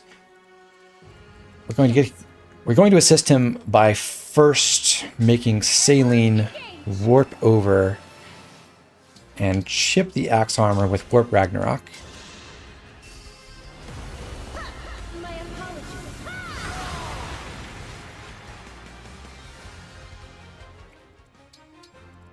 Whatever you say. And then Fram will obstruct that armor to prevent him from going after anyone other than Clan. He won't reach Jade or Saline now. Yunaka just runs over, staying out of range, and Alcris does the same. I fear this will not end well. Cherry, you think this map is a great example of a map that is way easier than it looks? I agree.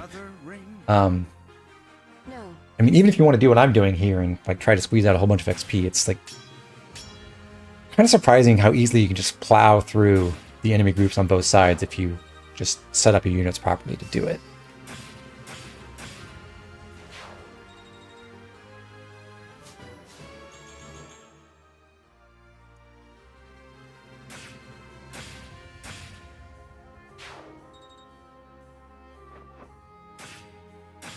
Because Clan was able to one-round the Lance Fighter, he doesn't face an extra chain attack that would have killed him here.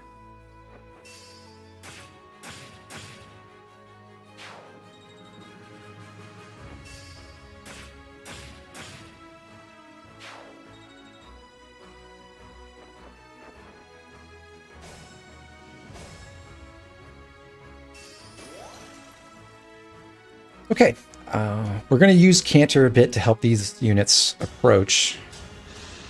Yunaka goes in first to chip down the enemy and also get herself damaged, if possible.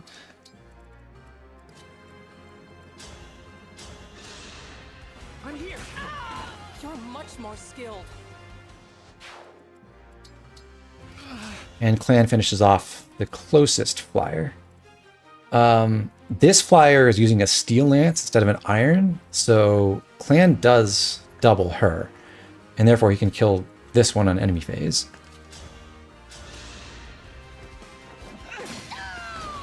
Did you see that?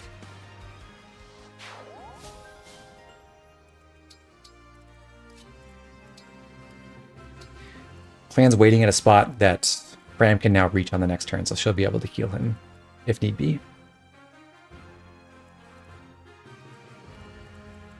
Saline can reach Vander and cast Recover on him. It's pretty fun stopping Zelkov and Kagetsu from calling reinforcements. It's even more fun to let them call the reinforcements on purpose. Alright, so we recovered Vander. Vander will now attack this armor from the right, which opens up the space below the armor,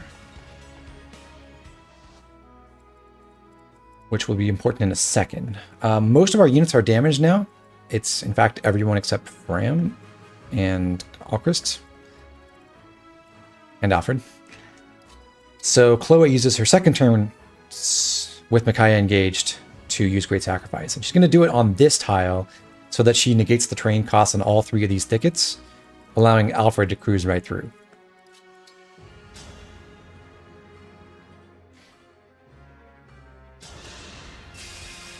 By any means necessary.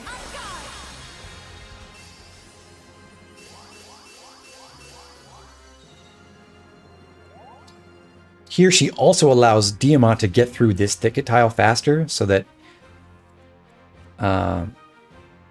he can reach Jade and talk to her.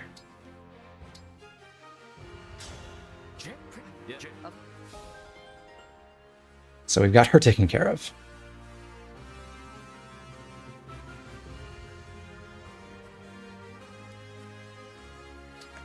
Understood. Jade moves up.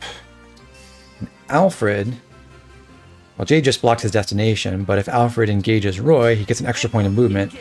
That lets him run through the woods and then attack the armor at melee range with his Binding Slim Lance that negates his avoid.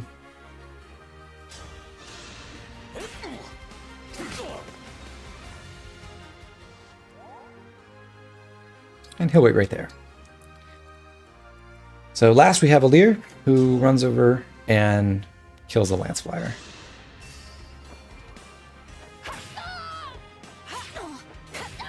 I had to stop you.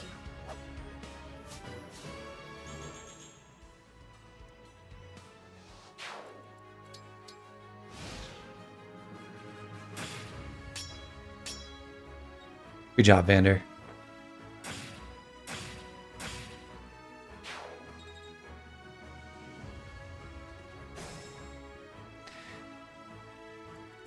All right, we've got one more chance to use Recover, which we will now do. And then afterwards, Saline can canter north. Kagetsu's not going to attack us. He's going to move on to this fort and summon 2 sword fighters to help him out. So we don't have to... We can stop him, of course, but we don't have to. We can let him do that and then deal with him later.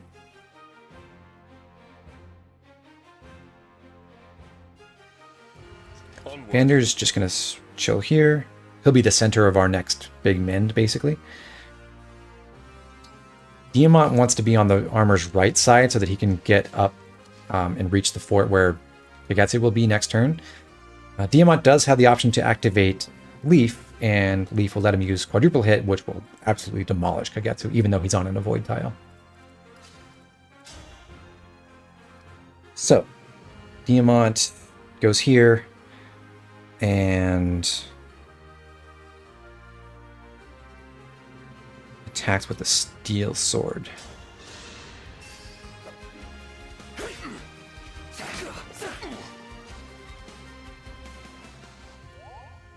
And then just waits right there. Alfred's going to attack with his own steel weapon, just to help make sure that we get the armor weak enough for Alir to kill. Alir can do it by herself with... she does 6 damage on her own, but 15 with her own attacks, which is enough. So we just need to make sure that the armor gets below 15 HP, preferably.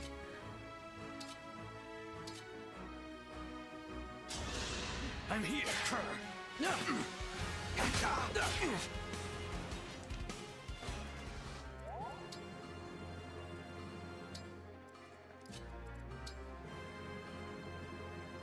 You don't want to talk.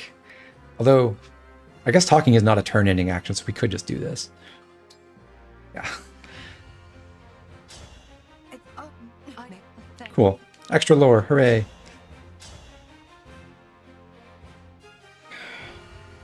And... okay. Kill with Mercurius. I'll help. Nice. Wait right there.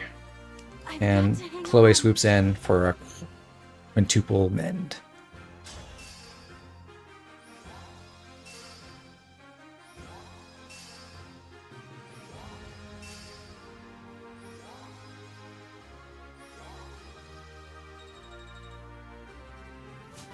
Level 8. She'll canter south because in a moment she's going to disengage with Micaiah.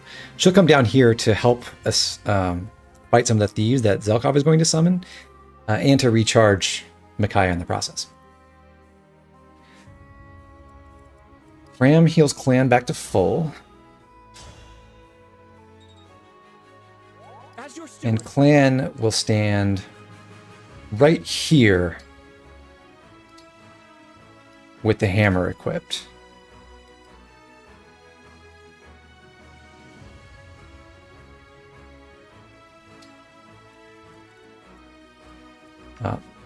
This mage has El Surge, not a ranged tome, so he can't reach Clan.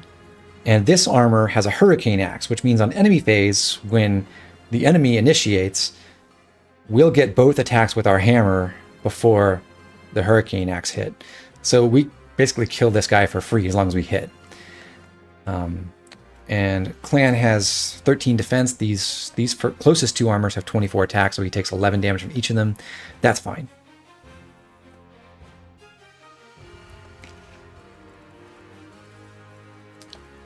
Okay, so next order of business, we will go ahead and weaken Zelkov. There is a chance of crit here, so if you have to play, we have plenty of chances to go rewind and avoid that if possible. We're not going to be chancing too many attacks from Zelkov, but this one, you know, he could just destroy Yunaka if he chose. I could have run.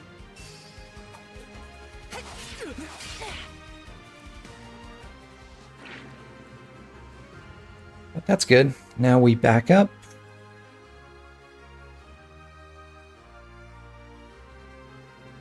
Yes. This works fine. And Alchris just runs east to get closer to the action. Jade can stay right where she is. So this is another case where I upgraded from like an 85% chance to a 90% chance of my hit rates by taking my, in this case, my hammer from +0 to +1.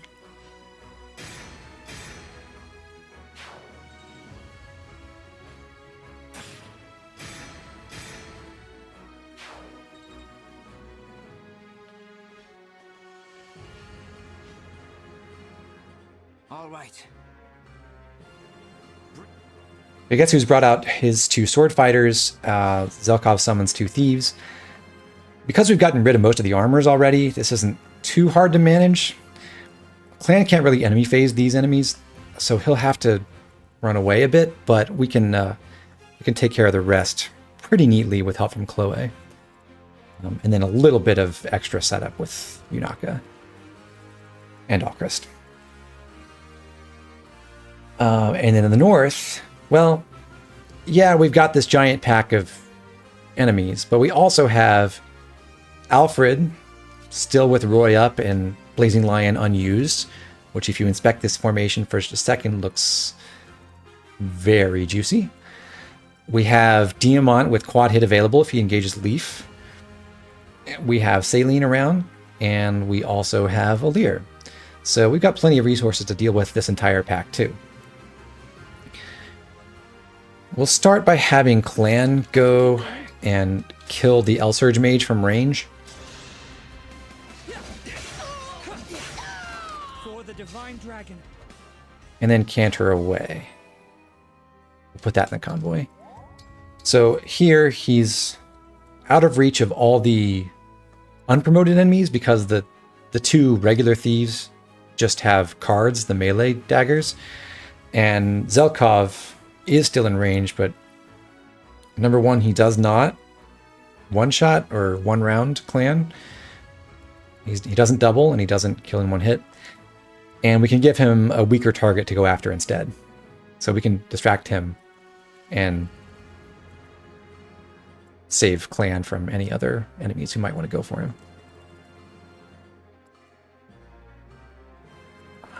I said Chloe would join in. She's going to start by attacking this thief at range with her Levin sword. She's just barely able to reach because she cantered south from that healing formation last turn. And after that, she can run up one space to occupy this thicket and leave herself in range of this thief, and this axe armor. The uppermost thief has a card, but the bottom one has a stiletto, which weighs him down a little bit more.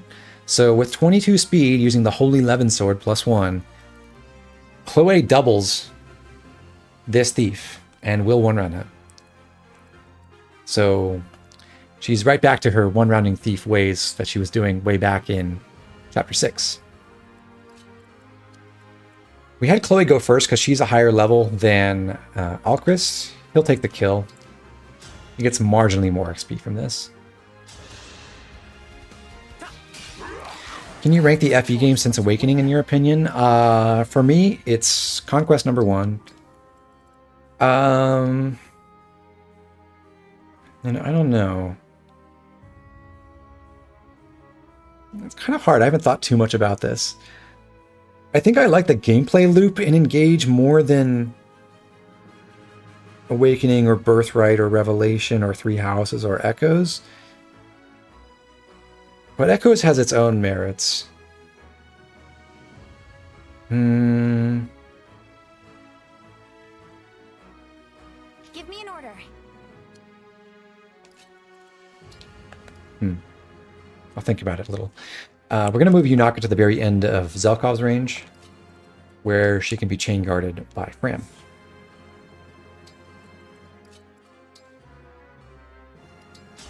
So she's safe. Chloe will take care of these two enemies. And we're pretty much good to go on this side.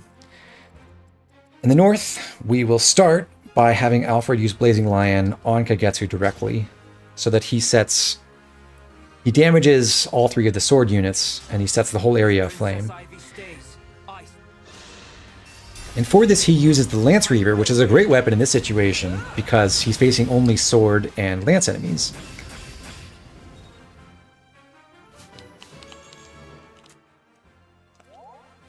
He'll move up and block the uppermost sword fighter.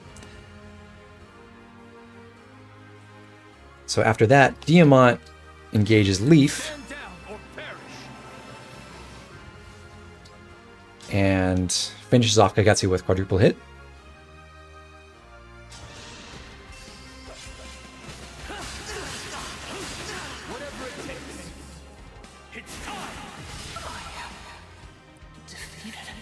Good job, Diamant.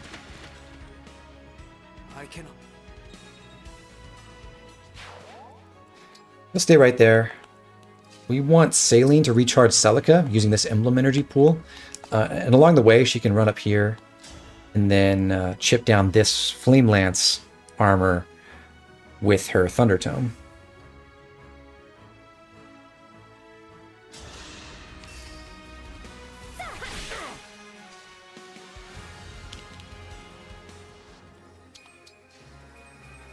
We would like Alir to recharge Marth, so we'll get started on that by using the Iron Body art. That way, Alir does not get broken by any of the armors if she were to use a sword instead.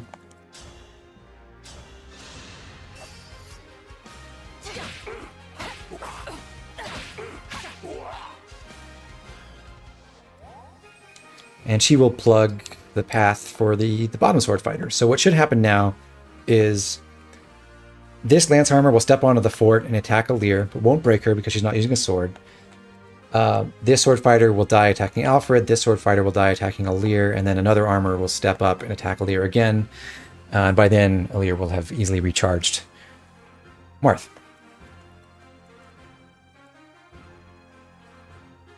And I think if we had gotten the plus defense version of the candied S-rank candy fruits instead of plus strength, I believe we would have... Actually, let me check. My art damage... Oh, I have an odd mag. So... No, the +1 strength did not actually affect my arts damage here. Good to know. So I wouldn't have needed an extra tonic of any kind to get the right damage on this sword fighter. It's also on fire, so I literally have to deal 1 after this turn. Cherry, you don't understand Maddening XP at all. Is staff XP broken or something? The only thing that's really broken about it is that you can do it en masse with Micaiah, and it scales based on the level of the person you're healing. So if you manage to get multiple people up to relatively high levels with Mercurius quickly, then you can continue... You can use Micaiah to ladder up higher than you normally should, because you've got Micaiah healing a bunch of people who are level 13, 14, 15. When normally, like, the level curve says you should be at like level 11 or 10 or 11 or 12 here. So that's really how we're exploiting the scaling system. Also, Recover gives you a lot of XP. It's only a single target. And then we have Marth constantly raising up our low-level units. So someone was asking about ranking the game since Awakening. I said Conquest first. I think right now I would say Echoes second, Engage third. And that's mainly because I do enjoy the Engage gameplay loop. I do feel really burnt out on it, honestly. I'm not that enthused about continuing this playthrough very quickly. Although it is fun to show off some of these things I've worked out. And then Awakening. And then Three Houses. And then Birthright. And finally Revelation, I think. I don't know. I haven't really revisited Birthright and Revelation in a long time. And maybe I'd find more fun stuff to do with them nowadays. I'm not sure. Anyhow, we have 2 more people to move. We will have...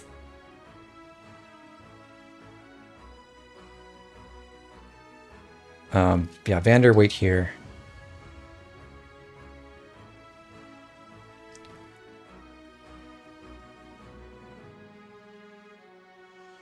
And Jade can wait on this position. How long does it take you to come up with these strats or routings, Oren? For this particular map, it went surprisingly fast. I worked this out in about 3 hours last night.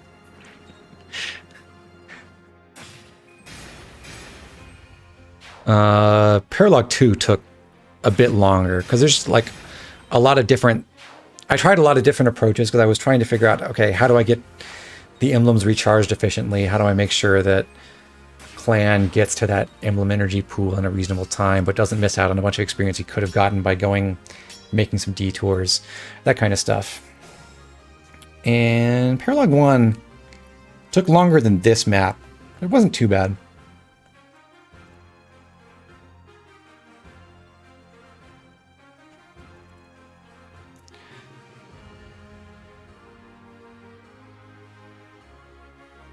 All right. Well, everything went just fine. We've now got Zelkov double poisoned. While I was planning this last night, one of the things I looked at was whether I could actually just feed this kill to Fram. Because it is possible. I could, for example, like longbow Zelkov and then also hit him with the dagger again. And then he's down to 2 HP and Fram's art does 7 damage. I could make that happen, but it turns out I do need to do something else with Fram for consistency if I want to make the martial monks behave on this turn. So, sorry Fram, no kill for you.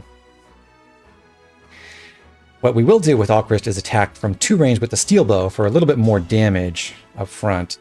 Accuracy's not great, but this is a thing I'm doing on player phase, so I'm not that worried about it. I can rewind and do something else in a different order if I have to. Do you have the Marthengrave in anything important? The longbow is a good target. I agree with that assessment. I haven't used the Marthengrave yet. I do think the longbow is a really good choice for Marthengraving. The extra hit and the extra crit are both very nice, and the damage too.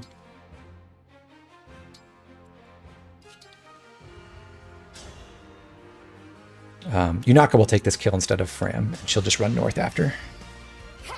Oblivion is near. Goodbye, Zelkov. We'll see you again soon. But Fram has to run over here, where she can cast Restruct right in front of Ivy. The purpose of this is just to make sure that these martial monks go to Ivy's north and south sides and not the west side. We want this martial monk in particular to be on the south side so that we can reach him with Clan next turn. Her? I guess it's a her. Ivy's range does not quite cover the range of the uppermost and bottommost Axe Cavaliers, so we can put Clan right here in range of just the one Axe Cav, without also being in range of Ivy. And then because he's promoted and has Sigurd equipped, he has 6 movement. So if the Martial Monk stands here to chain guard for Ivy, then Clan will be able to attack him next turn. 1, 2, 3, 4, 5, 6. So what should happen now is we'll lure Ivy this way, along with this Cav. And I believe this Axe Cavalier will go south and then west, although that might be up to chance. That might be something we have to rewind for. I do want it to go that way so we give an extra kill to Clan. But really, we're just doing this obstruct strat to make sure that this Martial Monk goes here.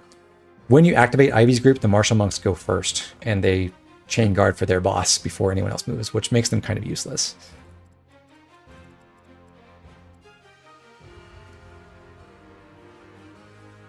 All right. Yeah, so we'll move Clan into range. He does have enough defense to survive an attack from the Axe Cast, so he doesn't have to heal. And he will equip his Compact Axe for damage and accuracy.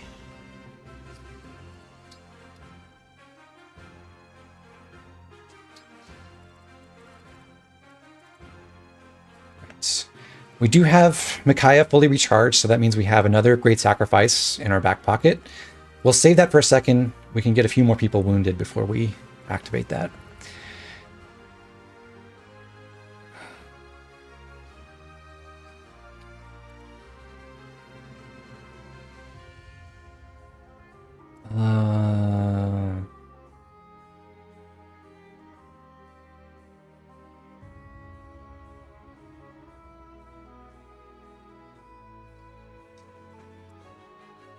Okay, until the end. This works. I blocked this space when I probably shouldn't have with Celica or Saline, but it doesn't matter. I think I can work around it.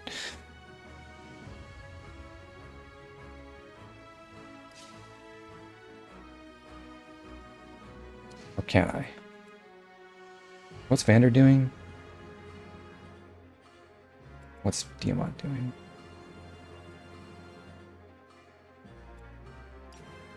No leaf sweeping zone? Yeah, I didn't do a leaf sweep.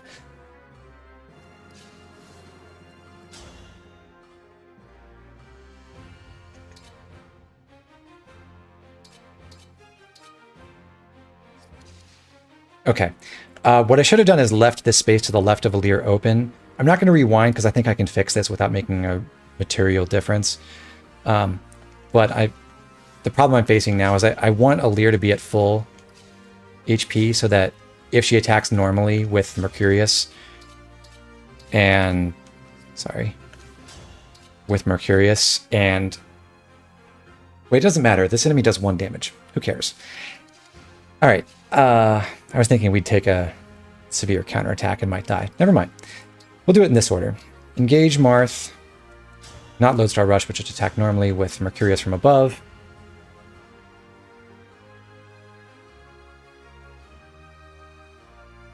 Yeah. Didn't take a hit anyway. Had to stop you. Now we canter onto the fort, where, although Alir is using a sword, she can't get broken thanks to the terrain property. Saline engages...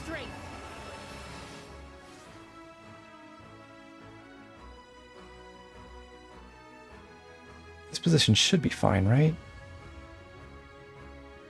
I have my doubts. I'll do it in a different order. Alfred next. We've got Alir on the fort. We'll have Diamant go down.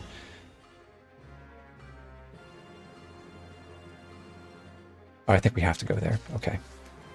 Yeah, recover Alir.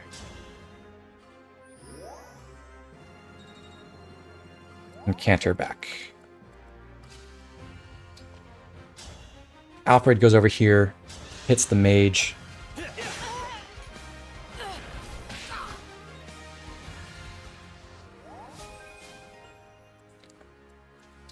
Gets spawn level 2 with Roy, and then runs back next to Alir.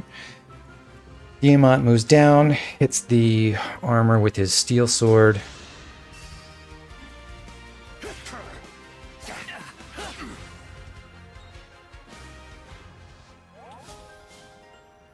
And then backs up exactly where he was. I think this is fine. And Vander gets himself wounded.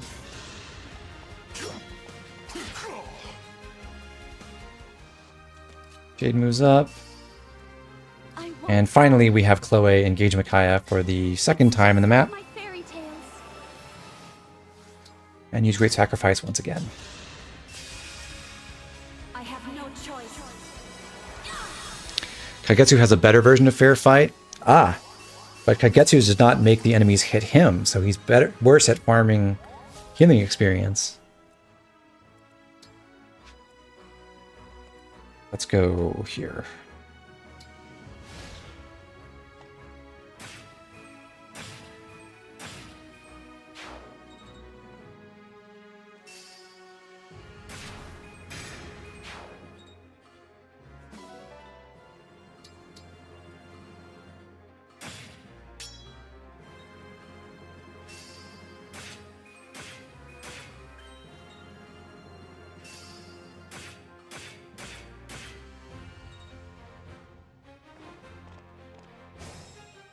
Oh, interesting. So Ivy does sometimes go around that side. Alright, well... Okay. I tried this a few times last night, and it seemed like having Chloe this close always made her go around the other way. But luckily that's an end-of-turn action with no other attacks in between, so I can just rewind right before it. I haven't used any charges yet. And make her go potentially a different way. Oh, she can go to clan too. Huh. The more you know.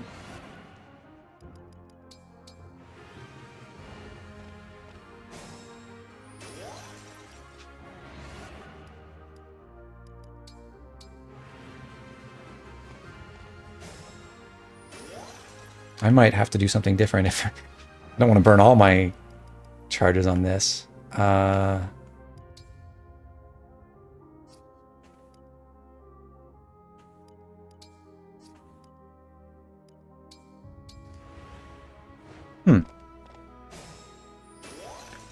Interesting. Okay, I'm going to try putting clan in a different spot. I did not know that would go that way.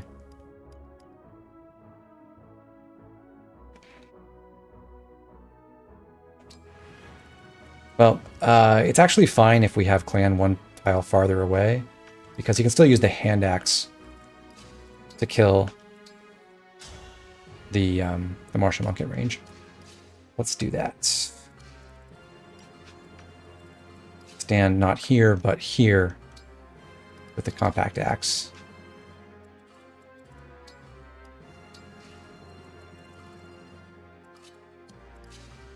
Do this, attack, Mercurius.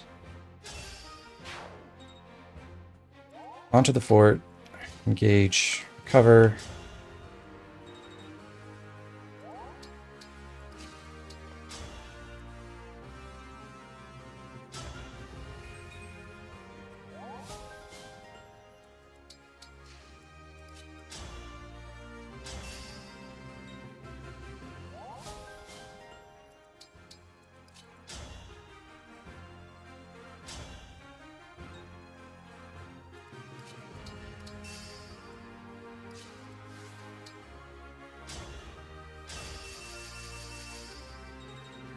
Right, let's see what happens this time.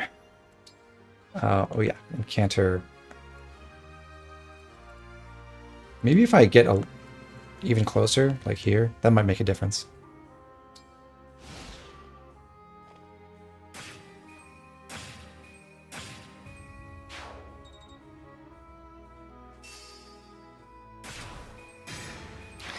Zero damage Vander, honestly goated for XP. He's an incredible heal farmer. For sure.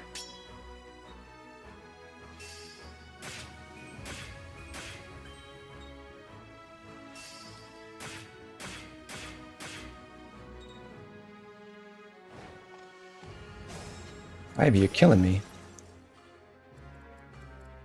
You're not supposed to go that way. I am ready to serve.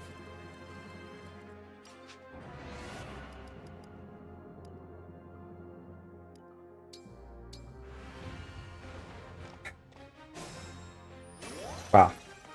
All right. Best laid plans. What can you say? Well, I obviously don't want her to isolate Clan and trap him in this corner. That would be bad. So I might have to... Honestly? Might have to accept that we're not getting the Martial Monk kill with Clan. It doesn't matter that much. It just gets him an extra level up. So maybe instead of putting the obstacle on... Maybe instead of putting the obstacle on Ivy's west side, we put it on her south side, so she can't go this way and is forced to go like due west or slightly northwest. Huh, bizarre.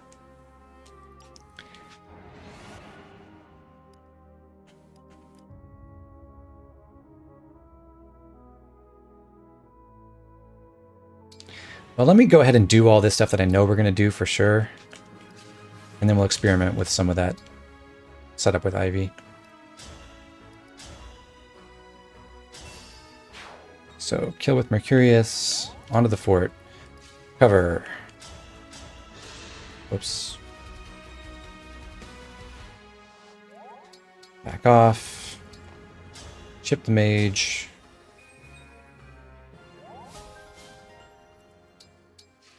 Chip the armor.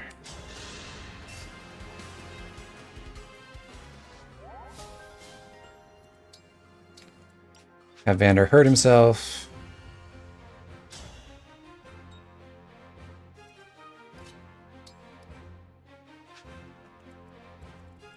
I wonder if Jade contributes to the pathing too.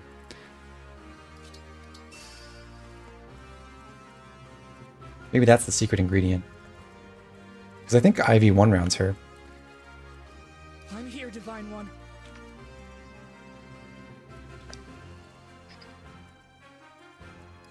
Okay. Well. Actually, Obstruct can't reach the tile south of Ivy, can it?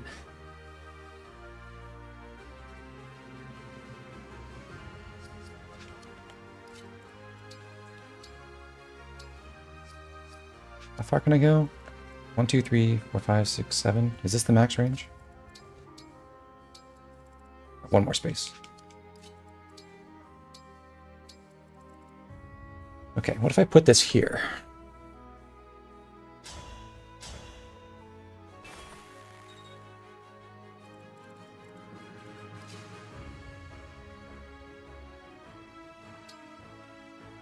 Maybe this works.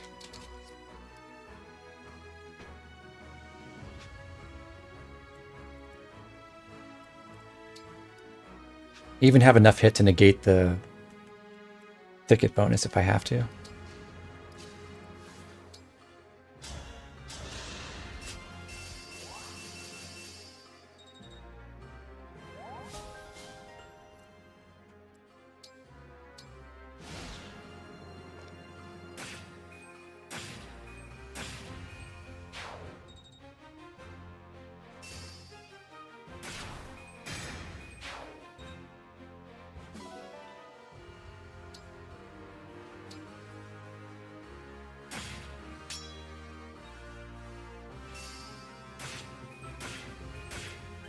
We just recharged Roy very nicely.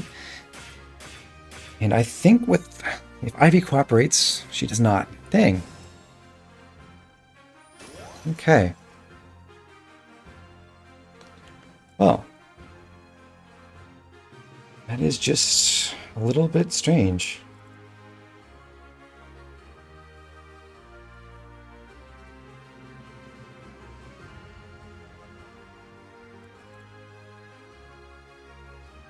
Can I put someone in her actual attack range? Maybe that's the trick.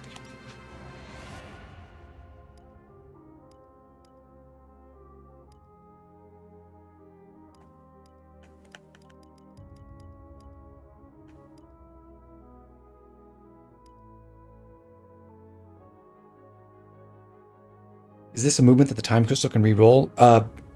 Yes, as far as I know, but I think going from what I've seen, empirical evidence just now, you can re-roll it once, but after that, if you just re-roll back to the same point, it'll always pick the same spot.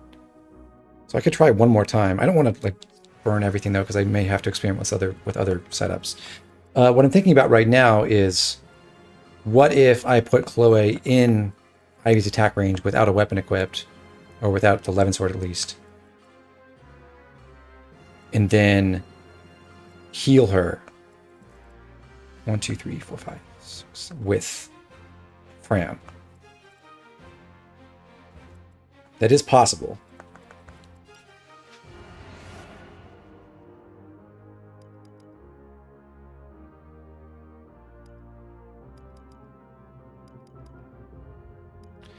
So I think I'm going to try that.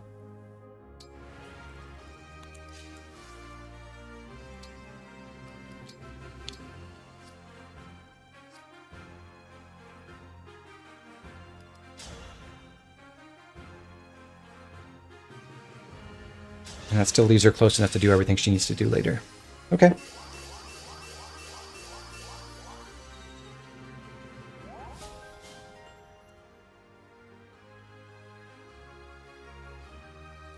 Oh, I sense a problem with this, though. I need Fram to get away afterwards. I don't think she can. Maybe? Ivy will be here. Fram can run to, like, this spot.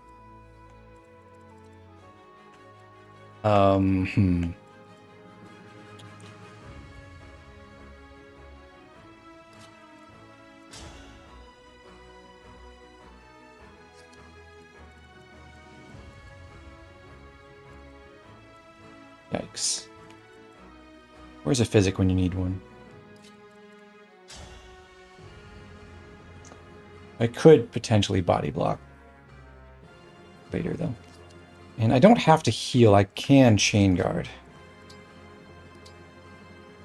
Oh, I can have Fram run away and then obstruct to save herself. Cool.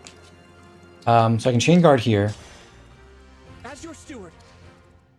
Ivy should be guaranteed to go after Chloe now. I just have to stand outside of her range. We'll stand here with compact axe and go for it.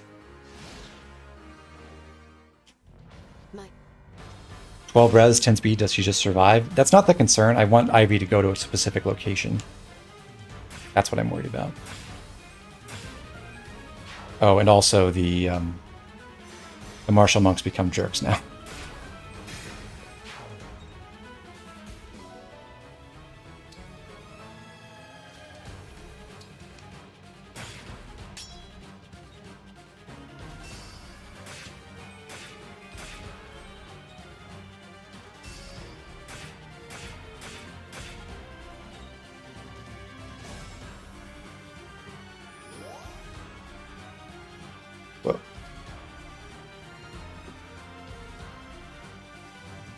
Hold on, now Ryu Jinx is freaking out thinking I don't have a controller connected. I assure you I do. Okay.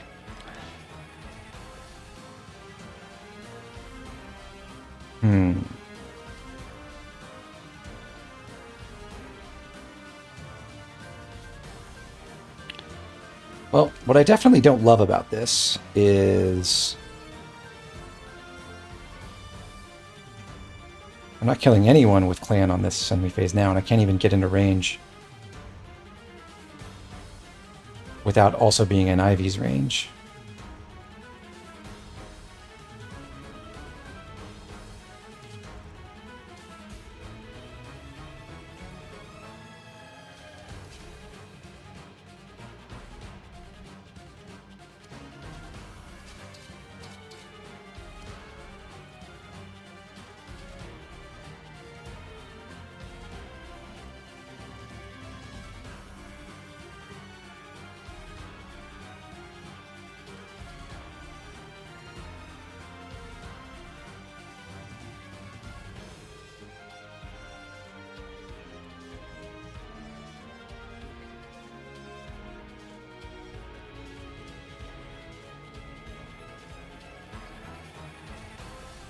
Now this seems kind of not great. It's not nearly as slick as I wanted it to be. What can I do?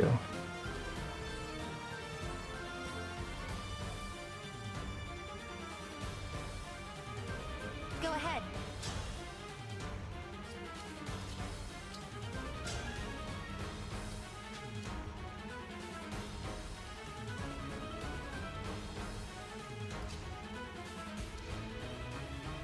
Low 5 tile obstruct any use here? Well, yes and no. I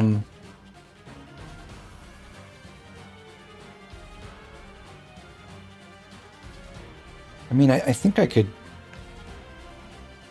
theoretically not Great Sacrifice and instead use Obstruct to do what I want to do with the Ivy setup. Let me look real quick.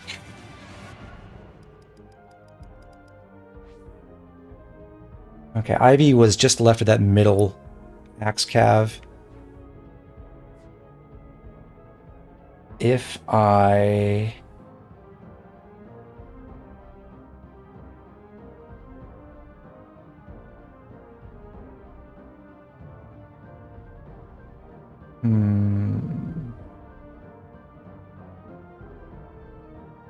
Okay, if I obstruct from the left side with Fram and then also obstruct the southern...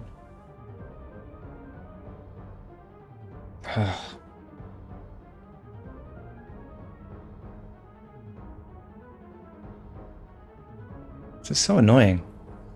Ivy, why couldn't you just cooperate and make it look like I knew what I was doing?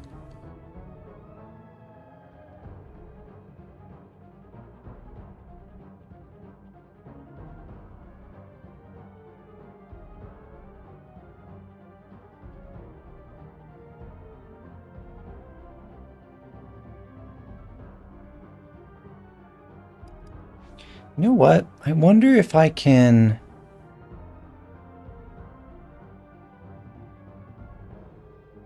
If instead of having Clan go east... Is there a position he can go to that's outside of Ivy's range, but will let him, for sure,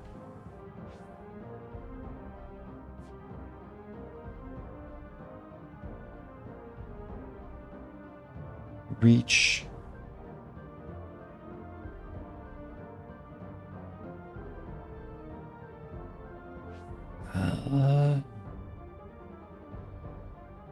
reach a martial monk next turn.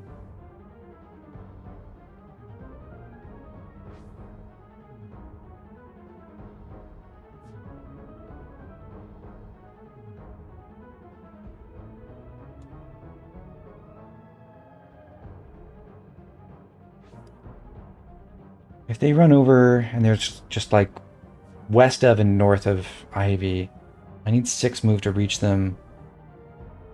I'm going to be blocked by a thicket. Basically, no matter what. Although I can...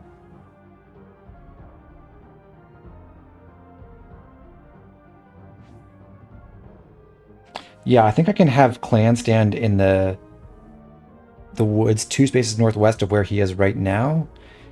And...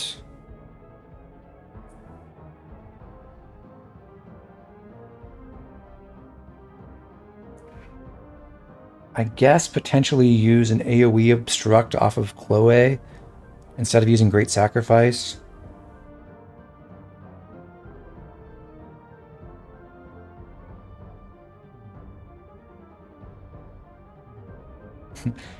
Maybe we need to abort Clan S. No, no way. We're way into that. We're just trying to make a really clean last couple turns here. I think it has to be AoE Obstruct instead of Great Sacrifice. I don't think we need this. Who's wounded? I don't think we really need the Great Sacrifice healing for anything. Not immediately. So that's fine.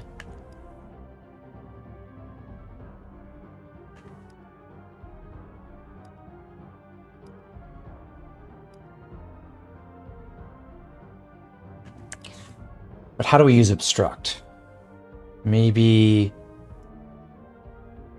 Honestly, maybe right below Ivy? So that we only block the paths immediately, like south, southwest, and southeast of her. That doesn't really let us separate the middle axe cav from her, which is a little unfortunate, but it's not too bad. I'm not sure if there is a way to do that consistently. Not sure of it anymore, anyway. So I want to try that.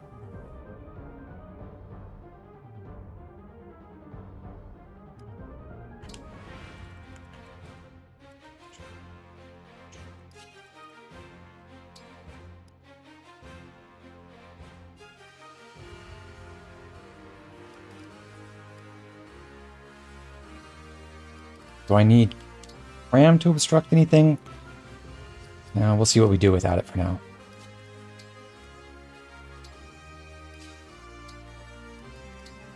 Trade, get the obstruct.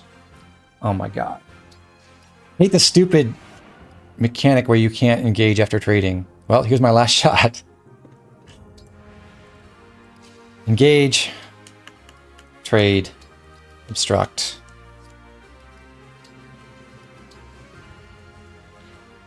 Well, I'll shoot my best shot here.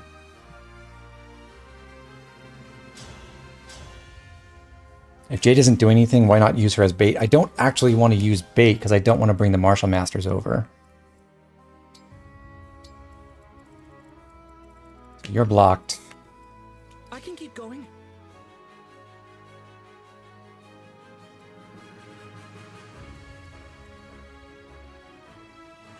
Okay. Compact Axe. Right here, and I think we will need the Vulnerary now.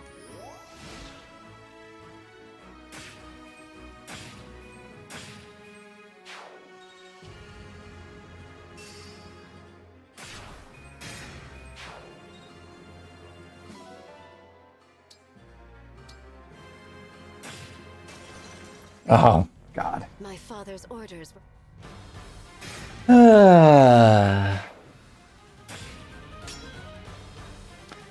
I got.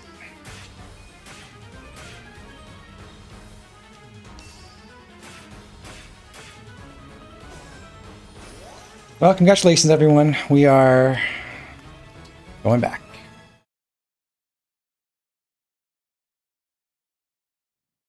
Fire Emblem Engage!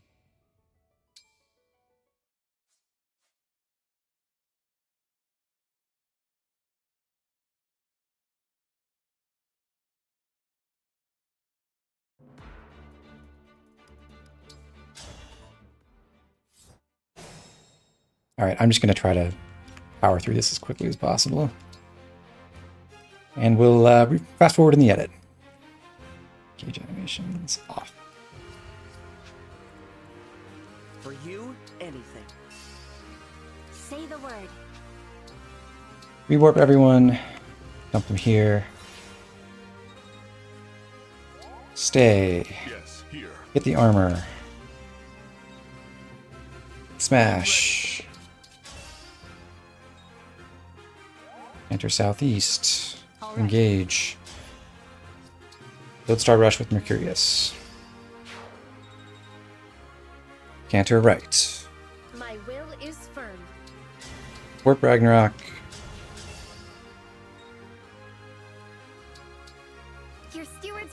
destruct.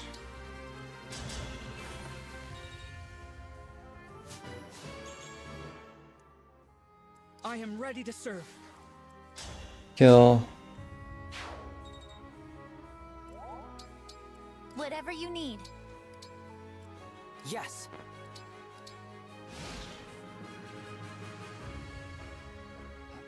No, you.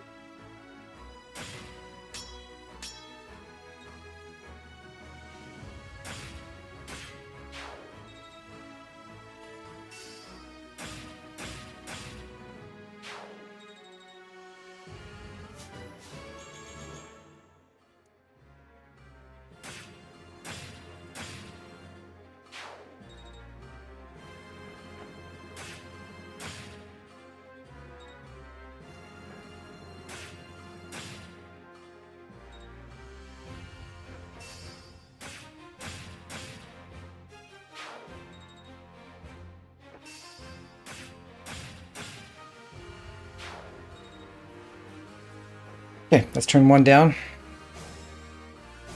Next up, I'll never yield. don't kill first because we need great sacrifice.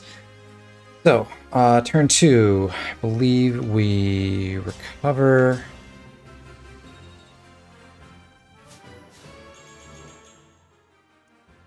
And go here, attack.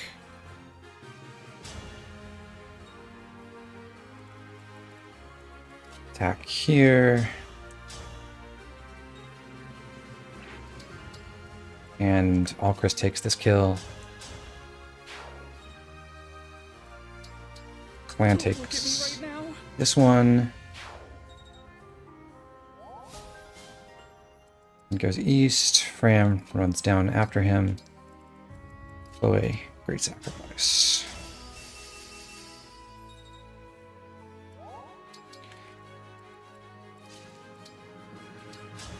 Tiamat talk, wait, Jade up.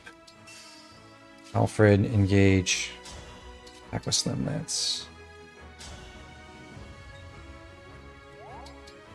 Here goes. And kill Lance Flyer.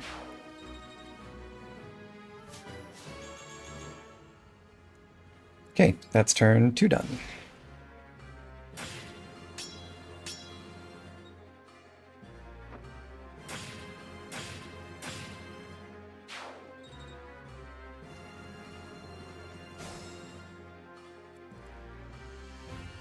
I may have to check just to make sure I get the order right here.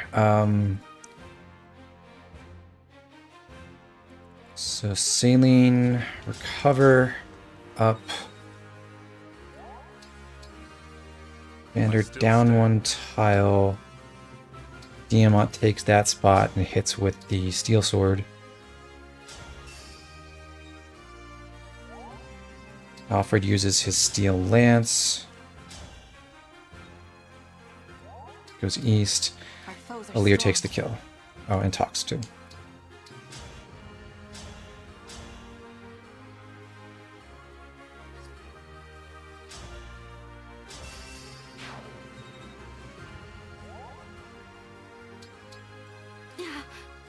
Chloe, big bend.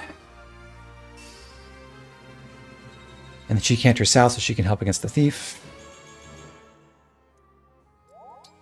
Jade stays there. Yunaka hits Selkov. Alcris runs east.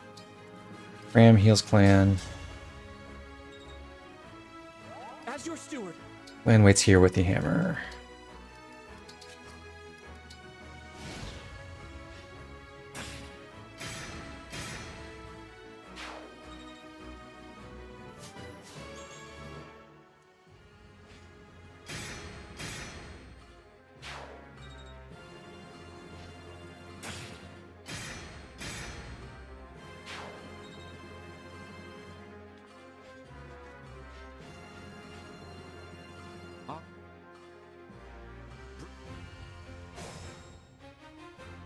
Next, clan kills the Elsurge mage from the east and runs away.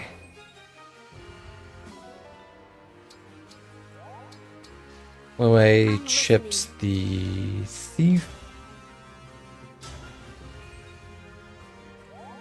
Moves up. Walkers takes the kill.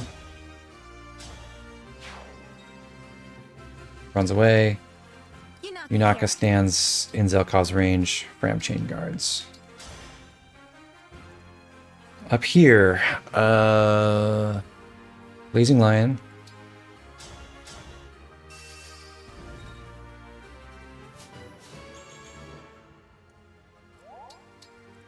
Engage Leaf, quadruple hit.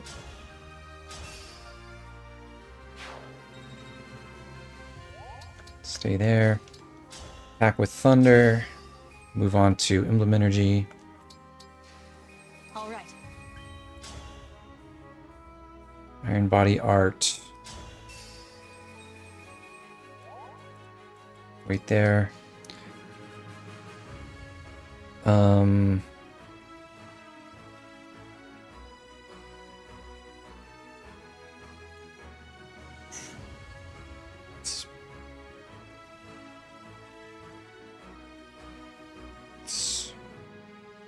Let's go. I want to make a slight adjustment here. So we'll have Vander go right below Saline. And Jade there. As your steward. Right.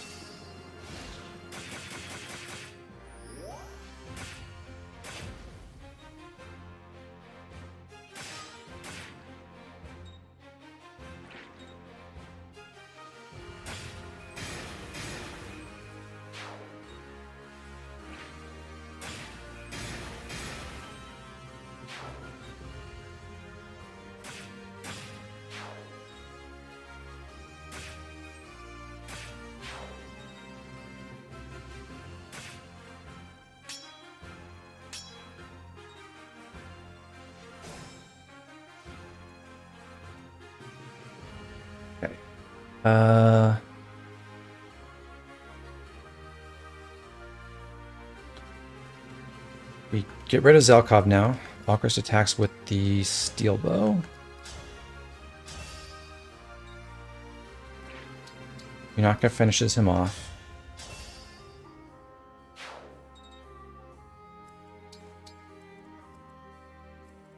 We'll figure out what to do with these three in a moment. This time, Saline engages Celica first. Where's she going next turn? I've forgotten.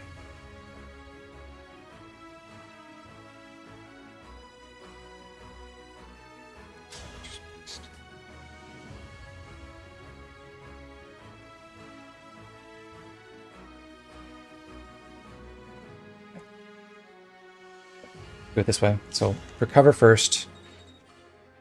Move down.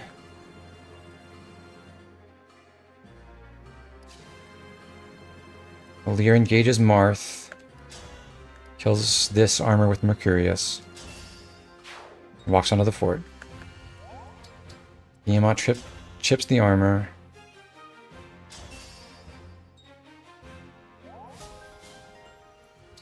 Vander attacks.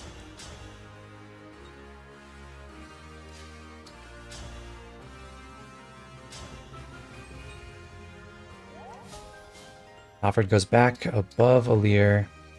And Jade.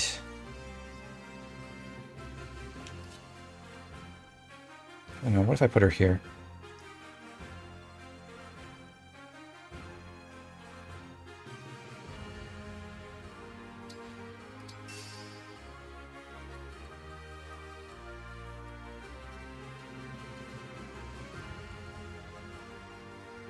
Yeah, that'll be fine.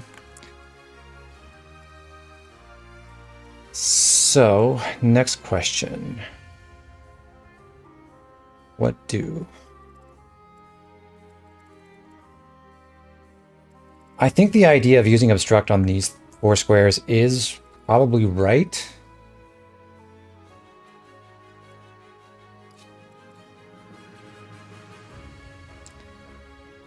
So, I don't want Fram to end up too close to Ivy. She has, what, 7 attack range total? Okay, so this square will be fine. engage Micaiah first. Trade. Take obstruct. Use obstruct here.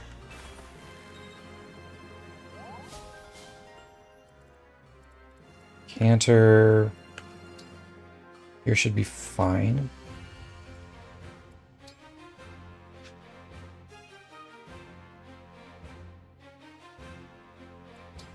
I'm going to go to this spot. So last time the monk broke this obstacle, but I think if instead we go here, we may be in better shape.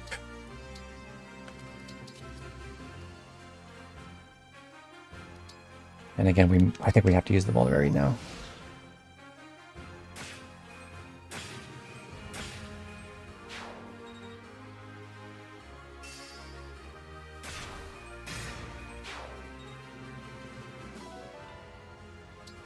Wyvern Chloe definitely would have killed that armor.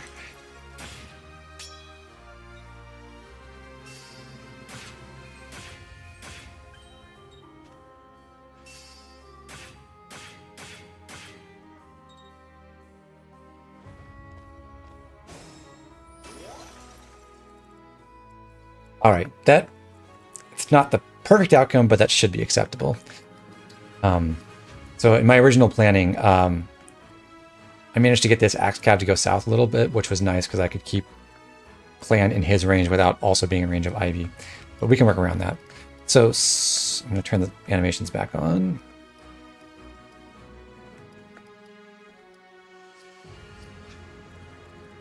And we'll resume. This should work just fine. We have Clan close enough. Oh, you know what? This does work out. Because I have Clan close enough to kill this martial monk, but then canter north away from Ivy and be in this axe cab's range, which works out essentially the same way. Awesome. I should probably kill this one. That won't matter.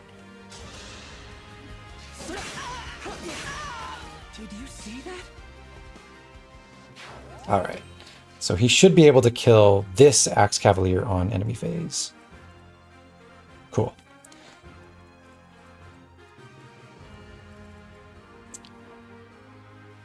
I'm happy. Now the magic happens up in the northern area. Saline uses Recover on Vander. And just stays right there. Vander smashes this armor with his Great Axe.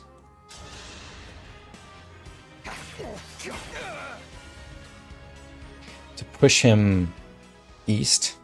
And then Diamant smashes him again with the Iron Blade to push him even farther. So together with Alir deals 6 damage. If Diamant smashes for 6 as well, then Alir will be able to kill this armor on the following hit. Smash that way.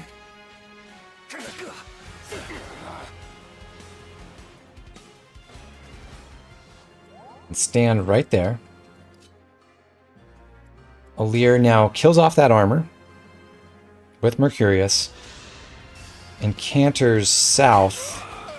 Dream well.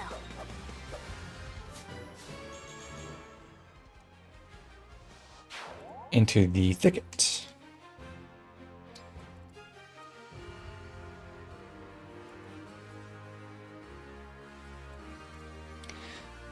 So that opens up this position right above Alir, where Alfred, with Roy fully charged,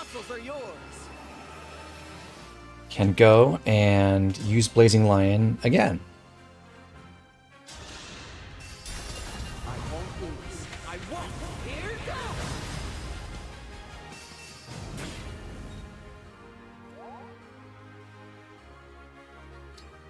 Awesome.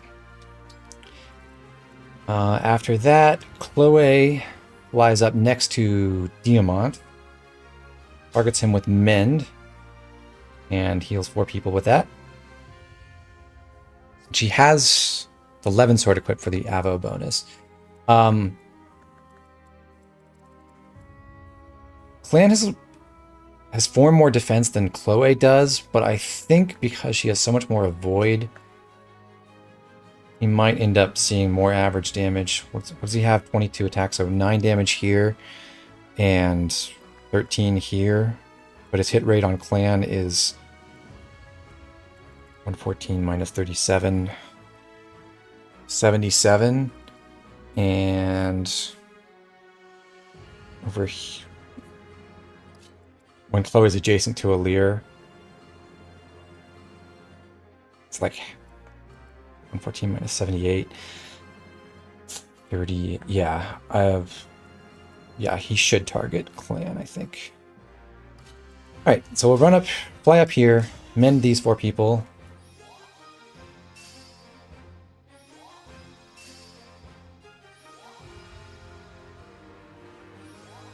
Which gets Chloe to 513 SP. We got there. And then she blocks the tile south of Alir. Now, we'd kind of prefer if, for example, if this Axe Cavalier did attack Alir for the extra experience with Mercurius. But we're also trying to make sure that Ivy attacks Alfred from a particular direction, i.e. not right below Alir, because we don't want Ivy to fly here and then body block when she attacks Alfred.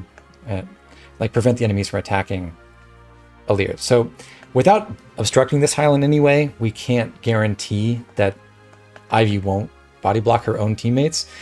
So this is one of those cases where, for consistency's sake, I am giving up the extra Mercurius experience in exchange for just guaranteeing that this always goes the correct direction. Yunaka just has to run north, right below Saline, and Jade and Fram should just get themselves out of the way. Alchrist can stay where he is.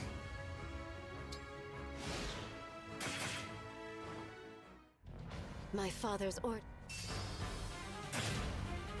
So she goes for Alfred. Doesn't kill him though. Clan does get to kill this Axe Cav. Very nice.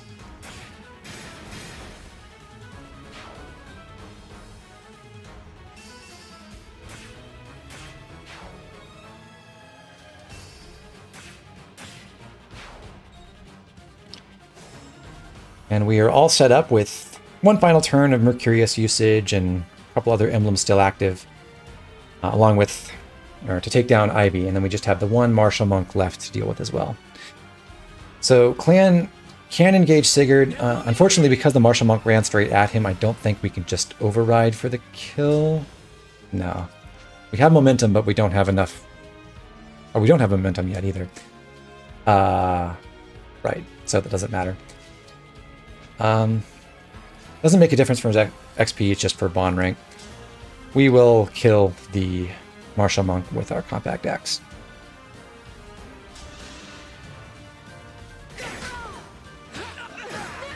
For the Divine Dragon. Another great level for him. And we get a Steel Hand Art. We also get momentum. Finally. Saline goes onto this fort, casts Recover on Diamant, and it just waits there. That works. 1 HP. Beautiful.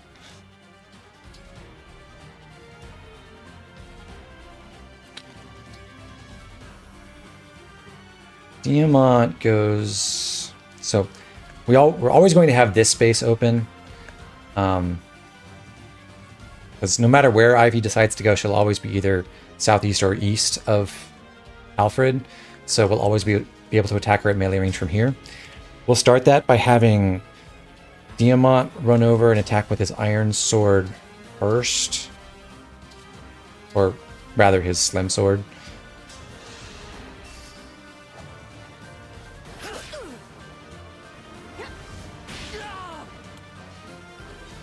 And then you can Canter northwest above Alfred. We're basically setting up one more big mend.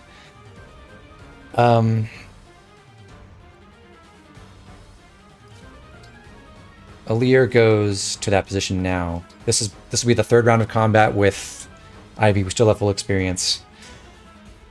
We'll Lodestar rush her. My prayers are with you.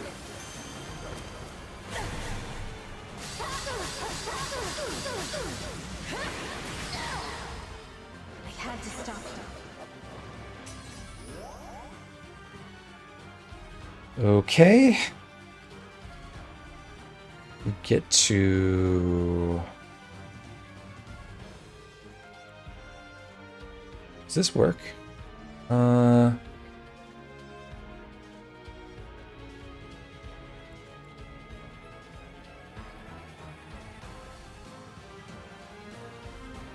think it does.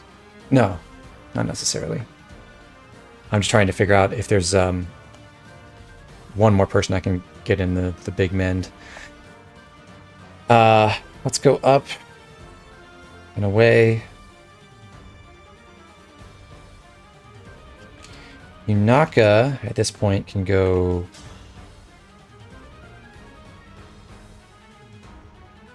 Oh, she's still wounded, so we can heal her. Go ahead. Yunaka runs over and also attacks at melee range.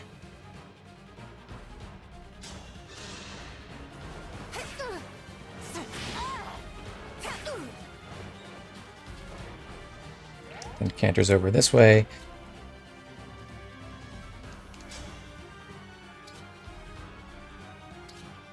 Vander strikes with his Iron Axe.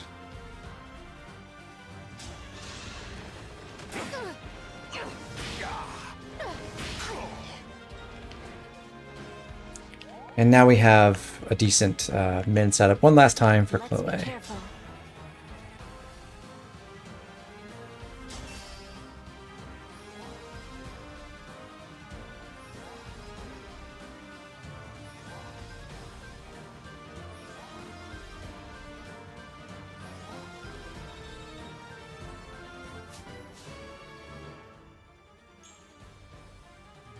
So, she is level 9. She's got 551 SP. It's pretty good work. And finally, all we have left is Alcris, Jade, and Alfred. Alfred will do the honors with his Forged Slim Lance. Point is, we're trying to get... He did actually make it to 200 SP, but we want to make sure he hits that threshold.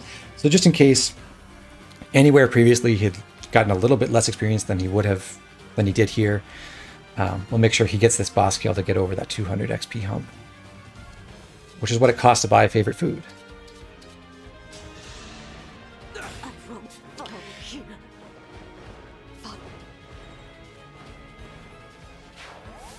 Okay, so after a bit of an adjustment about the freeze use or the obstruct usage, that is chapter 9 in 7 turns. We got through basically 2 full Marth and Micaiah cycles, and we got a ton of experience out of that.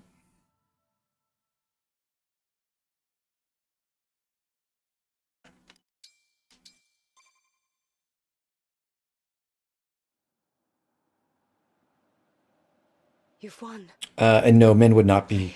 Great Sacrifice would not be worth more XP than Mend there. No. I will not take your... We can't kill you, Ivy. We need to recruit you later. Alright, so let's look at what we've got so far. We have now a level 10/4 Alir with 550 SP. We have Ram at level 5 with 448. Again, I'd probably devote a little bit more time and resources to getting her another, I guess it would be 104 experience, so that she would have 500 SP now. Because if you have an excess of SP from the well, if you've gotten particularly lucky on it, I think it could be pretty cool to give her an expert book, or not an expert book, give her an adept book or your 5 novice books and get her Canter as well.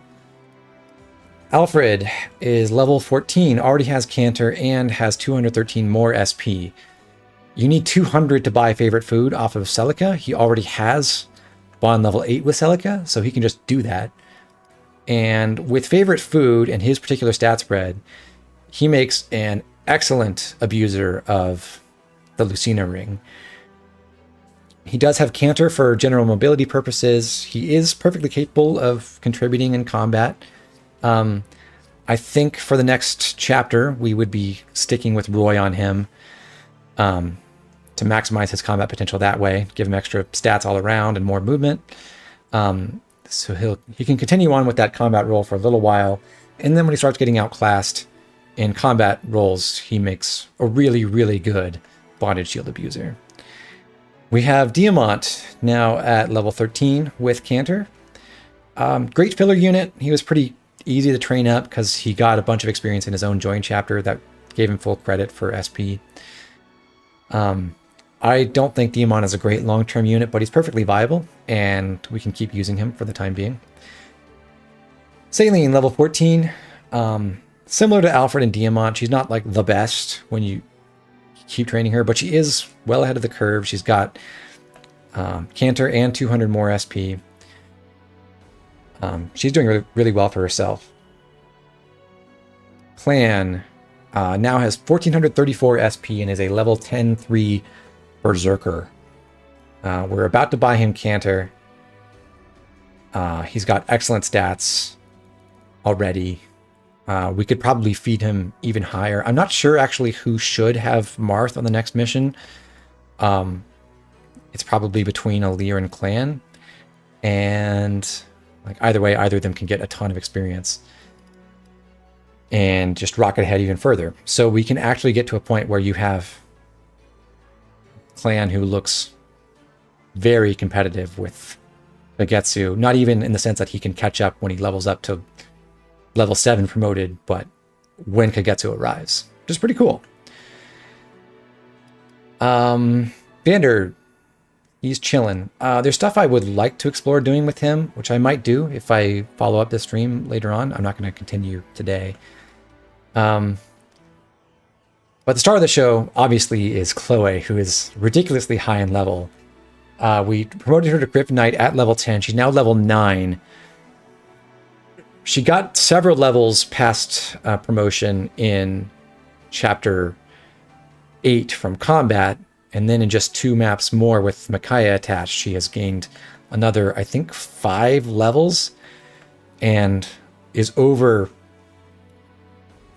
1500 total SP, having already bought Canter. Alchrist has Canter. He was our project unit, or like we pitied him and let him power level temporarily with Micaiah. This could be basically anyone. I think there are several units you could also use in place of Alchrist that are better than him. But this works. Yunaka got Canter really quickly just from having Micaiah by default in Chapter 6 and then for a little while in Chapter 7. And ever since, this was actually her first appearance since Chapter 7. She didn't participate in 8 or either the Paralogues, but she holds up right now. It's good to have a mobile dagger user. An easy candidate for replacement later, though.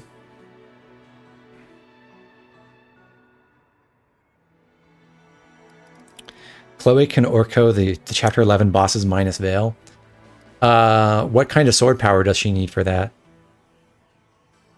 She's 10-9, yeah.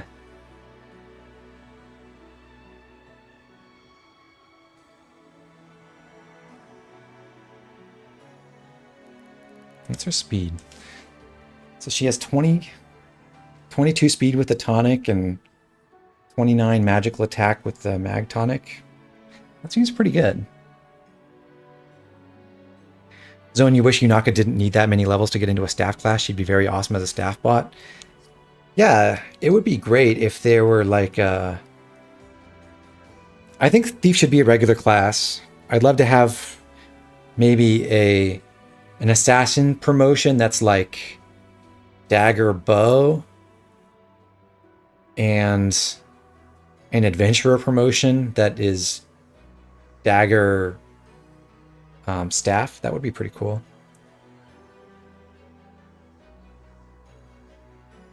Adventurer or trickster, maybe. Yeah, that would be awesome. As for the rest of the roster, obviously we haven't used Jade at all because we just got her. We didn't touch Anna. Jean did one chain guard. I do think you can definitely make Anna and Jean work. I did use Anna in my first run. I had a lot of fun with that.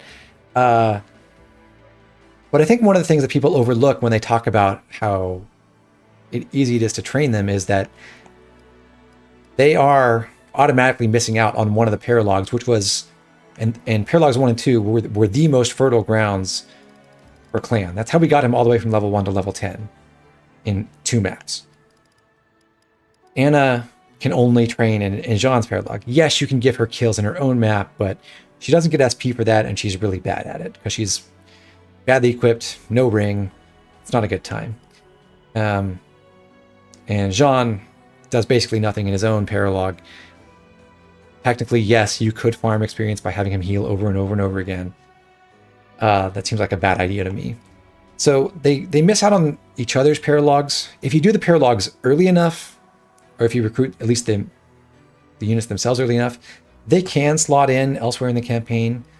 For example, I had Yunaka using Micaiah in Chapter 7, but we could have gone and gotten Anna and then had Anna do Micaiah duty on that map.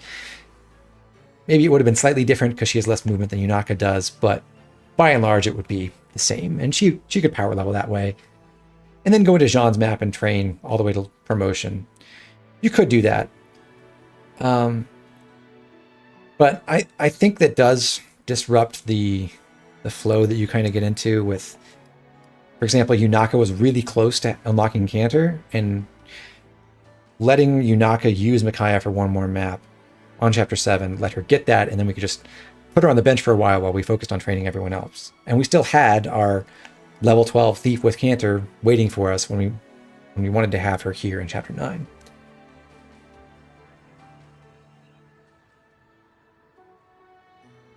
Zelkov, we're talking about Zelkov in the chat. Yeah, Zelkov is horrible for SP. Like, the two groups that have really bad SP are Alchrist and his retainers, and then also Ivy and her retainers. And Zelkov in particular is in a rough spot because he's in Thief, so you have to level him up to 21 from 17 to get him into a better class. So he does generally outstrip Yunaka stat-wise. Maybe, I don't actually know the comparison between base Zelkov and my level 12 Yunaka right now. I'm sure if we kept using Yunaka in Chapter 9 and got her a significant amount of experience there, which is probably doable, then she could outstrip Zelkov just by dint of having Canter and supports and rings in Chapter 11 and that kind of stuff.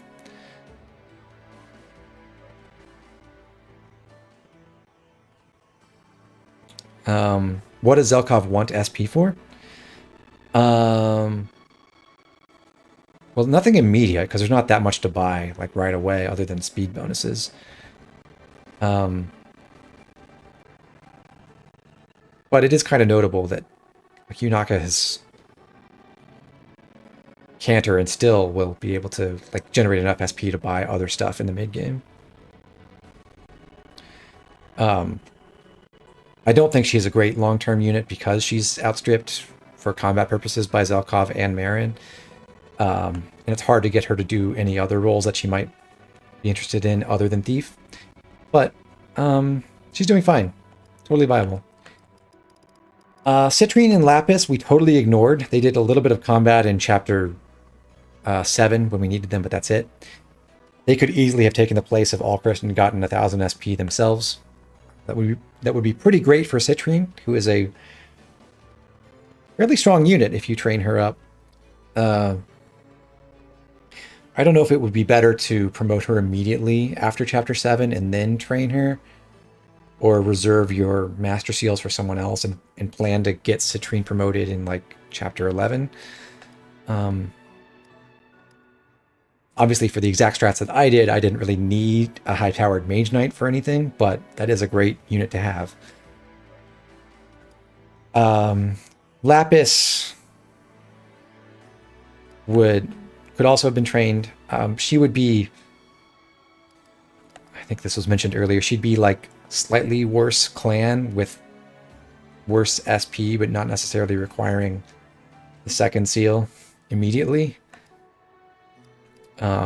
Amber's a solid unit. I think if I wanted to bring him in, the best place to do that would have been in Paralogue 1, which is where I got Alchrist up to enough SP for Canter. Amber could easily have replaced him and taken 200 SP there and gotten Canter himself. And he would be good to go for the rest of the game. Etier and Boucheron could largely do the kinds of things that I had clan doing as a sort of trainee unit. And they could also have picked up Micaiah at some point.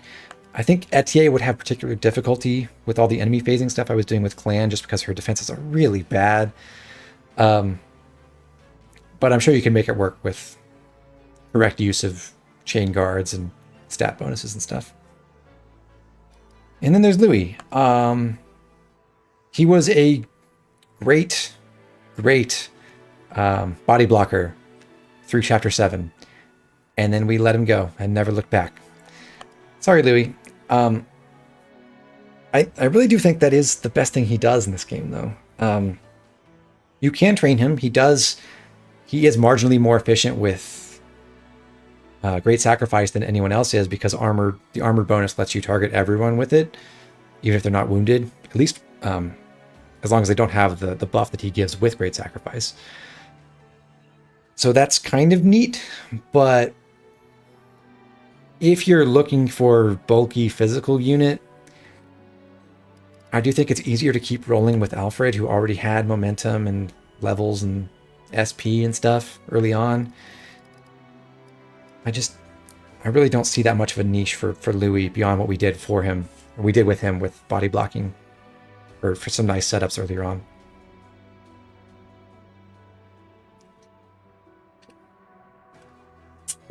So that's where the army stands. I do want to talk quickly about what we can do with our SP. We haven't gone back to the well to check what we got in the last round, but we already know we have at least 3,000 SP coming. We're at least going to get another novice book. So that's 500 from the novice books, 3 adept books, and 1 expert book for a total of 3,000. That is an awesome haul, because we have 2 units who have Canter and 500 SP. So what we can do with that is acquire bond ranks with Roy on Chloe and Alir. Roy lets you buy the sword power skills. Sword power 1 costs 1,000 SP, sword power 2 is 2,000, sword power 3 is 3,000. You can't get beyond that without doing his Paralogue. Since Chloe already has 500 SP, we could give her, of our 3,000 SP pool from our items, we could give her just 500 and buy sword power 1. We could give her 1,500 and buy sword power 2.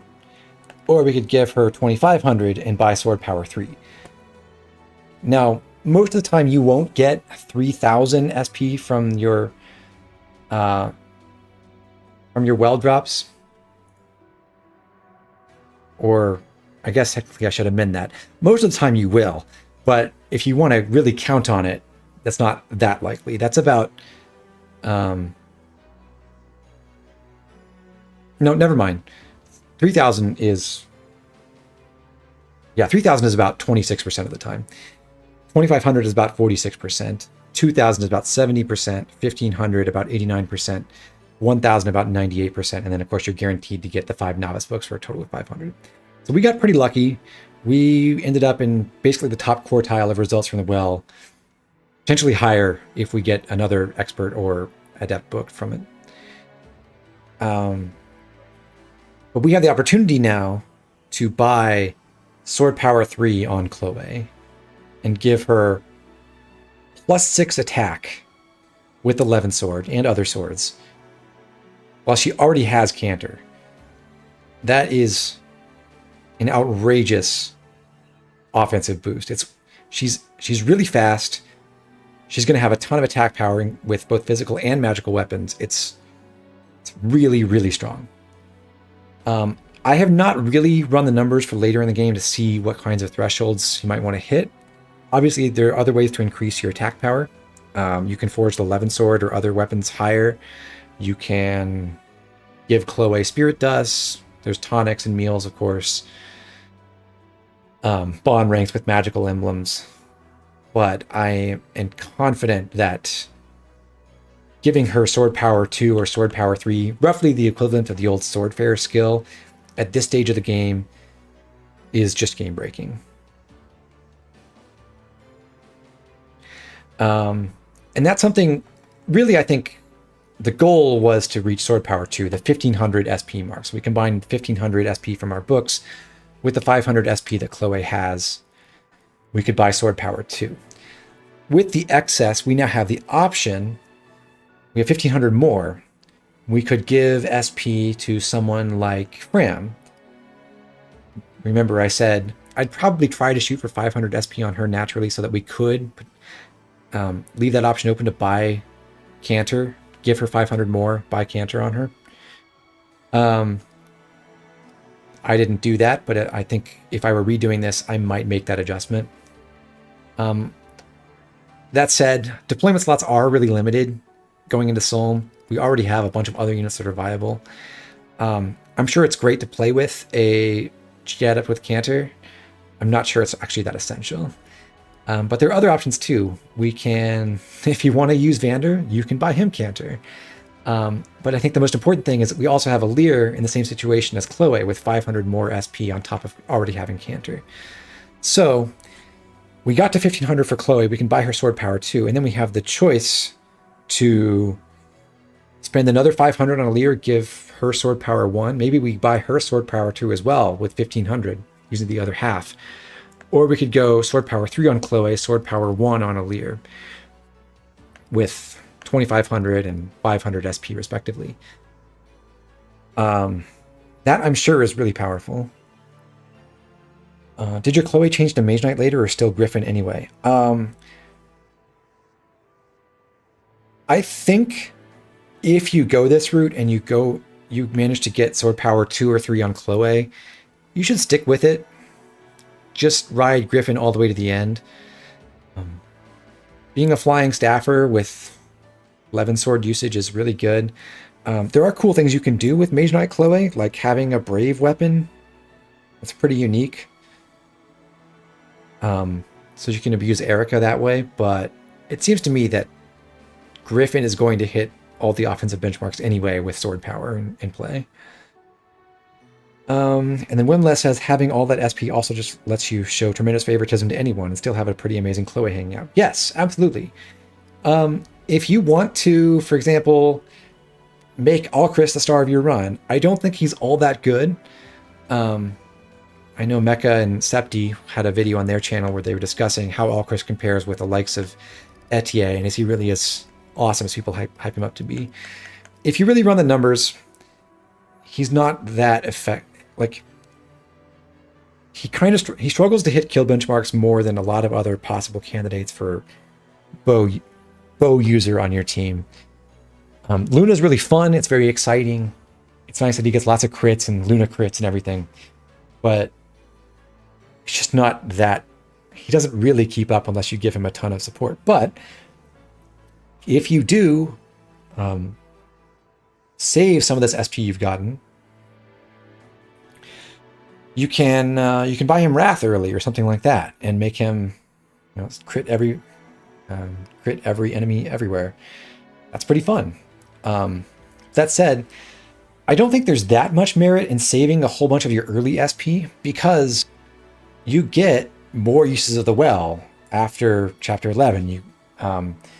So you get another batch of rewards after chapter 11, and then after chapter 12 and 13 and 14, you might well hit, pardon the pun, more adept or expert books to help you buy some of those premium skills like Wrath by the time you really want them.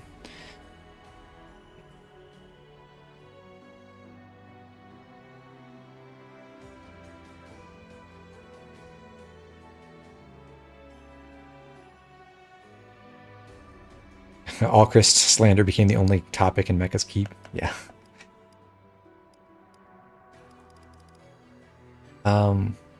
But I think the main idea that you should think about when you're looking at what to do with your well SP in the early game is how to take a really strong unit that you've already dumped a lot of resources into, like Chloe here, and make them even stronger. It's not really about patching up everyone and making them all adequate. What you want to do with your early units is supercharge a handful of them with the premium skills, with sword power, with lance power. And those are like the two main ones that are actually super strong. You could buy the strength bonuses, I suppose, or even magic bonuses off of Roy and Celica.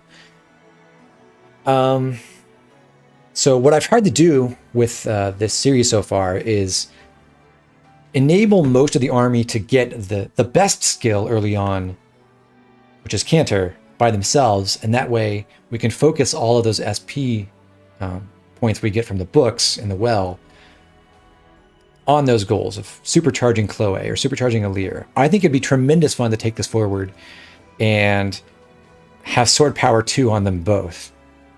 Now Alir might also need speed bonuses for kill benchmarks later. But Chloe certainly doesn't, so running a set of Canter and sword power 2 is really strong.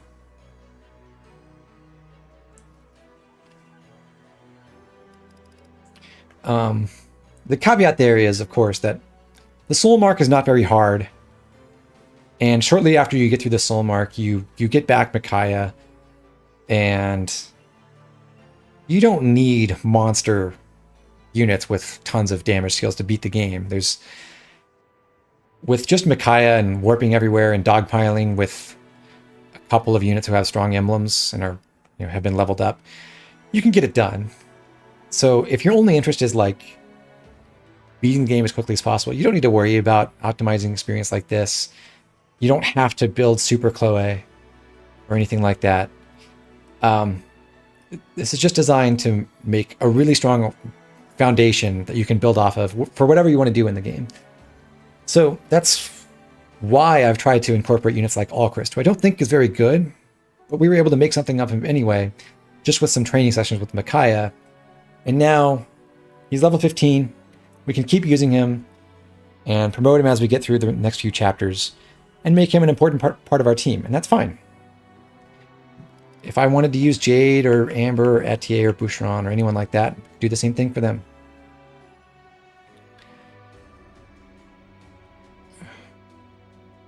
Problem with Solma's deployment slots and you just don't get XP there.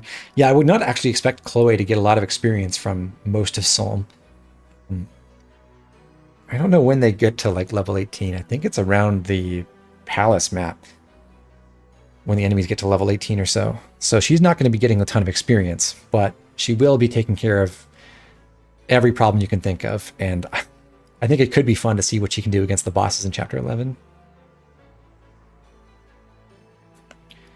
Funny way to improve sword power would be to let you select whether you want SP 1, 2, or 3 on a level-by-level basis. What, so you can manipulate for kill setups and feed kills to other under-level units?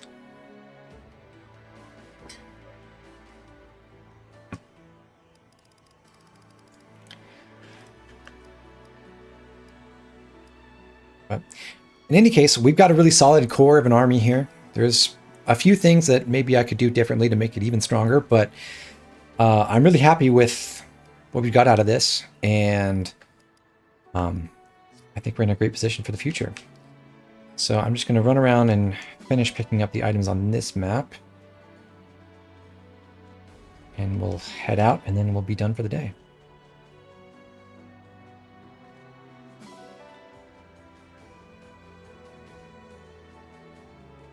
Soul enemies don't have a proper level curve. The generics will be lower level than her for all of Soul, and the promoted ones will be higher level than her. Well, that means we make her assassinate the promoted enemies, and we feed all the scrubs to... who's our favorite now? Obviously, we make Combat Alfred, right? Let's pick up our little bunny.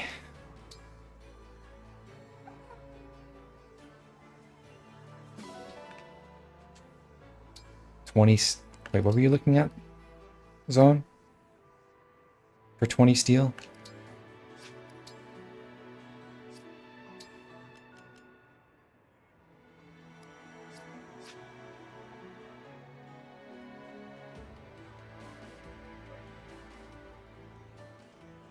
Right, anyhow, we're done on this map. Let's go back to the Somniel, and we'll sign off there.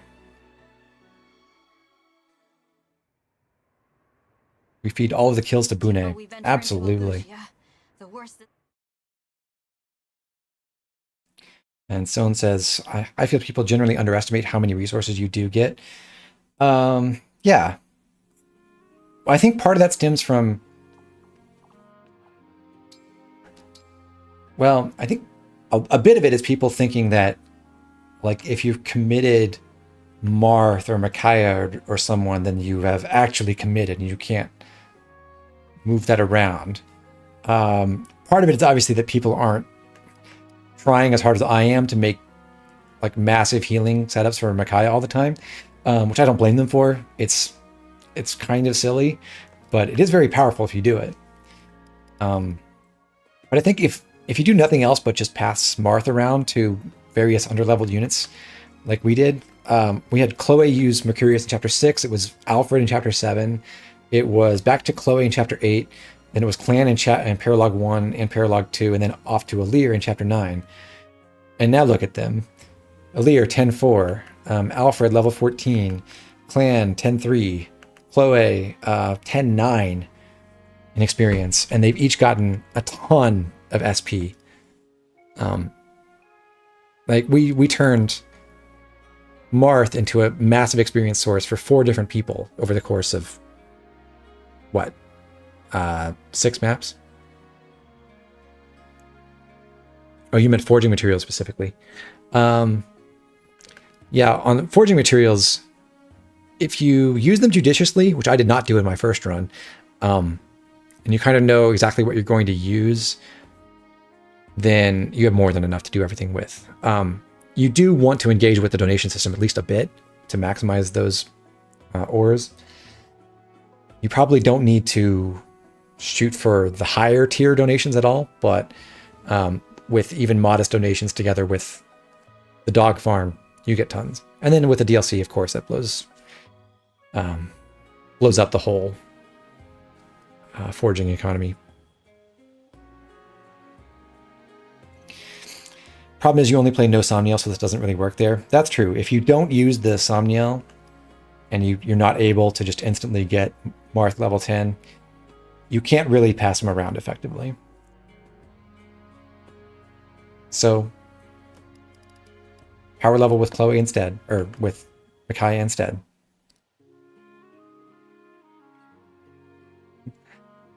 Chloe being level 18 is still just absurd. Somehow Vander isn't your highest level unit.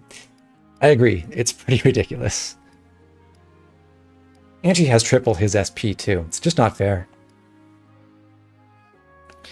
And I mean, Alcris isn't far behind. Thank you, Micaiah.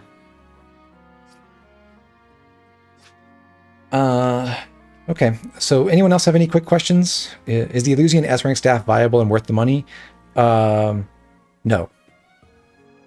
If you want it, roll the dice at the well until you get it. That's my advice. There's no level 5 donation tier that is worth the money. Now they can be really fun, or at least amusing. Like, I think it'd be a great gimmick to make like Paladin Alfred using Lucina with Mercury or with Venomous. But it's not good. Does Chloe have triple Vander's stat rating too? Vander has, well, let's unequip his weapon. 66 against Chloe's and her ring.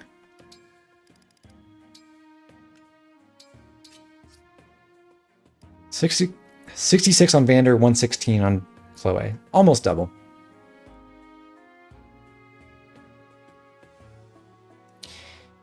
You need to unlock the notice staff from the level 5 donation before it can be made available in the well. Well, that sucks. I guess you're never getting it.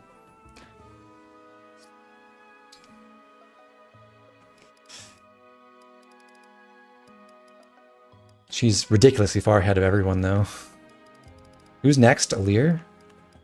Yeah. With an emblem. Wow.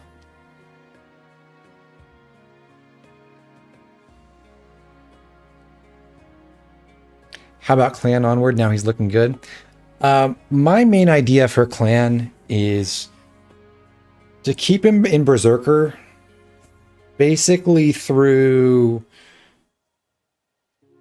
I mean, I'd love to do it earlier. I just don't think the XP works out. I'd love to keep him in Berserker for like 10 levels. So to like level 11 or so. And then switch over to probably Wolf Knight.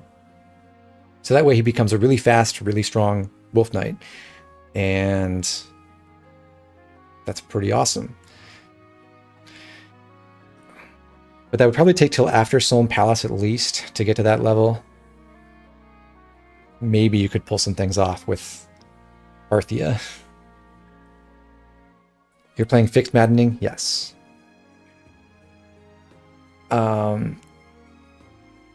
do think, like I mentioned at the beginning of the stream, Clan is like one of the only physical units who can scratch Kagetsu stat-wise and can actually outclass Marin offensively, which is really amazing. And he has great SP to go with that. He's kind of expensive because of the reclassing, having to promote him and second seal him, and then probably second seal him again. But it's pretty cool. It's nice to have at least a couple cases of early game units who really can compete with the big boys among the pre-promotes that you get later on. If we're not getting there in this stream, how do you suggest using Byleth on Alir for Rally Spectrum or Covert for speed? Oh, that is a topic I wanted to cover before we sign off. I kept Alir in Divine Dragon for that last battle.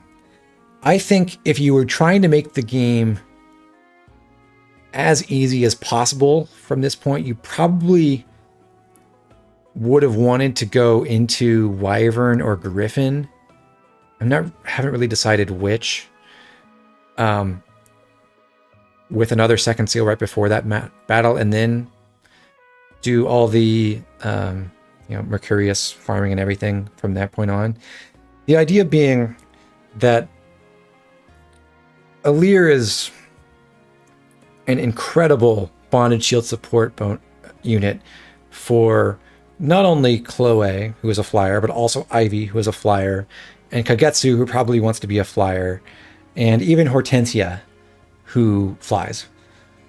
And that, I think, is the single most powerful support role that Alir can take.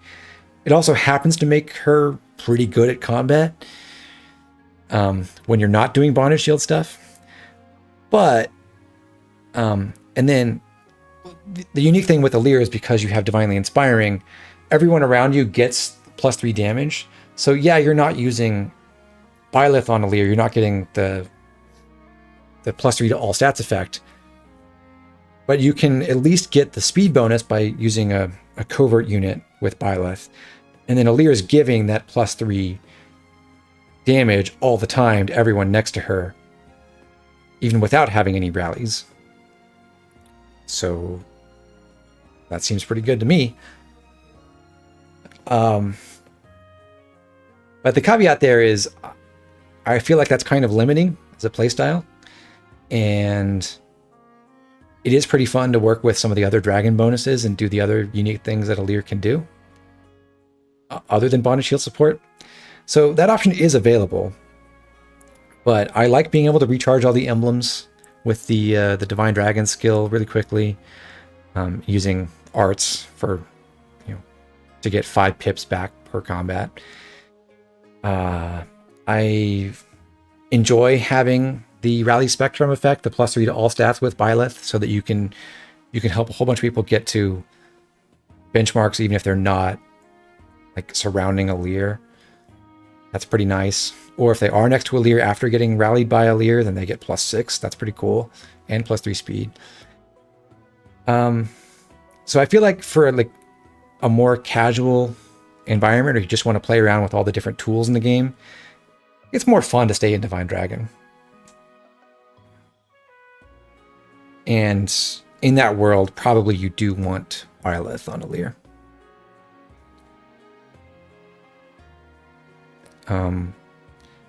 So if we're not building a Lear for the flying bonded shield bot role, of course you could have the likes of Kagetsu and Ivy trade places for that, depending on what kinds of enemies you're trying to fight. So if you're fighting a bunch of mages, maybe you have Kagetsu sweep with a tomahawk while Ivy bonded shields for him. Or if it's a bunch of armors, maybe the other way around, with Ivy sweeping with Bolganon or something.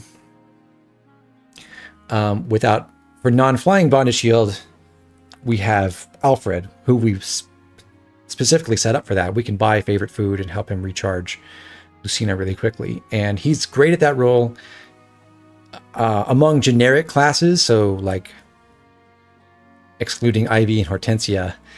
There aren't that many great flying combat setups. Of course, we have Chloe going and we can use Kagetsu. But the more generic style of sweeper is going to be like a Wolf Knight or a Mage Knight, which are grounded and get the type bonus with cavalry like Alfred. And of course, Kagetsu and Ivy can hold their own as flyers without being in bonded shield setups.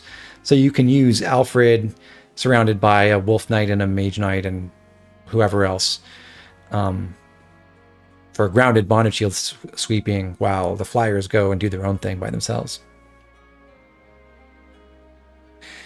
In comparison to Clan and Vander, how useful do you believe Fram is? She suffers a lot because of her class, you feel like? I wish we'd been able to slot in like a bunch of training for Fram too. She's very similar to Clan. If you send her into Mage Knight, she's actually a little bit better than him, I think, at that job. And a really fast Mage Knight is a really powerful thing. So if we had been training her, or if, for instance, I had put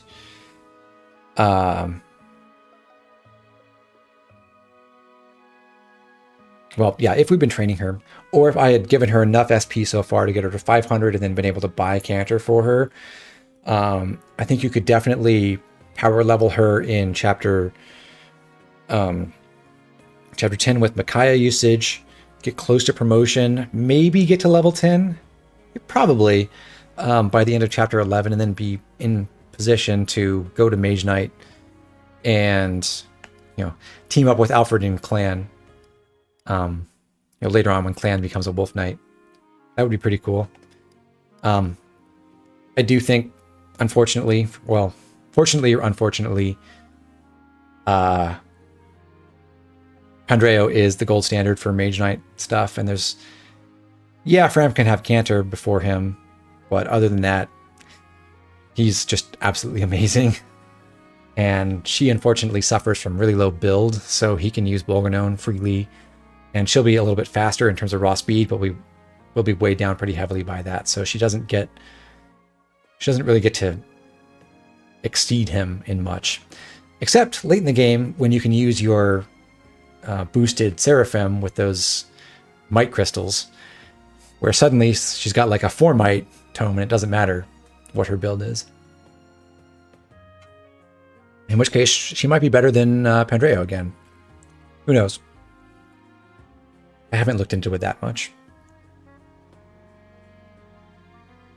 Also, there is the option to make her just a martial master and bonded shield that way. I forget who's in her support list, but you can give her a shielding art with Micaiah's engraving to make her a really unattractive target for most enemies. And she has 100% bonded shield as a martial monk or martial master. That's pretty nice. She's also like the only fast, natural martial monk who has like respectable offensive output. So you could maybe make something of that eventually.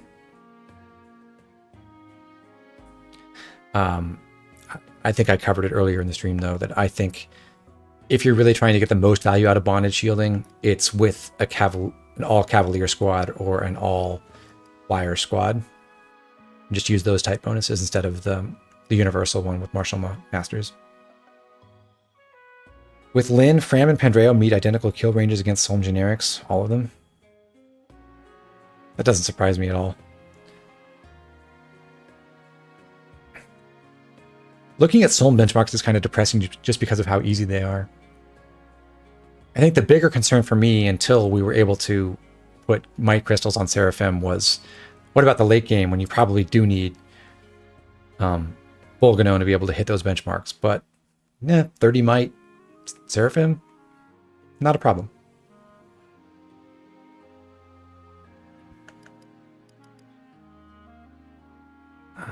Anything else? Tiamat's going to be just a guy, but I did really enjoy using him in my first run. Saline,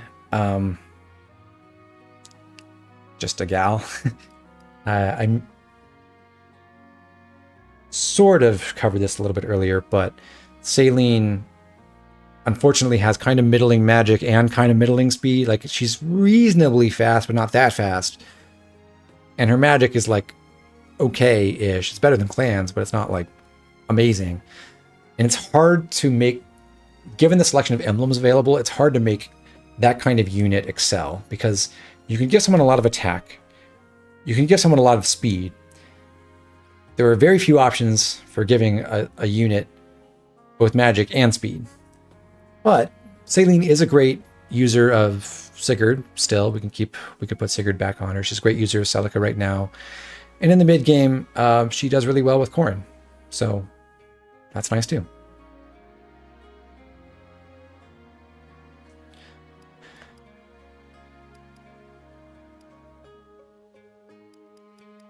Also, her stats are weird, and she actually does have respectable things like Great Knight, which is kind of odd.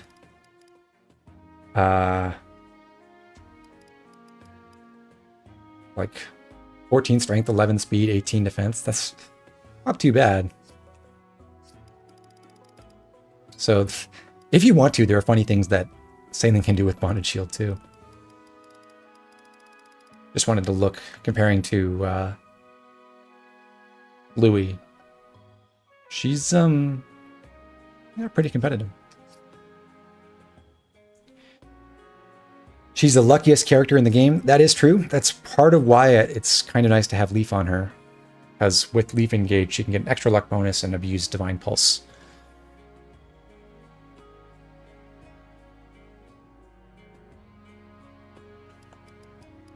So, yeah, she can be a perfect hit staff bot, which is cool. Sadly, her personal class doesn't get her to A staves, only to B, but she does have the option to convert over to, where is it? High Priest, where she retains A tomes because of her tome proficiency, gets S staves, and trades away her sword rank for fists, which are whatever. It might help her recharge her emblem faster. That's nice, I guess.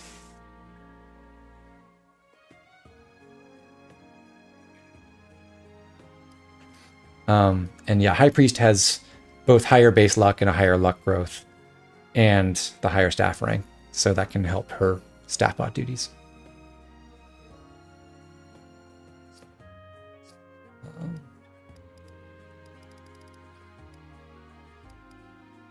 I do think there's lots of cool things that this team can do later on. You could easily just keep running these 10 units for the rest of the game. Tack on a few other people as they join. They would do great. This has the makings of a fantastic All Royals run, I think, if you wanted to continue in that direction. Or, like I said earlier, you could focus everything on Alir and Clan and Chloe, or whoever you chose to really max out in the other game, and ditch everyone else. They've done their jobs. They got Canter. They've been contributing. When you're ready to replace them with I don't know, Penette and Marin and Kagetsu, you can. Andreo.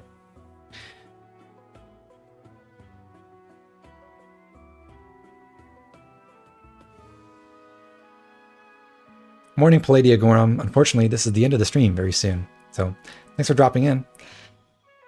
Yeah, I did train all Royals this time. And I think, to be honest, I did sort of conceive of this as partly a way of revisiting what I did on the first run. But I think they just like legitimate. Well, okay.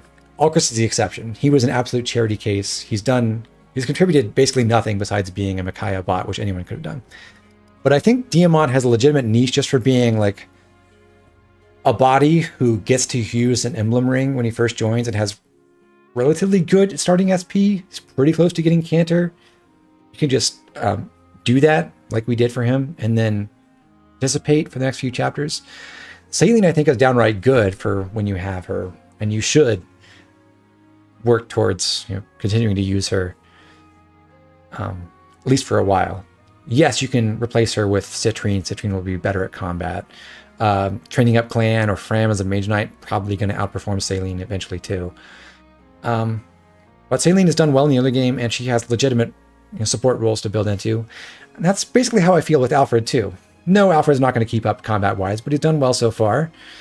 He had that glorious hour in Chapter 7 where he was one-rounding everything. And he's in great shape now to keep helping out with Canter in combat as needed. And then also he's prepared to do bondage shield duty in a really effective way. So these three, yeah, they're Royals. I don't think any of them are exceptional as units, but they've done really good jobs. They've had like legitimate claims on the attention I've given them so far. Alfred being the earliest momentum abuser, Saline being the strongest mage we have early on, Diamant being that guy who joins with Roy and is pretty close to earning Canter for himself and being a productive member of the team. I wouldn't say there were better options for me. So I think they've earned their keep for now. And then Alchrist is Alchrist. The other Royals are all, well, okay, Tamara's not that great, but the rest of the Royals are all like outright good in their own right, so it's not hard to bring them in.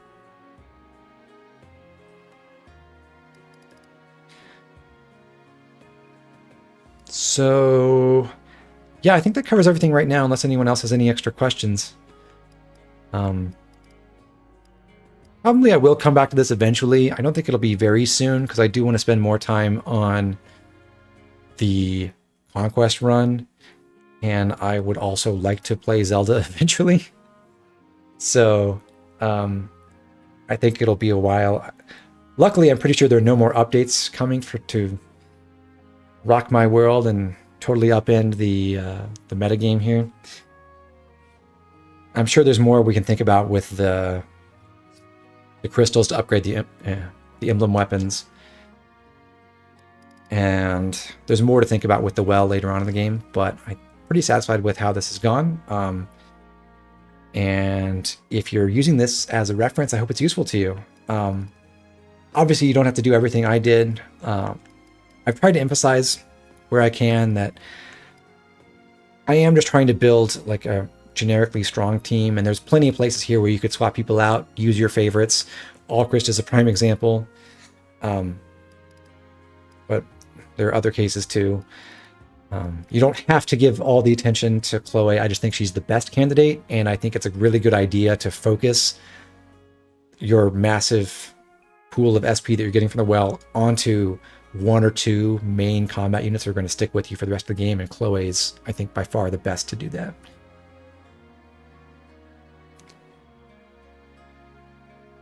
So, I think that's it for now. Thank you to everyone who's in the chat. Thank you for participating. I've enjoyed doing this with you, and like I said, we will come back to this eventually, I think. But I'm going to focus on other projects first. So, in any case, I hope you've enjoyed, and I will catch you all next time. Thank you.